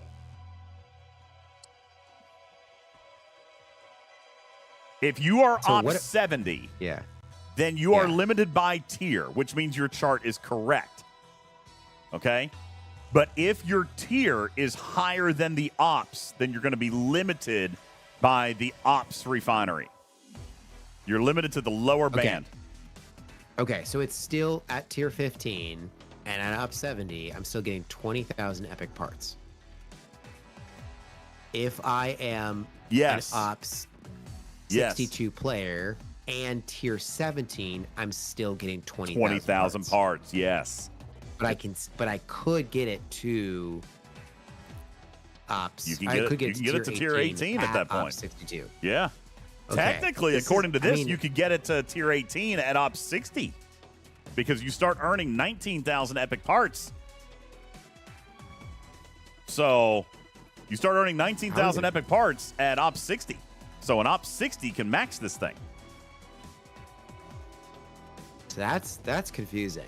Like I gotta come up with another chart. Well, I don't know if you need another chart because. Well, we've always had a hard ops lock whenever I do charts that have tier and ops next to it. And see, this one is not a hard ops lock. They said it was specifically around material availability. There are no locks at all on these ships, but it literally is going to come down to where and how you can source the material. Star Trek says, I'm Ops 65 and my refinery is tier 1. That's correct. That's correct. Because you have to check off both of these boxes. So you're Ops 65, but if your Reliant is only tier 1, then it's the lowest common denominator, right? So tier 1, even though you're all the way up here for 65, you're down here for tier 1. So this is the bundle you get. All right? Yeah, actually, Zero G's has it right.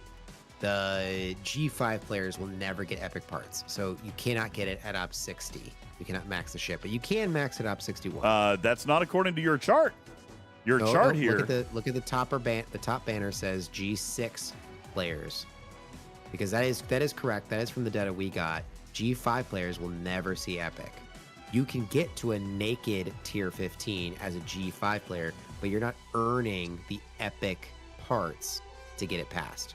So if you look up on right underneath where it says Reliant parts, I've broken it down by G3 players, G4, G5, G6. I wonder, though. I mean, are they saying Ops 60 is G5 or G6? No. They're saying it's G6. They're saying that this is only available if you're G6 and tier 14. That makes sense. Okay. So you're actually earning epic parts prior to needing epic parts, which is great. Yeah, no, it is great. All right. So, yeah. Schwag, you're right. It is ops locked. Okay, I'm not saying that it's not. I'm just saying that their method, and they admitted that. I'm saying that their method was not in locking the parts to a token, but it was just in material availability. And they said that from the very beginning. These are the ops locks. All right. But copy paste Revenant. But they did it based on Revenant. material availability and not on a component. That's the exact same thing as the Revenant, because the Revenant, you could get to naked tier 10, but you couldn't earn any of the epic Revenant parts until you were a G6 player. Well, Broken Wolf, that's what I'm saying. Okay, I am halfway wondering, because this is their chart. They're showing 60 here. Okay, I halfway wonder if 60 would start to earn 19,000 epic parts. We don't know. I don't think so. No, I think it's possible. We should just go back to the data that they gave you. Okay. Not on screen. Not on screen. Okay. We just turn that off real quick just to make sure. Okay. Don't look it on screen. Don't want to violate too much of your NDA today. Okay, so we're saying. I'm gonna try to find it the same thing too. Oh, yep, I see it. Yeah. Tier 14, Op 60 has no epic parts. You are correct. Tier 14, Op. That is so weird. Now look at the second screen. 61. I know, I get it, No, but I know. look at I the see second picture. It says Tier 14 Op 60, but now it says G6, and it gets 19,000. That's actually a discrepancy in the data. It could be interpreted either way. I'm just saying it could go either. No. It could go either way. We'll find out soon enough. There is an Op 60 player in some cat server that will have immediately paid for it, and we just need to find them. Yeah. Well, we will have Mr. Tiger on the show Thursday night. He might be able to tell us. I agree, Gimmon. The thing is, there's actually 2 data points. There's 2 data points in the raw data they sent us. So that is a curious anomaly. I'll double check it. No, you can't test it with Griffin because it needs to be an Op 60 player. It's specifically Op 60. Op 60, yeah. It specifically has to be an Op 60 player who has the ship at tier 14. All right, so that's the one data point we're looking to explore here. So there is a chance that an Op 61 player can have a tier 18, and that Op 61 player can have a 22 billion power ship at Op 61. Yes. Okay. That's okay. That's not nothing. It's not nothing, but again, this ship is not known for its combat prowess. Okay. By the way, while we've been doing that, I have passively autoground 400 trophies. This is where my money is right here, Jules. Trophies. Where's this guy going? Sorry. Loston was asking, can you list all protected cargo officers? Well, I can tell you that they've already done this in the game. They sure have. You go to assign your officers and you click the filter button in the top button. They have cargo protection. Cargo protection. Boom. There you go. Here's all of them. There you go. You got Grush, 3 of 11, Quark, Barkley, 1 of 11, Fest, T'Pring, DuPont, Felon, T'Pol, Joaquin. Shelby says, one trick pony. Listen, I never said that it wasn't. Okay? Never said that it wasn't. I did. You said that but I may be wrong. I was under the assumption that there was hard ops locks. There's not. And that maxing it required Op 70, which would make it a one-trick pony, because by the time you get to Op 70, it's not the ship you'd use. But, as we can find out, if an Op 61 can max the ship, That's pretty good. An Op 61 can max the ship. It's going to take them longer, though, because an Op 61 is going to be limited to the Tier 15 refinery. Although the difference in epic parts, guys, is 3,000 a day. All right, so really, truthfully, you're not at a disadvantage. I mean, the refinery for Ops 61 as compared to Ops 70, the difference is 3,000 parts a day. And look at the cost to redeem it. Look at the cost to redeem it.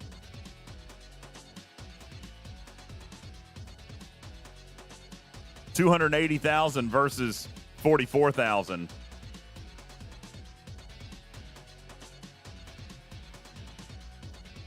No, it might still take rare splicers. I don't know. Yeah, like I said, I want to. I still want to test this. Benny Hill says hard to read on an iPhone. Here, I can blow it up for you a little bit. What we're looking at is this particular band right here. And we need an Op 60 to test it for us. But, I mean, to test it, we're also saying that an Op 60 needs to have a Tier 14 ship, which would probably cost several $100s. Durr says at that level, splicers aren't going to be a problem anymore. And you're probably right. I mean, to be honest with you. Because of the loot bonus. The loot bonus is going to be massive. Nate Carr says, by the time I get it to my tier, the loop will be done. Well, I mean, that depends. And again, my argument was it never needs to be a ship that hits your level. You know what I'm saying? Like, it never needs to be that. It needs to be down here grinding out those trophies.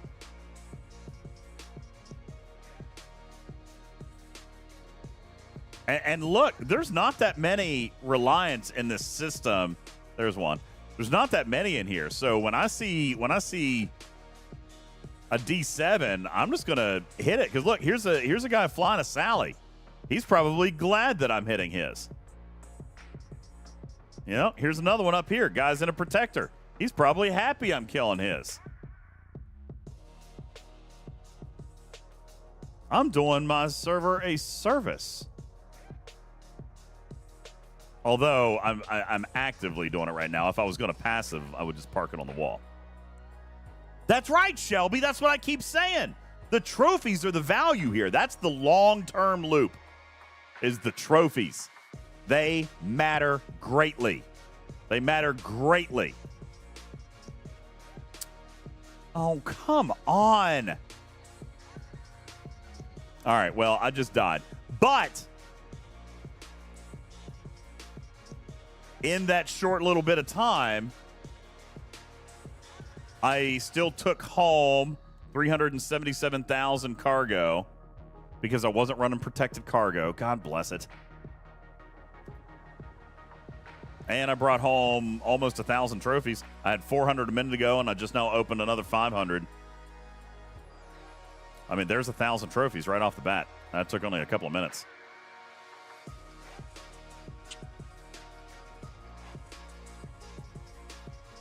So, yeah, you know, I already killed a level 42, but it took half my hull. And again, do keep in mind, I'm at level, I'm only tier 1 on this ship. Just tier 1. Shelby says I need 10,000 of trophies for one cons challenge. I'm doing the 9,000 one. I can't quite do yours. You're doing Nightmare. I can't do Nightmare.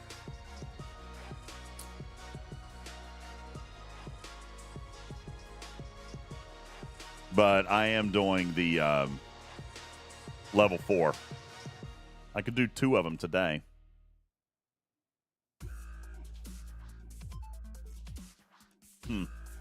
Well, we've done good. We've got good data in here. This is good stuff. Anybody have any other questions before we get ready to wrap up? It's after 11. We've been on for 3 hours. We've given away $100. Gidmon says, will you pull up the chart again? Happy to. I even turned my mug off. If Ops 60 is the last entry in the G5 column, then Ops 60 won't get the epic parts. Well, I know, but remember, we formatted this table based on the raw data that we got. That appeases me because I wanted more balls. That one still makes me very excited. But the raw data that we got looks different, and there is actually 2 overlapping data points. It just makes all the balls slap against each other. That's not my voice. Are you sure? There are 2 simultaneous data points on here surrounding Op 60. So it is something we're going to have to ask about. There's a small inconsistency there. Texas guy says, can you talk about the cons challenges? I'm not there yet. Yeah, sure. I'll do that for you. All right, so I'm going to crew up. Now, cons challenges, that is the long-term benefit in this loop, all right? If we start in the faction store, the things that have the most value in here cost these insignias, okay? Hijacked insignias. Also, there's research. All right, there's research that gives that costs hijacked insignias. So this is what you want to ultimately be earning: hijacked insignias. You earn those from killing cons champions. The goal here is to hit the largest one that you can. I am going to tell anybody who's not flying G6 epics, you need to stick to level 4 or down. G6 epics are required, well tiered, to kill the Nightmare hostile. I can kill the Warlord hostile. All right. So as I'm killing the normal hostiles, Texas guy, I'm earning the champion trophies. That's what we just talked about. I earned 1,000 of them. I'm earning champion trophies. It costs champion trophies to run these missions. So I'm going to go ahead and start one. All right. And it'll pop a very short little mission dialogue. And it'll tell me that I've got a mission that I need to go kill, all right? And it's going to be in my little home system over here, and there it is. Now, I am going to keep in mind, these are not PvE. They are not PvP.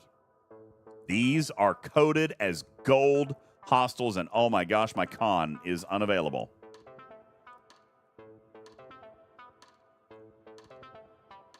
Give me a substitute for con. My con is unavailable. E-Riker. Doesn't he have to be in the captain's chair, or no? Well, you don't want his impulse. You want his crit. Okay, gotcha. So E-Riker. Yeah, there you go. Thank you. All right, so these are coded as gold. Okay? These are coded. I don't know if he'll work against mission bosses, but he'll replace the crit aspect. Let's find out. Actually, it looks, the way he's written, it looks like he will. All right? These are coded as mission bosses. They're gold. Okay? So, we're going to come down here. We're going to try to kill this guy. They've got special abilities, increasing isolated damage, increasing its apex barrier. I'm going to use my cube. All right, and I'm going to kill this thing. I'm going to kill this one. All right, there it is. I knock it out. And when I claim the mission, all right, right here, when I claim the mission, I'll turn off my camera. When I claim the mission, I am going to earn hijacked insignias. Now I'm going to use, now Durr's right, and repeat that 1,000 times. All right, that's the long-term thing here. Are those insignias? Now I've got the insignias, so I am going to, and I don't even think I can do my next one. I'm either going to spend them on research or spend them. I can spend them on research, which I have been working on Khan's favor. All right, because that gives me extra Pioneer's Crest. Or I can come in and I can spend that on unlocking Fleet Commander Khan down here. Khan unlock. I can spend the hijacked insignias to unlock Khan. Or if I've already got Khan, then I can do skill points. I can do Khan skill points. All right. There's a lot of places where you can spend hijacked insignias. And this is why I'm saying the auto grind element here. The auto grind element of this ship, to me, I totally acknowledge that it will earn extra common splicers. I'm totally on board with that. That is absolutely accurate information. But I believe the better long-term play is farming these insignias. We are going to need hundreds of thousands. Okay?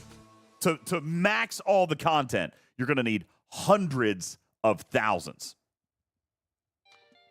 All right? So that's why I'm saying, that's why Lost In is saying, this is the value for me in this ship. Is you're this. Skipping over Joachim Affinity. I'm telling which is used to unlock Joachim, not Joachim. Joachim. You unlock and you can tier up Joachim, who is the most stats epic officer available in the game as of now. And the Joachim, not that one, because you get the affinity through the skill points. You actually get more synergy. I know. That's why I was surprised that you were saying that. I would do this one, right? I get more Joachim affinity, and then I come up here and I can spend that affinity on getting Joachim maxed out. And also the affinity for tiering him up, because he does not need credits. Does not need any sort of credits. He does not use Pioneer's Crest. He does not use badges. Yeah. He only uses affinity as the cost to tier him up. So it's not just getting shards for him, it's also tiering him up. I need 30,000 affinity to get him tiered. So honestly, I can't do a research. That's probably a good thing. Joachim is a very, very good officer. So I'm going to come back into the faction store, and I am going to buy not the Joachim Affinity bundle, but the Khan Upgrade bundle. I'm going to spend all 4,000, which is going to get me 8,000 more affinity. Still not enough. All right. But that all came off of one Khan's champion. All right. So, yeah. That all came off one Khan's champion, which cost 9,000 trophies. 9,000 trophies. I can do that earning 50 at a time. Guys, here, let's talk about this math. I can earn 50 at a time actively. I need 9,000. I earn 50. That means every 180 hostiles, I get to run one mission. All right? That's active grinding at the top, the availability. All right? Or I can send out my auto grinder to the level 26 and earn the same 50. And it looks like I'm only going to be 2 or 3, maybe a week away from being able to earn 100, which is going to cut this in half down to 90 that I can auto grind overnight. See where I'm saying? Pretty easy. Yeah. That's about 3 hours. That's 3 hours of grinding overnight. Passively, and if you put it in the lowest system, your ship could survive 3 hours. It could potentially survive. Okay, so at tier 1, that's right, Paulo. At tier 1, it could be literally half. Well, I'm going to say probably tier 2 or tier 3. Cruzito says until they kill you. Well, and that can happen. That is a variable here, which is why I'm suggesting don't just go to one system. Like, you need to hide. Go to a system where you think you might have a little survivability. I am going to go where I'm not going to be a big, fat, juicy target because of common splicers.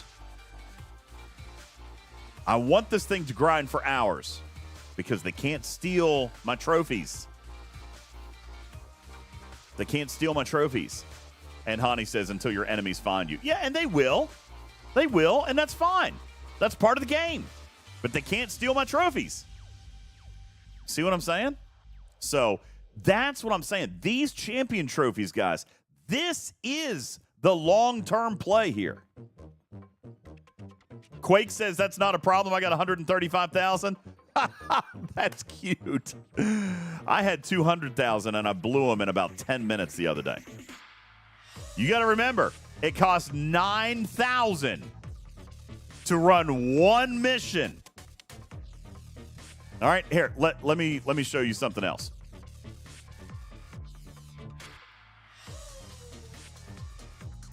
The Khan's favor research that I was just showing you guys about. Priority 1 Khan's favor. Hijacked insignia. Level 1's only 500. That's great. Let's go to level 2. 2,000. Then 5,000. Holy crap. Then 10,000. Oh my God. Then 14,000. 18, 22, 26, 30. They're only dropping 4,000 per hostile. Doss says, I've already gone through 500,000 of them. Yeah, that's what I'm saying, guys. It's going to take hundreds and hundreds of thousands of insignias. And insignias come at a ratio of 4,000 to 9,000, depending on the hostile that you can hit. All right, and that chart is also in here. Is that under the hostiles tab? No. Which one? It's under Augment Store, I believe. Augment Store, are you looking Augment for Store. the mission information? I was Down a little looking lower. It's called side. There you side go. Loop area. Yep. Repeatable mission, no cooldown. So here's what you're earning. Okay? These are the rewards that you can earn, the number of insignias, all right, and the cost in trophies. All right? I am fortunate. I'm getting 4,000 insignias for 9,000 trophies, but some of you won't. Some of you will get 2,000 for a cost of 7,000 or 3,000 for a cost of 8,000. I'm fortunate. I'm getting 4,000 for a cost of 9. All right? And only the best of the best out there are going to give you 6,000 for a cost of 10. And that Nightmare Hostel hits hard. All right? The Nightmare Hostel hits hard. So, yeah, look here. The number of trophies needed to unlock Khan. I got to run 13 Warlord missions, which means I need 117. That's just to unlock Khan. I need another 333,000 trophies to max Joaquin. And by the way, he hasn't even started to do the math on Khan's favor, which, by the way, is a very, very, very important research. Very important research. Let's do the math on this real quick. 30,000. Oh, I didn't even go all the way to level 10. 36,000. 26,000. Oh, God. This is disgusting.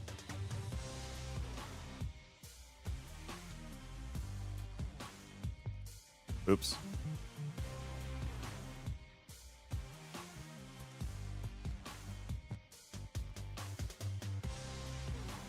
All right, I need 163,500 divided by 4,000 means I need to run 41 missions times 9,000 trophies. I need 370,000 trophies just to do this one research. All right, so let's add up where we're at here so far. And by the way, there are ops locks and there's officer caps and all that stuff. I'm just saying to max it out. So already you're at 117,000, 333,000, and 370,000. And that's just 3 things that we've talked about here so far. And there are more. There's more. So let's add this up. Cruzito wants to really gag you. If that's the number of trophies that I need, that's the number of hostiles that I have to kill. At the max level, using the old active grind method. Or, right off the bat, I can passive grind that. And if I can get this ship to tier 2 or tier 3, it automatically drops to that. And eventually, which will take a very, very long time, it'll be down to that of the big ones, of level of G6 hostiles. And Doss says, and that's why I've been hostile kill locked every day for the last 3 weeks. I'm telling you, this is the value in this ship. The trophies, guys. There is severe long-term benefit in the trophies. That's why I'm saying it doesn't need to kill your level of hostile. That'd be great, but that's not the point. That's the secondary benefit. The primary benefit are these trophies, and you are going to need a bunch. You're going to need a bunch. Divine says con skill points. You haven't even counted that yet. You're right. I haven't. We just did Joaquim and unlocking con, and I did con's favor. We haven't even talked about the con skill points. Well, not just that, but all of the level 6 of the crew allocations, that's the crew efficiencies, all of those take insignias. The second away team slot takes insignias. Priority 1 Apex shredding levels 3 through 10. Take insignias. 106,000 insignias. Now, there's a 600,000 plus insignias needed for the research alone. 600,000 insignias. Okay? Divided by what I can earn. 4,000 a pop is 150 missions times 9,000.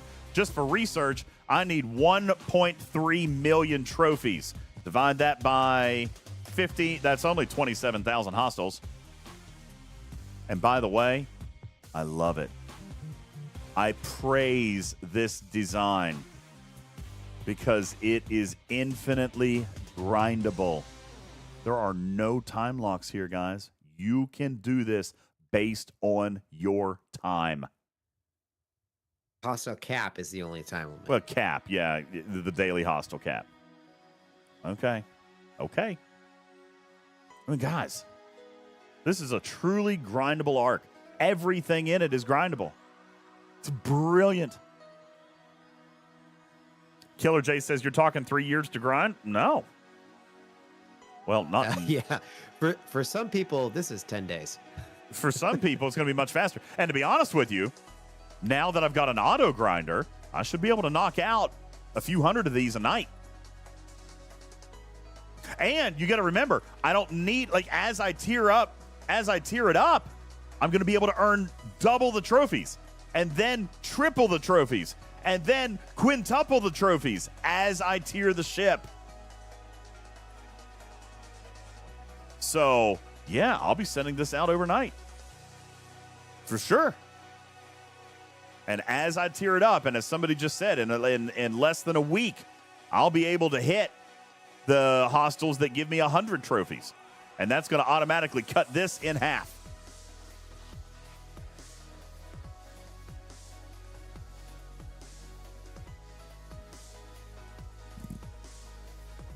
So, I mean, it's great design. It really is. You gotta peel back the layers, man.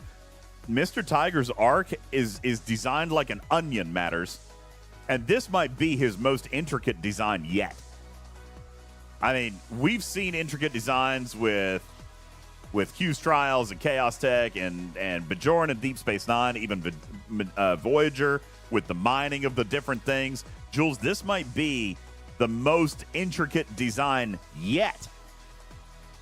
But it's also, in my opinion, it is, as of this point in his STFC career, it's his masterpiece. It's his masterpiece. Lost In said it is really so good. Mr. Tiger should take a bow on Thursday. I plan on making sure that he gets his credit due. I mean, it's such a beautiful arc. It's a beautiful design. Let me rephrase. It's a beautiful design. Divine says the new common loot change is painful. Guys, you guys asked for that.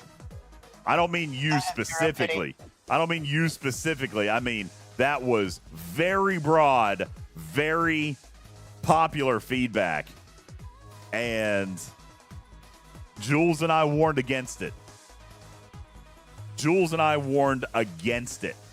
But that was what the player base wanted. That sucks. Yeah, I'm not looking forward to that. That made the grind harder for me. Short says, how is creating an auto grinder good content? Because auto grinding is just, I mean, that's the passive way out of this. What's great about it, Shorts, is that it doesn't have to be auto ground. It can be manually ground. It can be actively ground. And it rewards engagement. If you wanted to go and unlock con in 3 days, like some people did, they can. There's no time gates. There's no paywalls. It just is. You know, like they can get, like, here's the milestone, right? You go, and whenever you hit the milestone, you get the rewards. And when you do that, is completely up to you and the level of effort that you put in. It's amazing. What about mining? There's no mining here. What are you talking about? I don't know what you mean by mining. All auto grinding is another form of mining. Yeah, but okay, you're not listening, Shorts. I just said you can auto grind it, but I am probably going to mix in some active with it because it'll go faster if I do that. And it's based on my level of effort. Moreover, I can do it when I want and know what my goal is at the end of that tunnel. You know? Now, I don't disagree that auto grinding is like mining. I'm not disagreeing with your analysis. I'm just saying this design is going to guarantee me some success, going to guarantee me some progress if I let it auto grind, but I can also actively grind. All right. And I can actively grind as much as I want. I can put out 3 ships if I wanted to. I can put out 3 ships if I wanted to. So, I mean, I'm not saying that I will because that's probably too much for me. Just saying. I can, though. And that's the beauty of it, right? Allow players the opportunity to do that. Last month, players unlocked Con on day 3. Some players, not very many, but a few did. And that's amazing for them. They should be proud of themselves. No, Shorts. See, all you're doing right now is telling me you don't understand how this loop works. You don't need 3 of the new ships. I could take 1 of the new ships and let it auto grind. I could take my junker and grind something else, and then I could take my cube and grind the big ones. If I wanted. Okay, I'm not saying that, but people could, and people will. All right, people will do this. I guarantee it. I have a related question that Yes. I've seen come up a few times today. With the GS31, as well as depending on what ops you are and how far you are in the Monavine loop, you might have 2 things that you're sending out for auto grinding every day if you're still using the baby augment space for leveling ships or scrap loop in G4 and G5. That is 3 ships that you're auto grinding with, as well as the GS31 that can hit 3 to 5 hostiles at a time. People have been asking for the hostile cap to be reevaluated again. It needs to be. I understand that it's there to keep people from grinding too much, quote unquote. But I feel like with things that can hit multiple hostiles at once, yeah, that needs to be thought about, especially with waves added in there and other hostile grinds as well. Like 2,500 would be an improvement. Like it's 2,000 right now, 2,500 would be upping it a little bit without going too crazy. I don't disagree. I'm straight up in your corner on that. We have really not ever, I've never had any sort of progress on that front at all. Anytime I bring it up, it's usually like just, no, we're not looking at it. I mean, I'm just being straight up. I have never gotten traction on that. This particular mechanic gives us an opportunity to rebroach that subject because obviously it is a grind-heavy material or a grind-heavy loop. So we'll have an opportunity to revisit this conversation again. But I don't disagree. I'm fully in your camp on that. Like, people are bringing up bots being the problem. So, like, they are a I get problem. that bots, that yes, and I agree, but Scopely has been punishing, I don't want to say that word per se, but not letting the majority of the people who could use that 2,500 or raised hostile cap because of the people who are botting. And Scopely not being able to find the bots should not be the rest of our problem. It's a very deep conversation to have that I don't want to have at midnight. I I get it. disagree, but So I guess just I've never had any success in changing their mind on that. I don't disagree. I like that idea, and I would like to see it expanded. But every time I've ever asked, I never get it. And grinding happens. I mean, botting unfortunately is actually a lot more common than you guys think. It happens. All right, there's a lot of people that do it. It happens, and it's. I don't think it's that wildly difficult to catch. But you got to remember the depends on type where the bot comes from. Well, but you also got to remember the type of technology we're using here. Basically, everybody is essentially playing on an emulator. All right, it's based on screen input. It's not like a command like Call of Duty where it's easier to catch stuff like that. All right, it's not the same, Killer J. Not Nintendo, where they're gonna brick your console if they find any mods on any of your platforms. Well, all I know Anyway. is based on the way that some of these bots advertise that they work. It's actually, I mean, that would be a challenge to actually prove. You know, which is why they struggle with that. So There is a suggestion in the chat that if they just remove auto grinders from so literally if they say auto grinders in Texas space and auto grinders in the bananas space. is that what we're calling it? Is banana space? I mean, bananas is the theme of the night, isn't it? I guess. I mean, it does look like it could be. It's more of like a sweet potato. I mean, I called it a bean, I think last month, but Yeah. People were saying if you just remove counting auto grinders in systems, so like Bananas. That's a thing. B-A-N-A-N-A-S. Thank you, Bull. Bananas. So I won't take credit for that. I saw a couple people mention it, Primerex.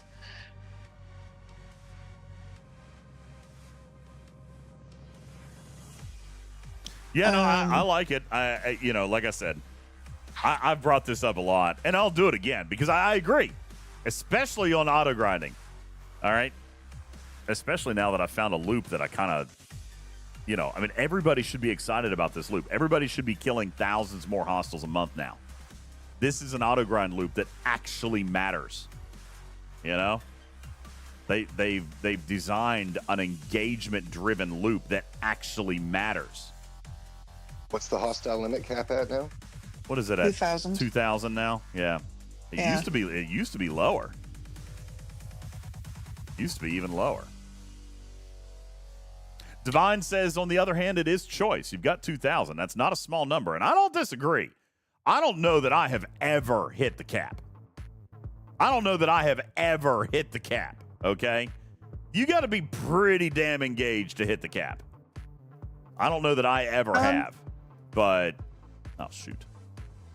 I've hit it a few times. There are definitely people who in the last month have hit it very frequently. I believe that. I believe And that 100%. I also agree that if you're hitting 2,000 hostiles a day, you might need to touch some grass more frequently. Well, but other people will have an auto grinder or two because Cruzito, yes, they're trying to save lat. People have a couple auto grinders. People will be grinding 2 ships at a time in the MU. People will be grinding a couple ships with Kirshara in other places. So it's like, I said more frequently. I didn't say you don't touch grass, everyone. I said more frequently. I know that you were going to criticize me as soon as I said it.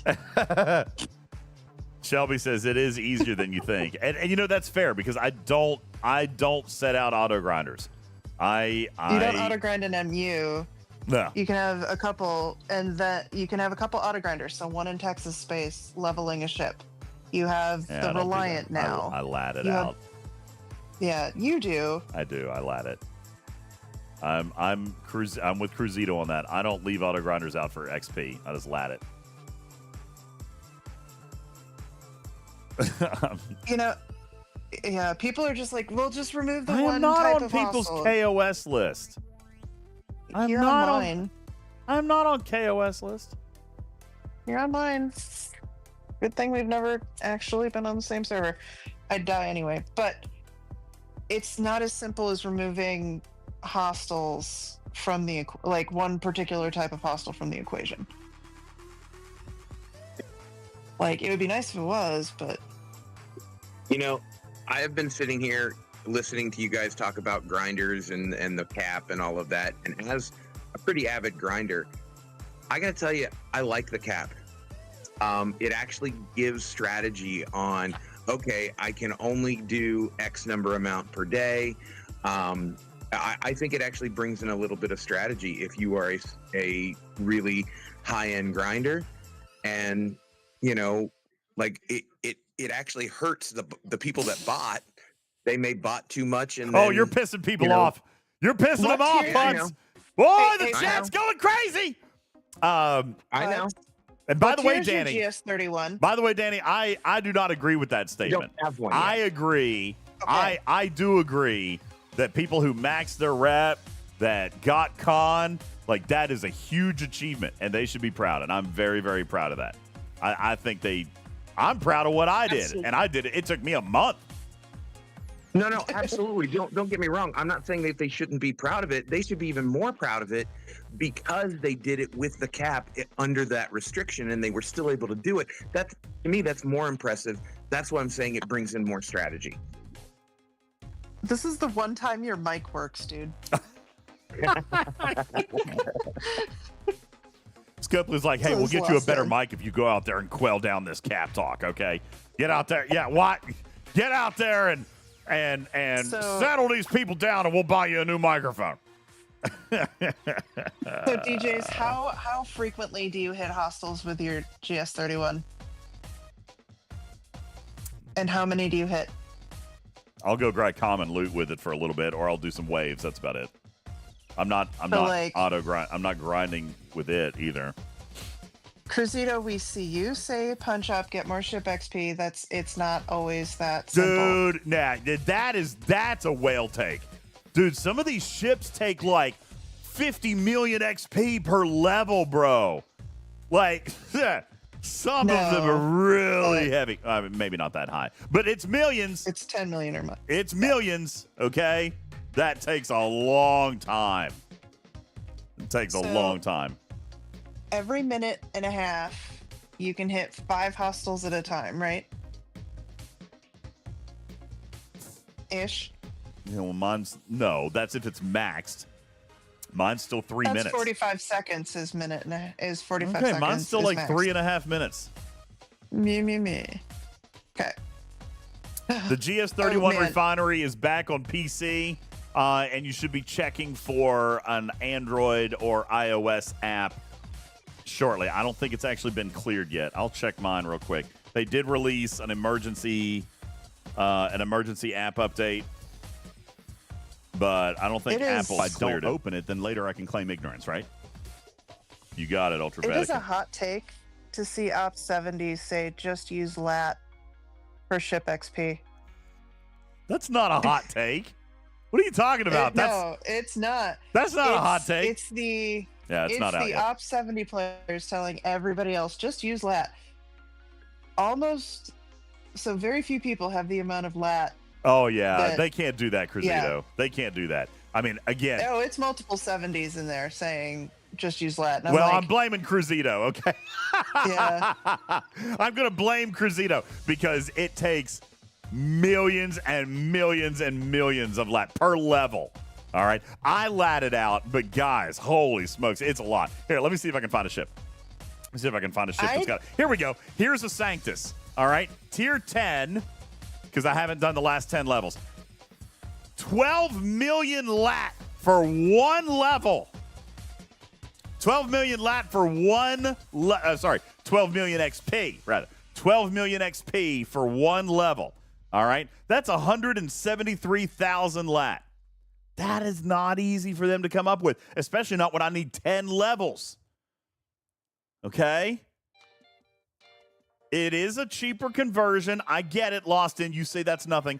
And honestly, it's nothing for me, too. But for Shiz, all right, that's a lot. At 67, so I'm up 67.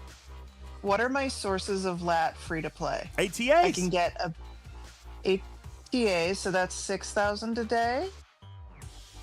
No, that's 70,000 a day if I do two. Yeah. And then it's 80,000 a day if I do both 12-hour dailies, which I don't always do because Matt spend yada yada. So, what, $1 million a week?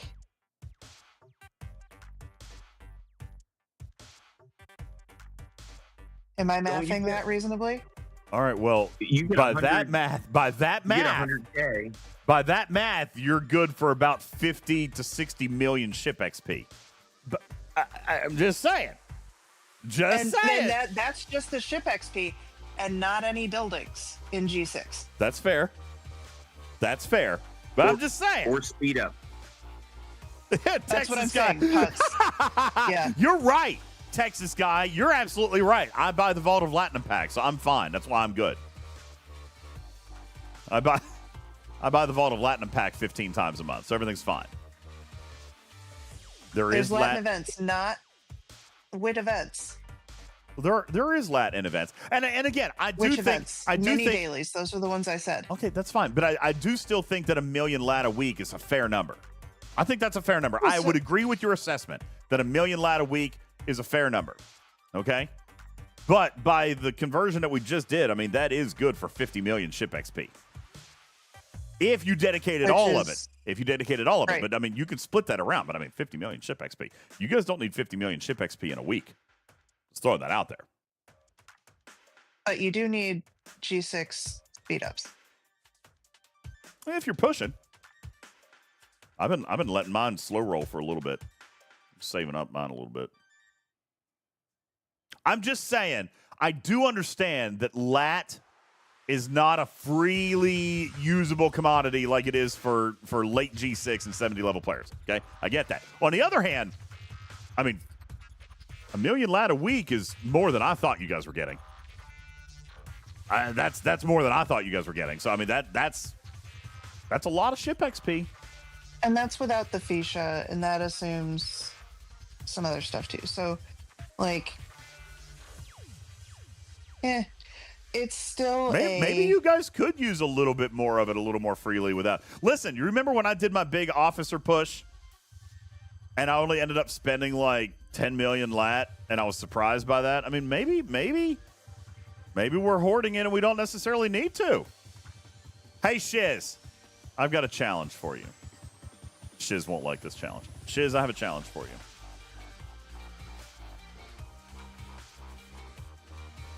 No, listen, Texas guy, 1 million lat a week is not terrible.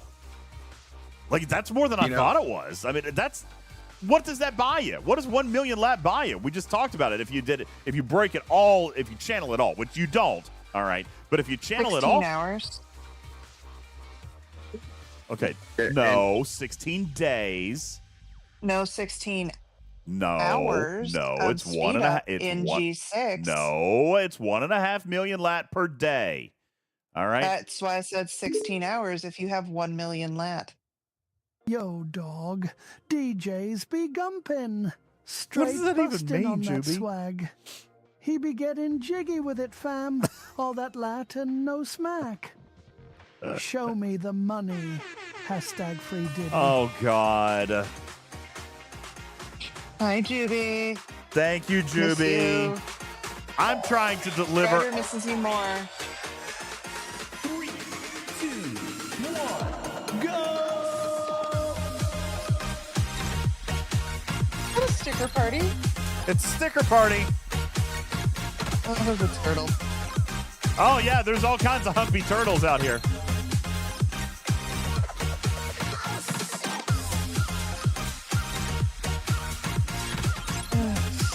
Turtles. Look how wild the turtles. That is hilarious. Look at all the turtles. No. There's so many humping turtles. All right, thank you guys for your thank you guys for that. So many humping turtles. Oh my god. All right. Yeah, so Tarpy's right. Million lat per week is 16 hours per week, but that's not the best way to spend it. Okay, obviously. It'd be good for 50 million ship XP. Oh my god, the turtles. It'd be good for hundreds of millions of officer XP. So Shiz, I have a challenge for you, Shiz. How much ship XP do you need right now to max all of the levels that you are eligible for right now? Thank you, Ram Scoop, for your 27 months up. I know nobody can see me because right now there's too many humping turtles on my screen. How many levels of ships, like how many millions of ship XP do you need right now to max it all? Yeah, come on up for a second. Like we've been on 4 hours. So, oh, it's midnight now too. We got to do this quick. No. Oh, thank you for the humping turtle. No. Yeah, real quick. Just pop up real quick. We'll do this in just a minute or two. I'm just curious. I'm gonna dangle something in front of Shiz here. What? I'm gonna dangle what something. What are we dangling? I'm dangling. I'm gonna dangle a carroty bit. Listen, Shiz. Do we want to know? Shiz. Another hype train?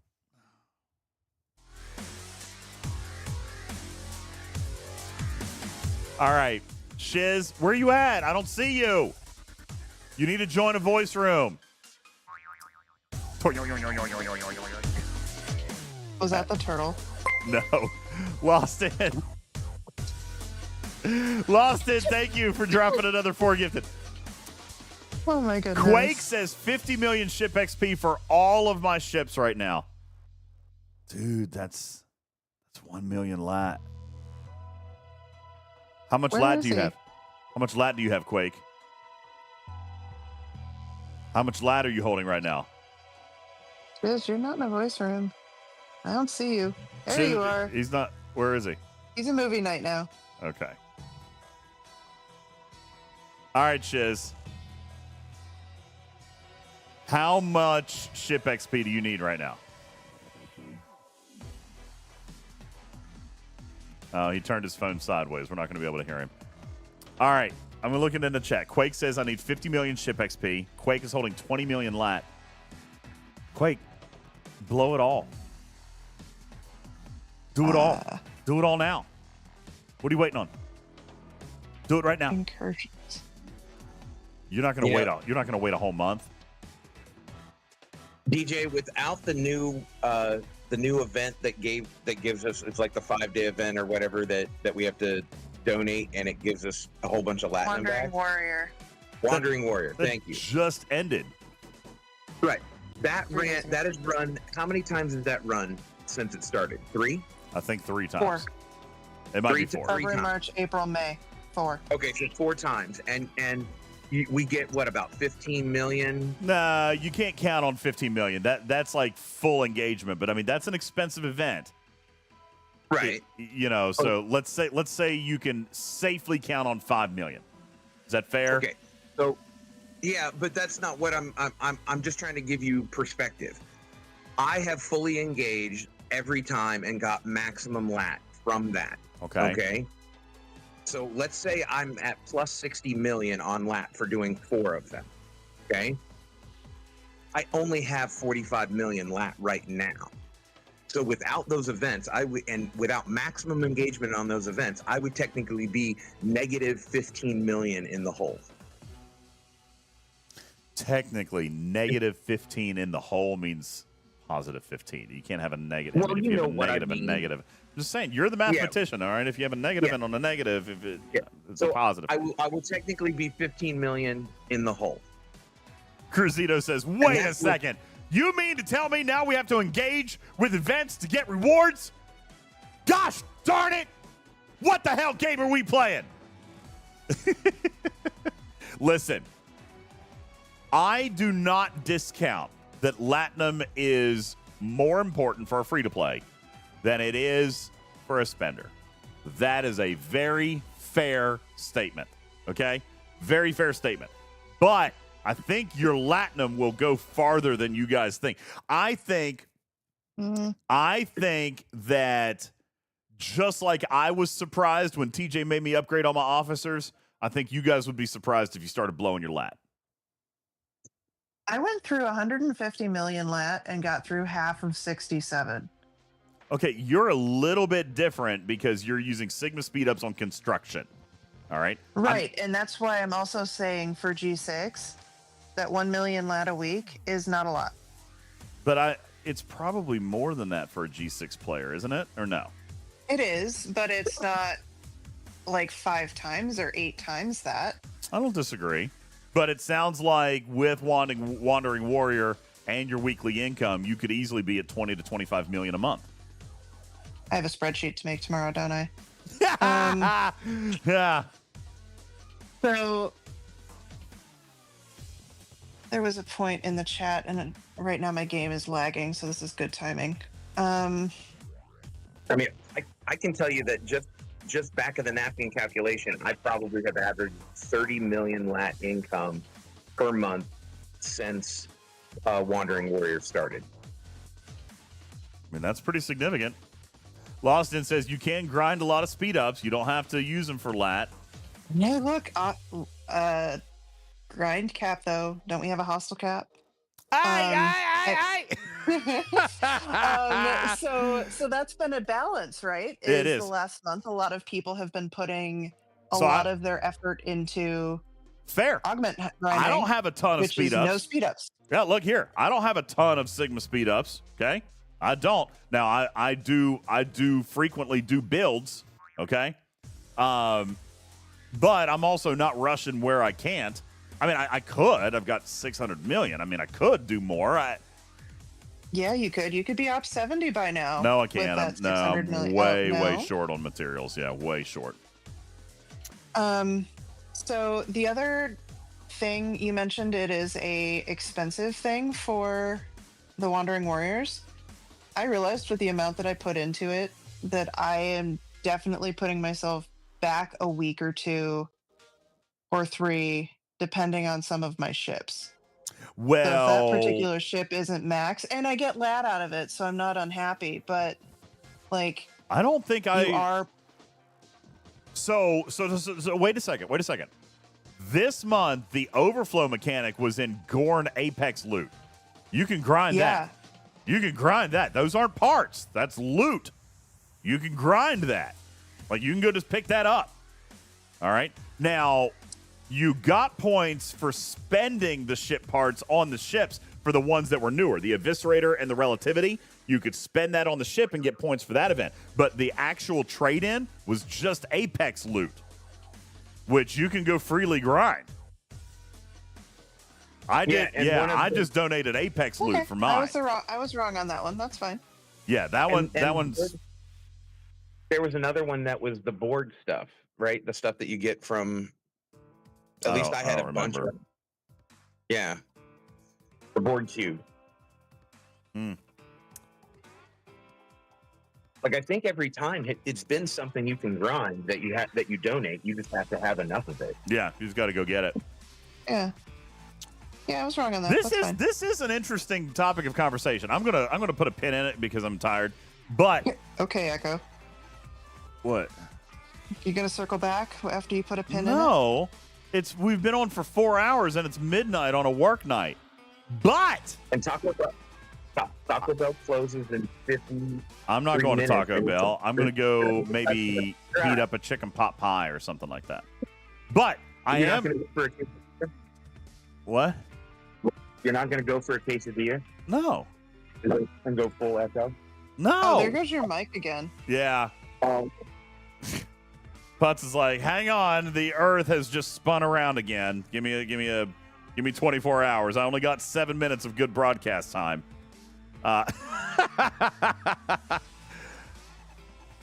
It's an interesting conversation. Maybe we need to have an educational conversation about why low spend and free to play need to be a little bit more liberal with their lat. How much bank of lat do you actually need?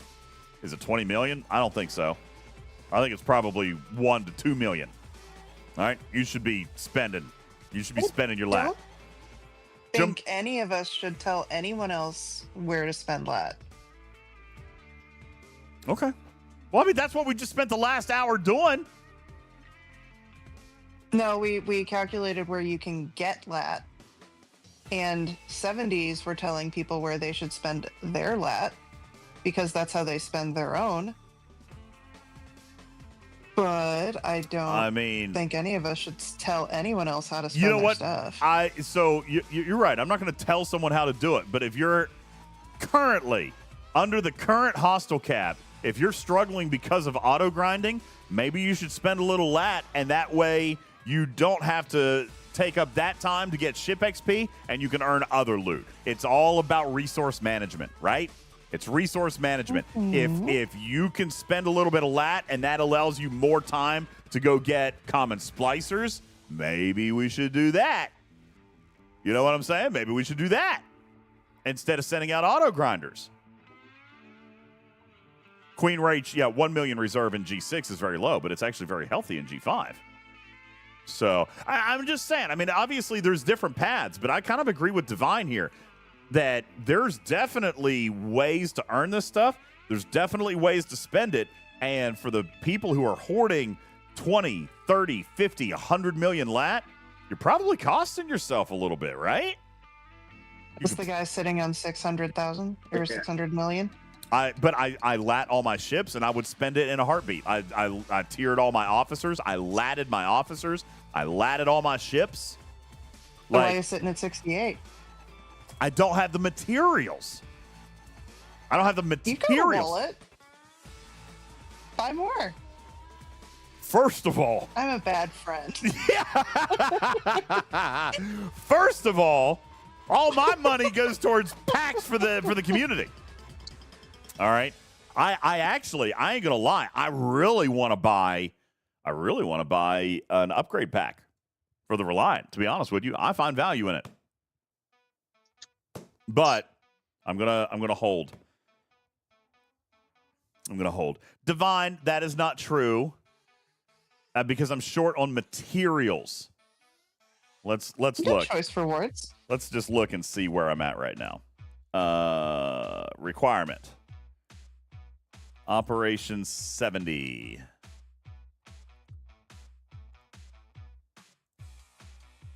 Yeah, I'm still pretty. Yeah, I'm way short. Although that is better than what I would have expected it to be. Wait. That's how many converter This is why we tokens can't have nice things. I know. Trader. No, that's How Sigma. many- That's Sigma, and Sigma never gets taken from me.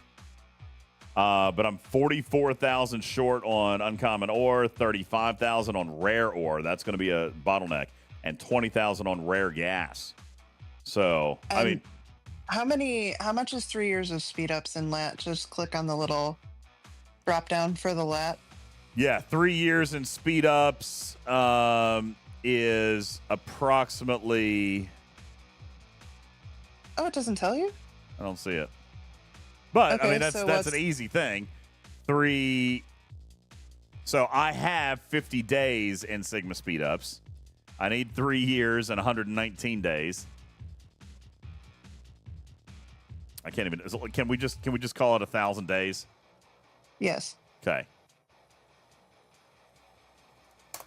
I need 1.5 billion latinum. So double the amount that I've got right now. So you want to be spending a lot of it on ship XP? By the time I earn 40,000 more, I'll have more lat. And maybe some speed ups because you might grind something, but maybe you see why people really want to save their lat in G6, we're especially if they don't. We're talking about Op 70 here. I think I foobot this. Okay. I know. Yeah, that's true, Go Barry. Op 70 doesn't even matter. It's Shipyard 70, which would be even worse. But no, that's why I'm saying, like, I play a little bit more for now. Like, that's why I'm not mining. Because I hate it. I should be using my refinery, but I don't. John over in YouTube chat's having a rough time. Have you guys... John, is everything okay? I feel like you've fallen asleep and you're a restless sleeper and you just keep kind of rolling over onto the keyboard. What's he doing? Have you not... Hold on, I'll send this to you. He keeps sending, like, I think I weird... foobot this. Like, just random, like a cat's walking on the... Like a cat is walking on his keyboard. Let me send you this. This is what my mod chat looks like over in YouTube right now. Oh, jeez. You made me a mod on YouTube. I just don't ever sign on to YouTube. Look. There it is. Just like- random letters. I feel like his cat is just... His cats are wrestling. Either that or he's hilarious. rolling over on a keyboard like he's falling asleep. So Message retracted. all right, guys. I feel like I've done enough here tonight. 4 hours in, I'm getting delirious. And I don't know if I want to see if I would make a chicken pot pie. I'm gonna have to wait like 25 minutes, and I'd like to go to bed. I might just go in and make like a tuna sandwich, no cheese, slice of tomato on wheat bread. Yeah, that sounds really good. Yeah. Hey, Shiz, you were never suppressed, dude. You're muted. You're muted.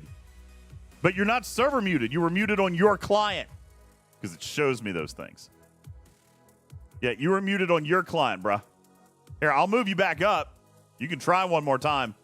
But then I gotta go. I want a sandwich. I want a sandwich. Oh boy. I heard something. I heard something, but it sounded like it was from the next county over. That was a word. I might have to figure it out. I posted screenshots to Gold Chat. If you can hear me. Yeah. Yeah. Okay.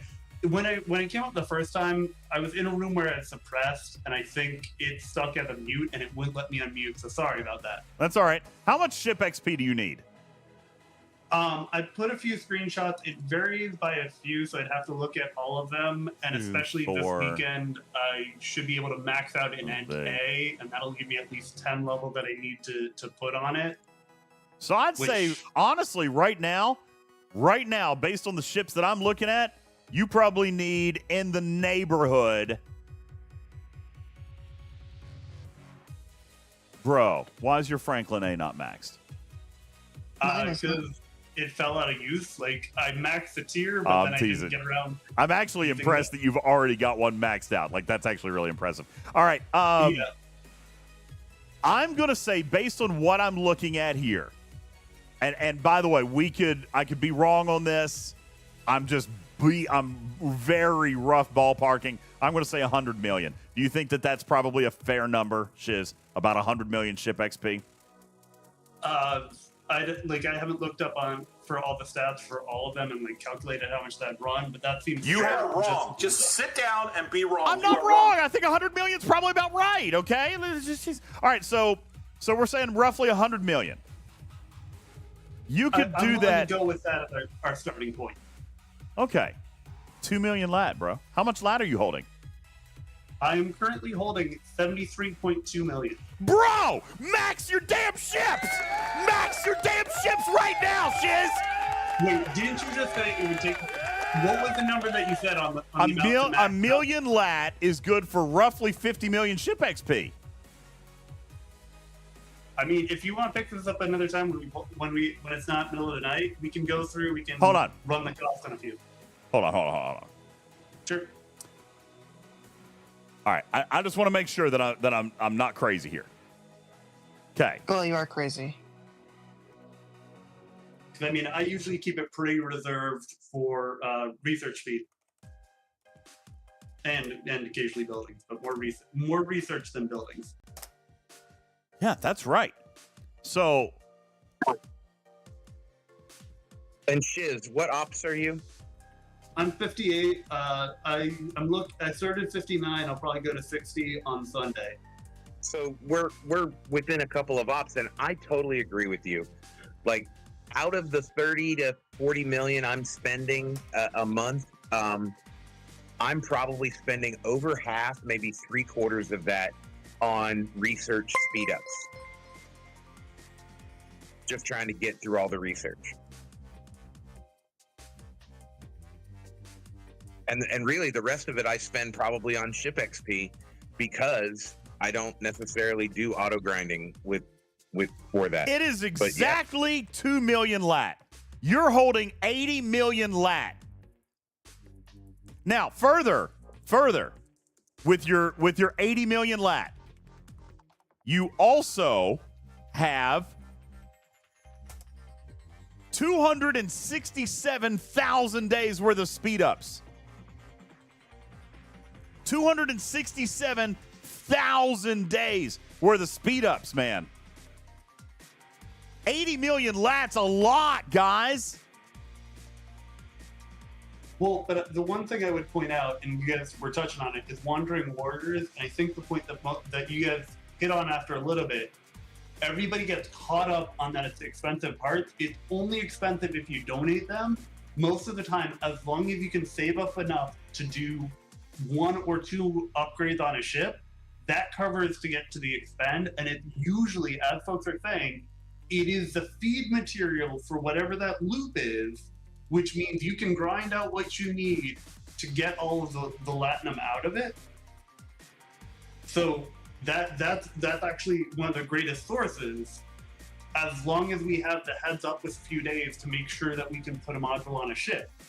Because like slowing down like a Gorn Eviscerator, the Relativity, like all of these are ships that they've used, that's been the greatest sourcing. And then to your point, if it's that cheap, which honestly probably makes a great case, it lets me send a lot less time sending ships to the hat, having to go through repairs, wait for them to. It'll save you a ton of heartache, man, and therefore it'll save you hostile cap. All right, now, Carissa asked a really good question. What does he gain by maxing those ships? Depends. Probably nothing. All right. For his Hegta, it's going to get him probably another few hundred million in power. So that's ability. For his Kelvin, that's a scrapper ship. Well, How's the Hegta? All of the G4s, like the rares, I'm probably going to keep around because who doesn't need some loot ability?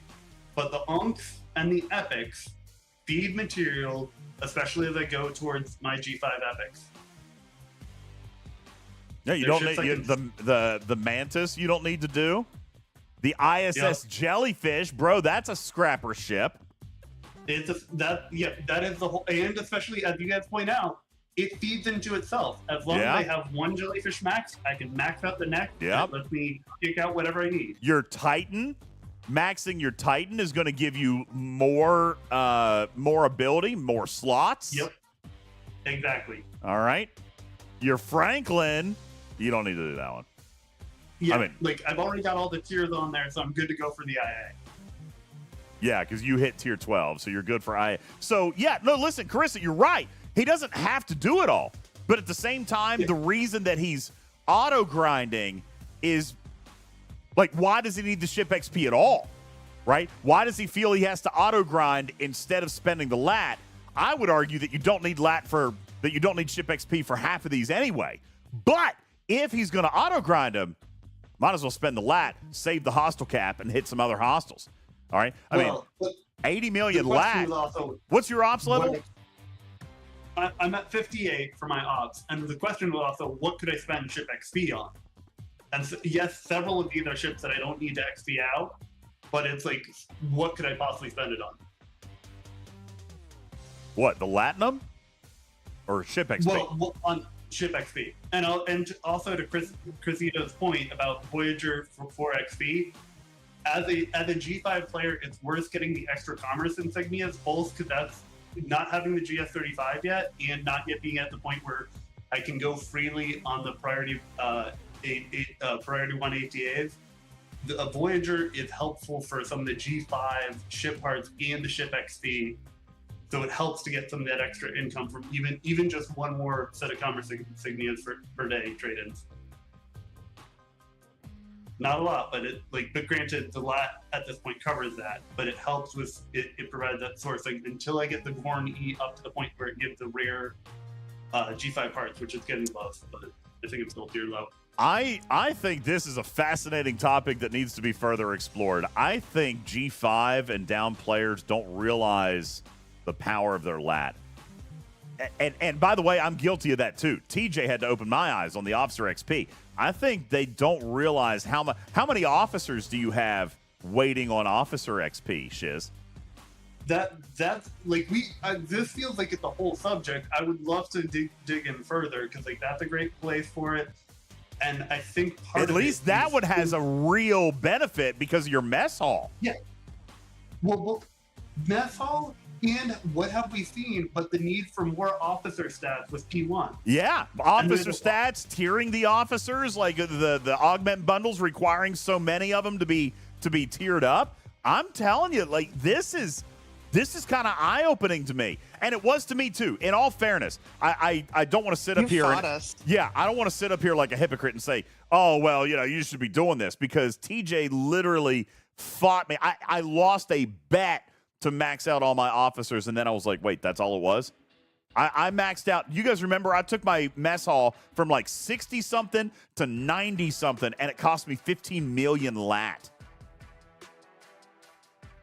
I mean, that was 30 levels of the mess hall. I mean, that was a lot of officers. So... We were here. That... I wonder, Shiz, if you guys just don't realize the power of your lat. Like, it goes a lot farther than maybe you think. And if you're sitting on 80 million, this is like sitting on ultra recruit tokens. Like, why do that anymore? You're just costing yourself progression. Like, get the officers, tier them up. Let's go. I think the big part is that is one thing because I didn't realize that it's as much lat per day as Tarpy was saying. Especially because I'm usually burning through it because I'm usually trying to find any research I can, push research hard all the time. Mm-hmm. But my main thing, the main time that I see my lat go up is Wandering Warriors because it is such a driver. And now that it's gotten into somewhat of a constant push of that, I think that also helps a lot with knowing, hey, we have that flexibility because we do get, even though it's one specific time each month, we do get a sizable infusion of lat. Yeah. What's the issue, Wham? What do you mean that we have? That we don't realize the exchange rate? Because I guess you're right. Yeah, like I used to hoard lat 5 years ago, so I still hoarded lat. Yeah, we teach hoarding. Yeah, no, I don't teach hoarding as much. Especially not since I entered G5. I'm like, I don't teach hoarding as much anymore. I used to. You're right. I did. But I don't as much. You hit on two things that I'd like to touch on. I think it can be quick, but I feel like there's a lot to bring up at another time. One, there's a lot within the last year or two of the game that has evolved. And I think a lot of players are still catching up. And this has really exposed one area where even I haven't realized what the tools that we are being given. And then the other is I entered G5 only back in around January. I forget if it was December or January. But I was expecting and hoping to make it most of the year before hitting towards the end of G5. And it goes even faster than I realized. I've just hit a point where I'm just like, okay, most research pushed, on to the next. And it's to this point where I'm like, okay, I guess I'm going to 60. Like the game can move a lot faster if you can realize all the levers you can push and have ability to push them. If that makes sense. Hopefully all of that is coherent. Yeah, no, it's absolutely fact. Like that's fact. The game is faster than we realize, and I think for some players who are, like Wham says, used to playing the game like it's 2019, right, Cruzito? I don't disagree with that. Like, because that's how it was, and we just never really changed our mentality on that. There's a lot of hoarding and a lot of stuff sitting out there that can probably make a huge difference. I mean, there's probably a lot of power you're sitting on, Shiz. There's probably a lot of abilities in your officers that you're sitting on. I won't disagree on that. And I mean, although I've been referred to as a moderate G5, I think was the term used, I think at least stats-wise, I can make a case that I'm a decently invested G5. I'm usually at my level. Most hostiles I can play about my levels. I grounded out. Finally just hit Superior tonight for the Augment rep. Cleared the captain on the Jamp, so doing decent, and I ground that out usually using the 54th as a loot crew, so I feel like that's not necessarily horrible. No, that's really good. It's Superior, 60 million, right? That's what you're saying? You did 60 million? Yeah, I just finished it. That's huge. Stream. Congratulations, man. That's great. Like at this point, like I just feel like I'm so glad it's just over. Yeah, no, it was. Well, and here's the thing. It's not really. It opens up the whole sub grind. It opens up the whole secondary grind of the trophies, which is why I love this ship so much. I think people are missing it, Shiz. I think people are missing it. Like, I see what you're saying. At least now that I have hit the 60 rep, I feel a lot better. I felt a lot of pressure because one of the points that was raised was the possibility of stuck hostiles.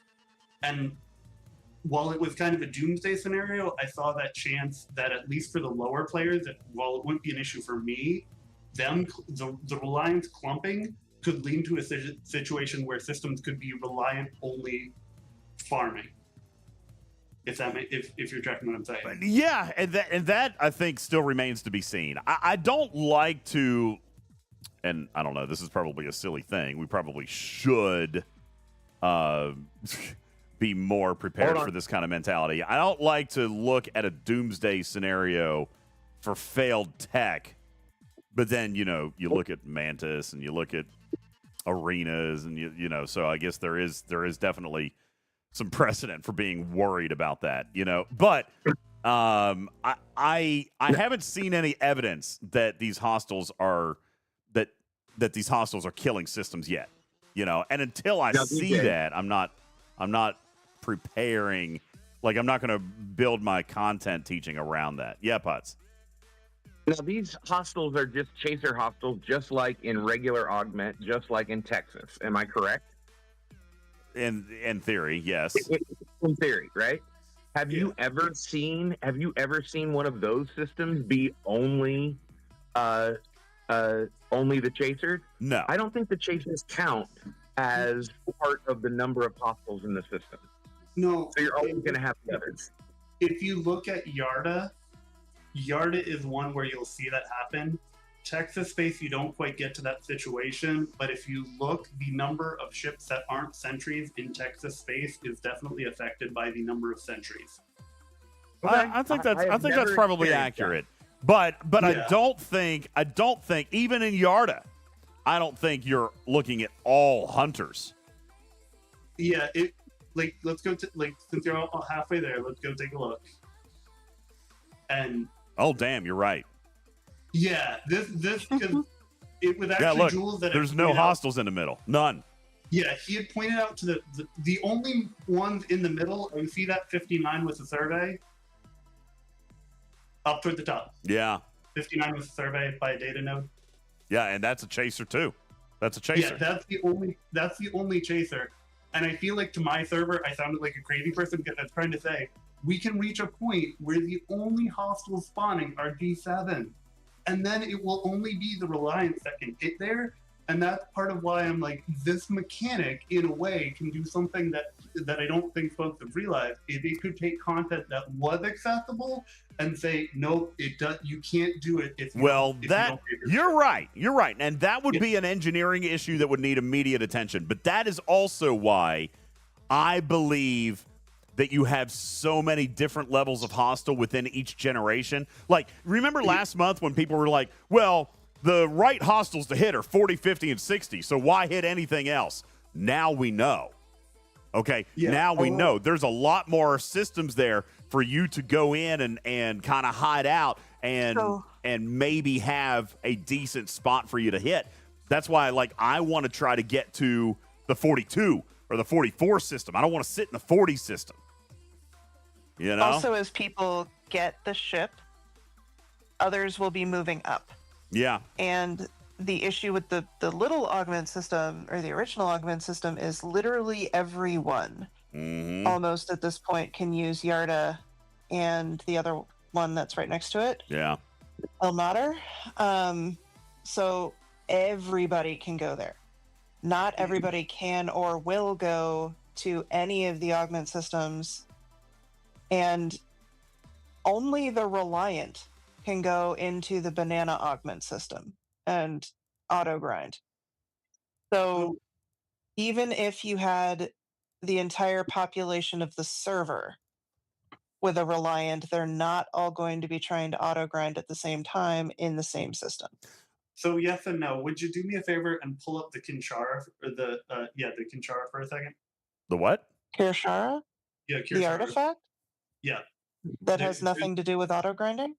It kind of doesn't, but they're the very, unless we want to count hospitals, I'm using the Kinshara as a placeholder for how many hospitals are in the system, because they're not going to let you queue more hospitals than are in the system, right? We can agree to that. No, that's not accurate. The Kirshara will go up to 25. Yeah, and Voyager You can systems. queue other people's auto grinders. Right, and I've been in Voyager systems all by myself, like opening up the system, and there's less than 25 hostiles in the system at that one time. Kirshara is not a good indicator of spawn points. Different systems have different numbers of spawn points depending on how many hostiles design wanted in there, whether it was 10, whether it was 20, whether it was 50. And the armadas count. I'm not saying the lowest amount that there can be in there, but I'm saying, like, what would be a number that we can use as a placeholder versus counting. And that's part of why I think the usual spawn population is probably maybe something like 30. And if it's 30, then when you get 15 in there, say you have 15 chasers, that removes 15 from the non-chaser pool.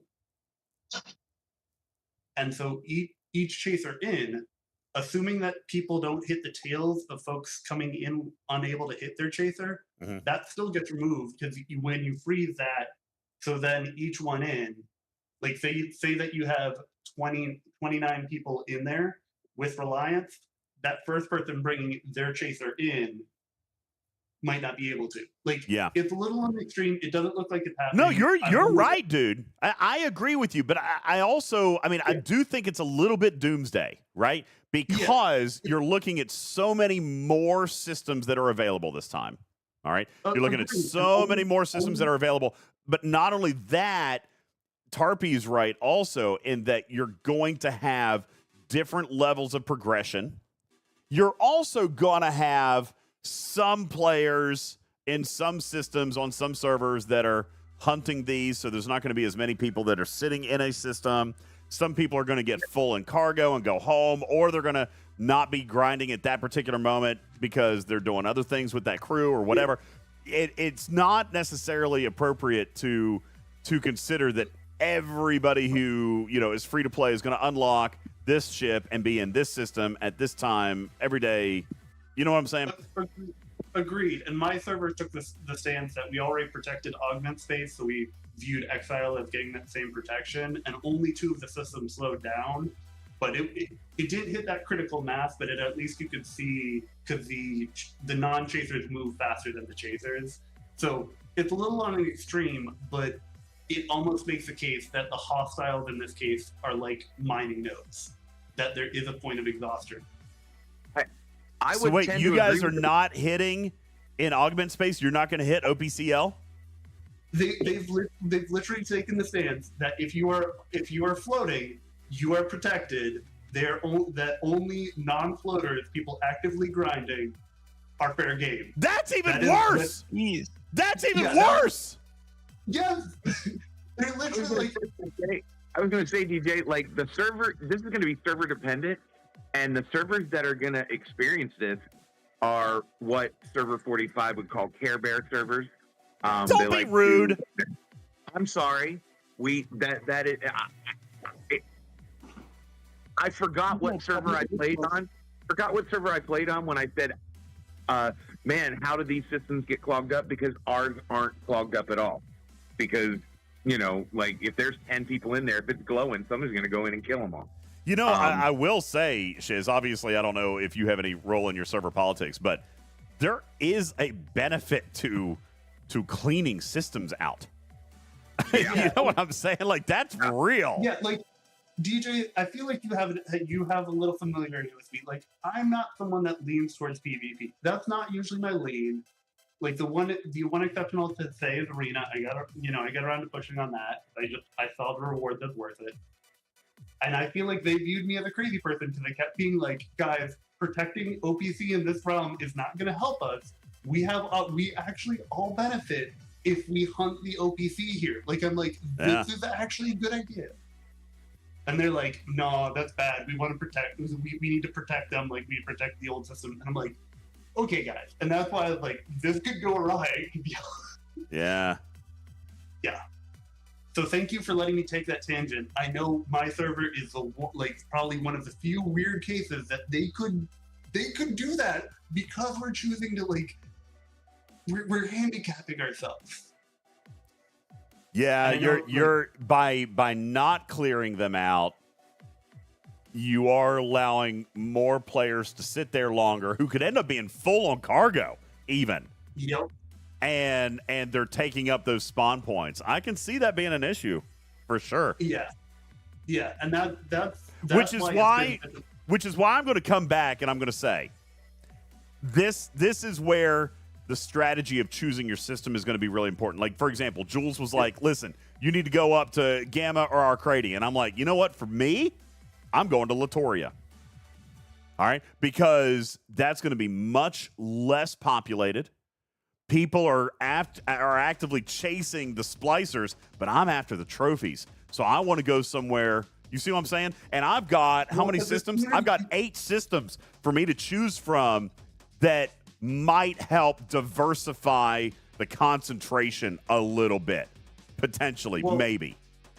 Those early systems are non-fog systems for one thing, and you're also cutting in half while you're at the trophy point how many trophies you're eligible for. Now, granted, that's a factor of how much you're pushing ahead, but the trophies are all in the chest, so it doesn't matter if you get hit. Like, giving up that OTC. Well, no, it doesn't matter if I get hit as far as cargo, but I want to survive longer. I want to kill 100 hostiles instead of 10.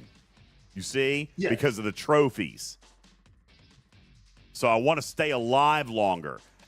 And if I'm in a smaller system with less overcargo, then I am possibly less likely to be hit. Now, on my server, that's probably going to be different. But that is a broad potential idea that some people can explore on their server is, where am I going to have the least opportunity to be hit?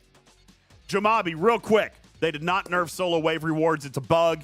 The mirror wave credits were taken out. It's a bug. They're going to be bringing them back. All right? But, yeah.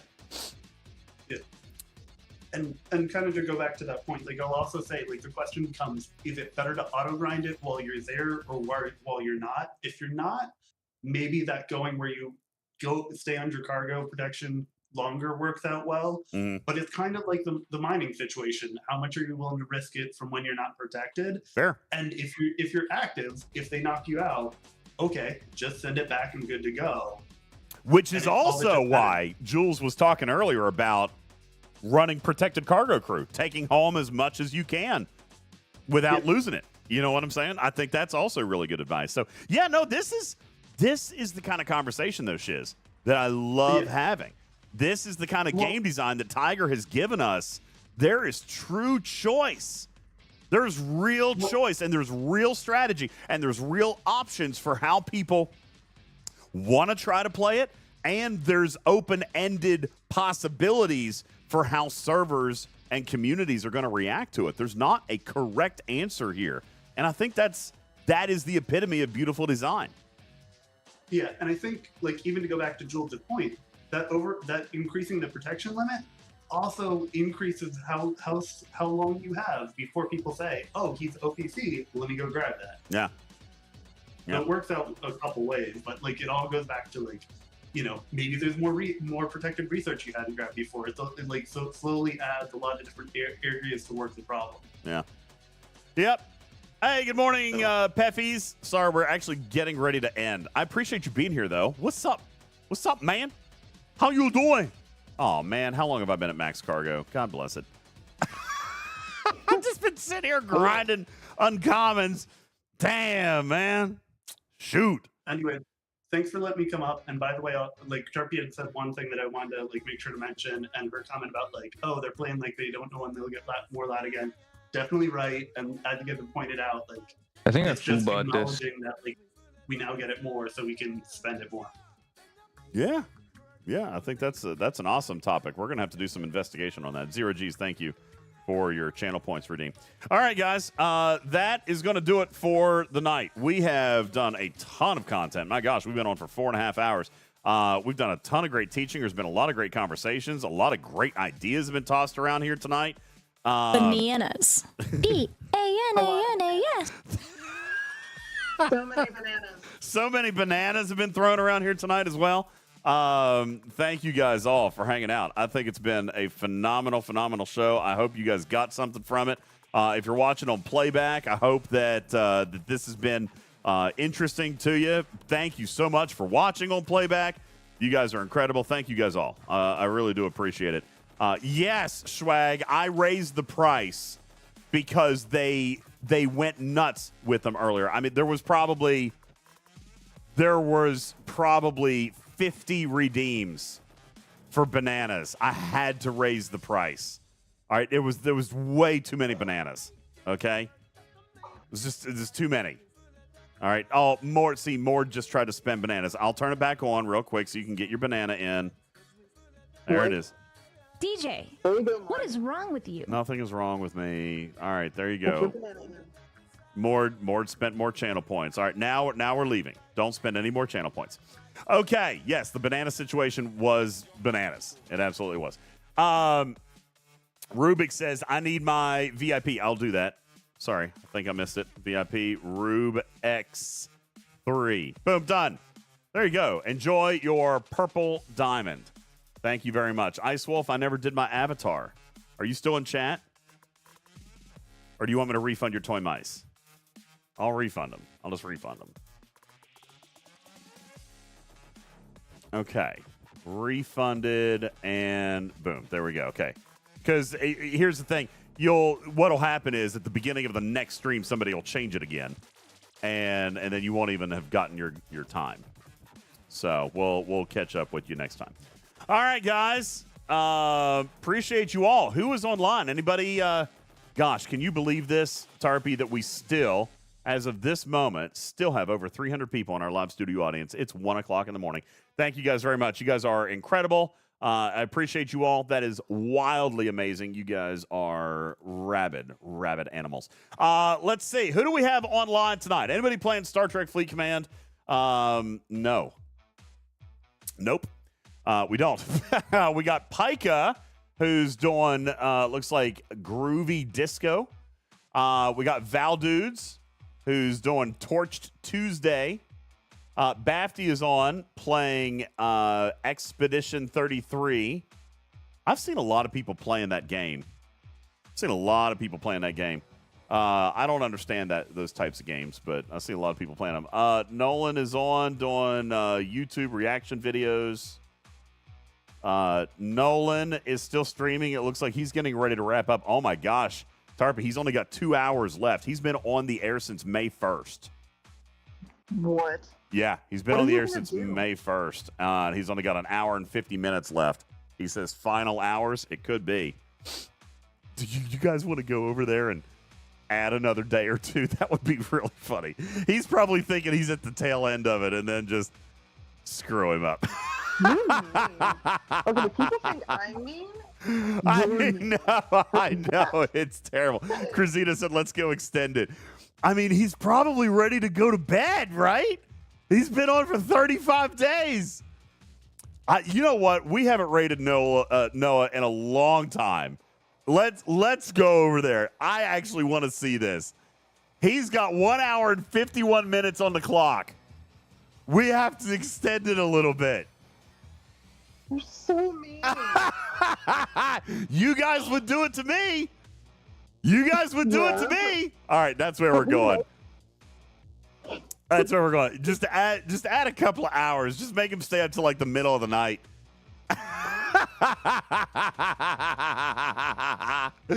Oh, that's so good. All right, guys. I'm going to bounce on out of here. Thank you all. Tarpy, appreciate it. Shizzle, thank you for hanging out tonight. Putz and Matters and Jules Verne and everybody else. You guys are all crazy amazing. Thank you guys so very much. I appreciate you. One and all, my name is UltimatDJz. I'm going to bed. I'll see you guys tomorrow, maybe, for a bonus stream. Maybe. It might be Thursday. I might have to take a night off. I don't know. We'll see. We'll see. I don't know. All right, guys. Love you, man. See ya. Bye. And, of course, the song is going to end right now. You know what? That's just stupid. That's just stupid. All right, now I got to find a whole nother song to play. All right, and we're rating out in like 20 seconds. I don't even like this one. You know what? I'm just gonna turn it off. Forget about it. Bye, guys.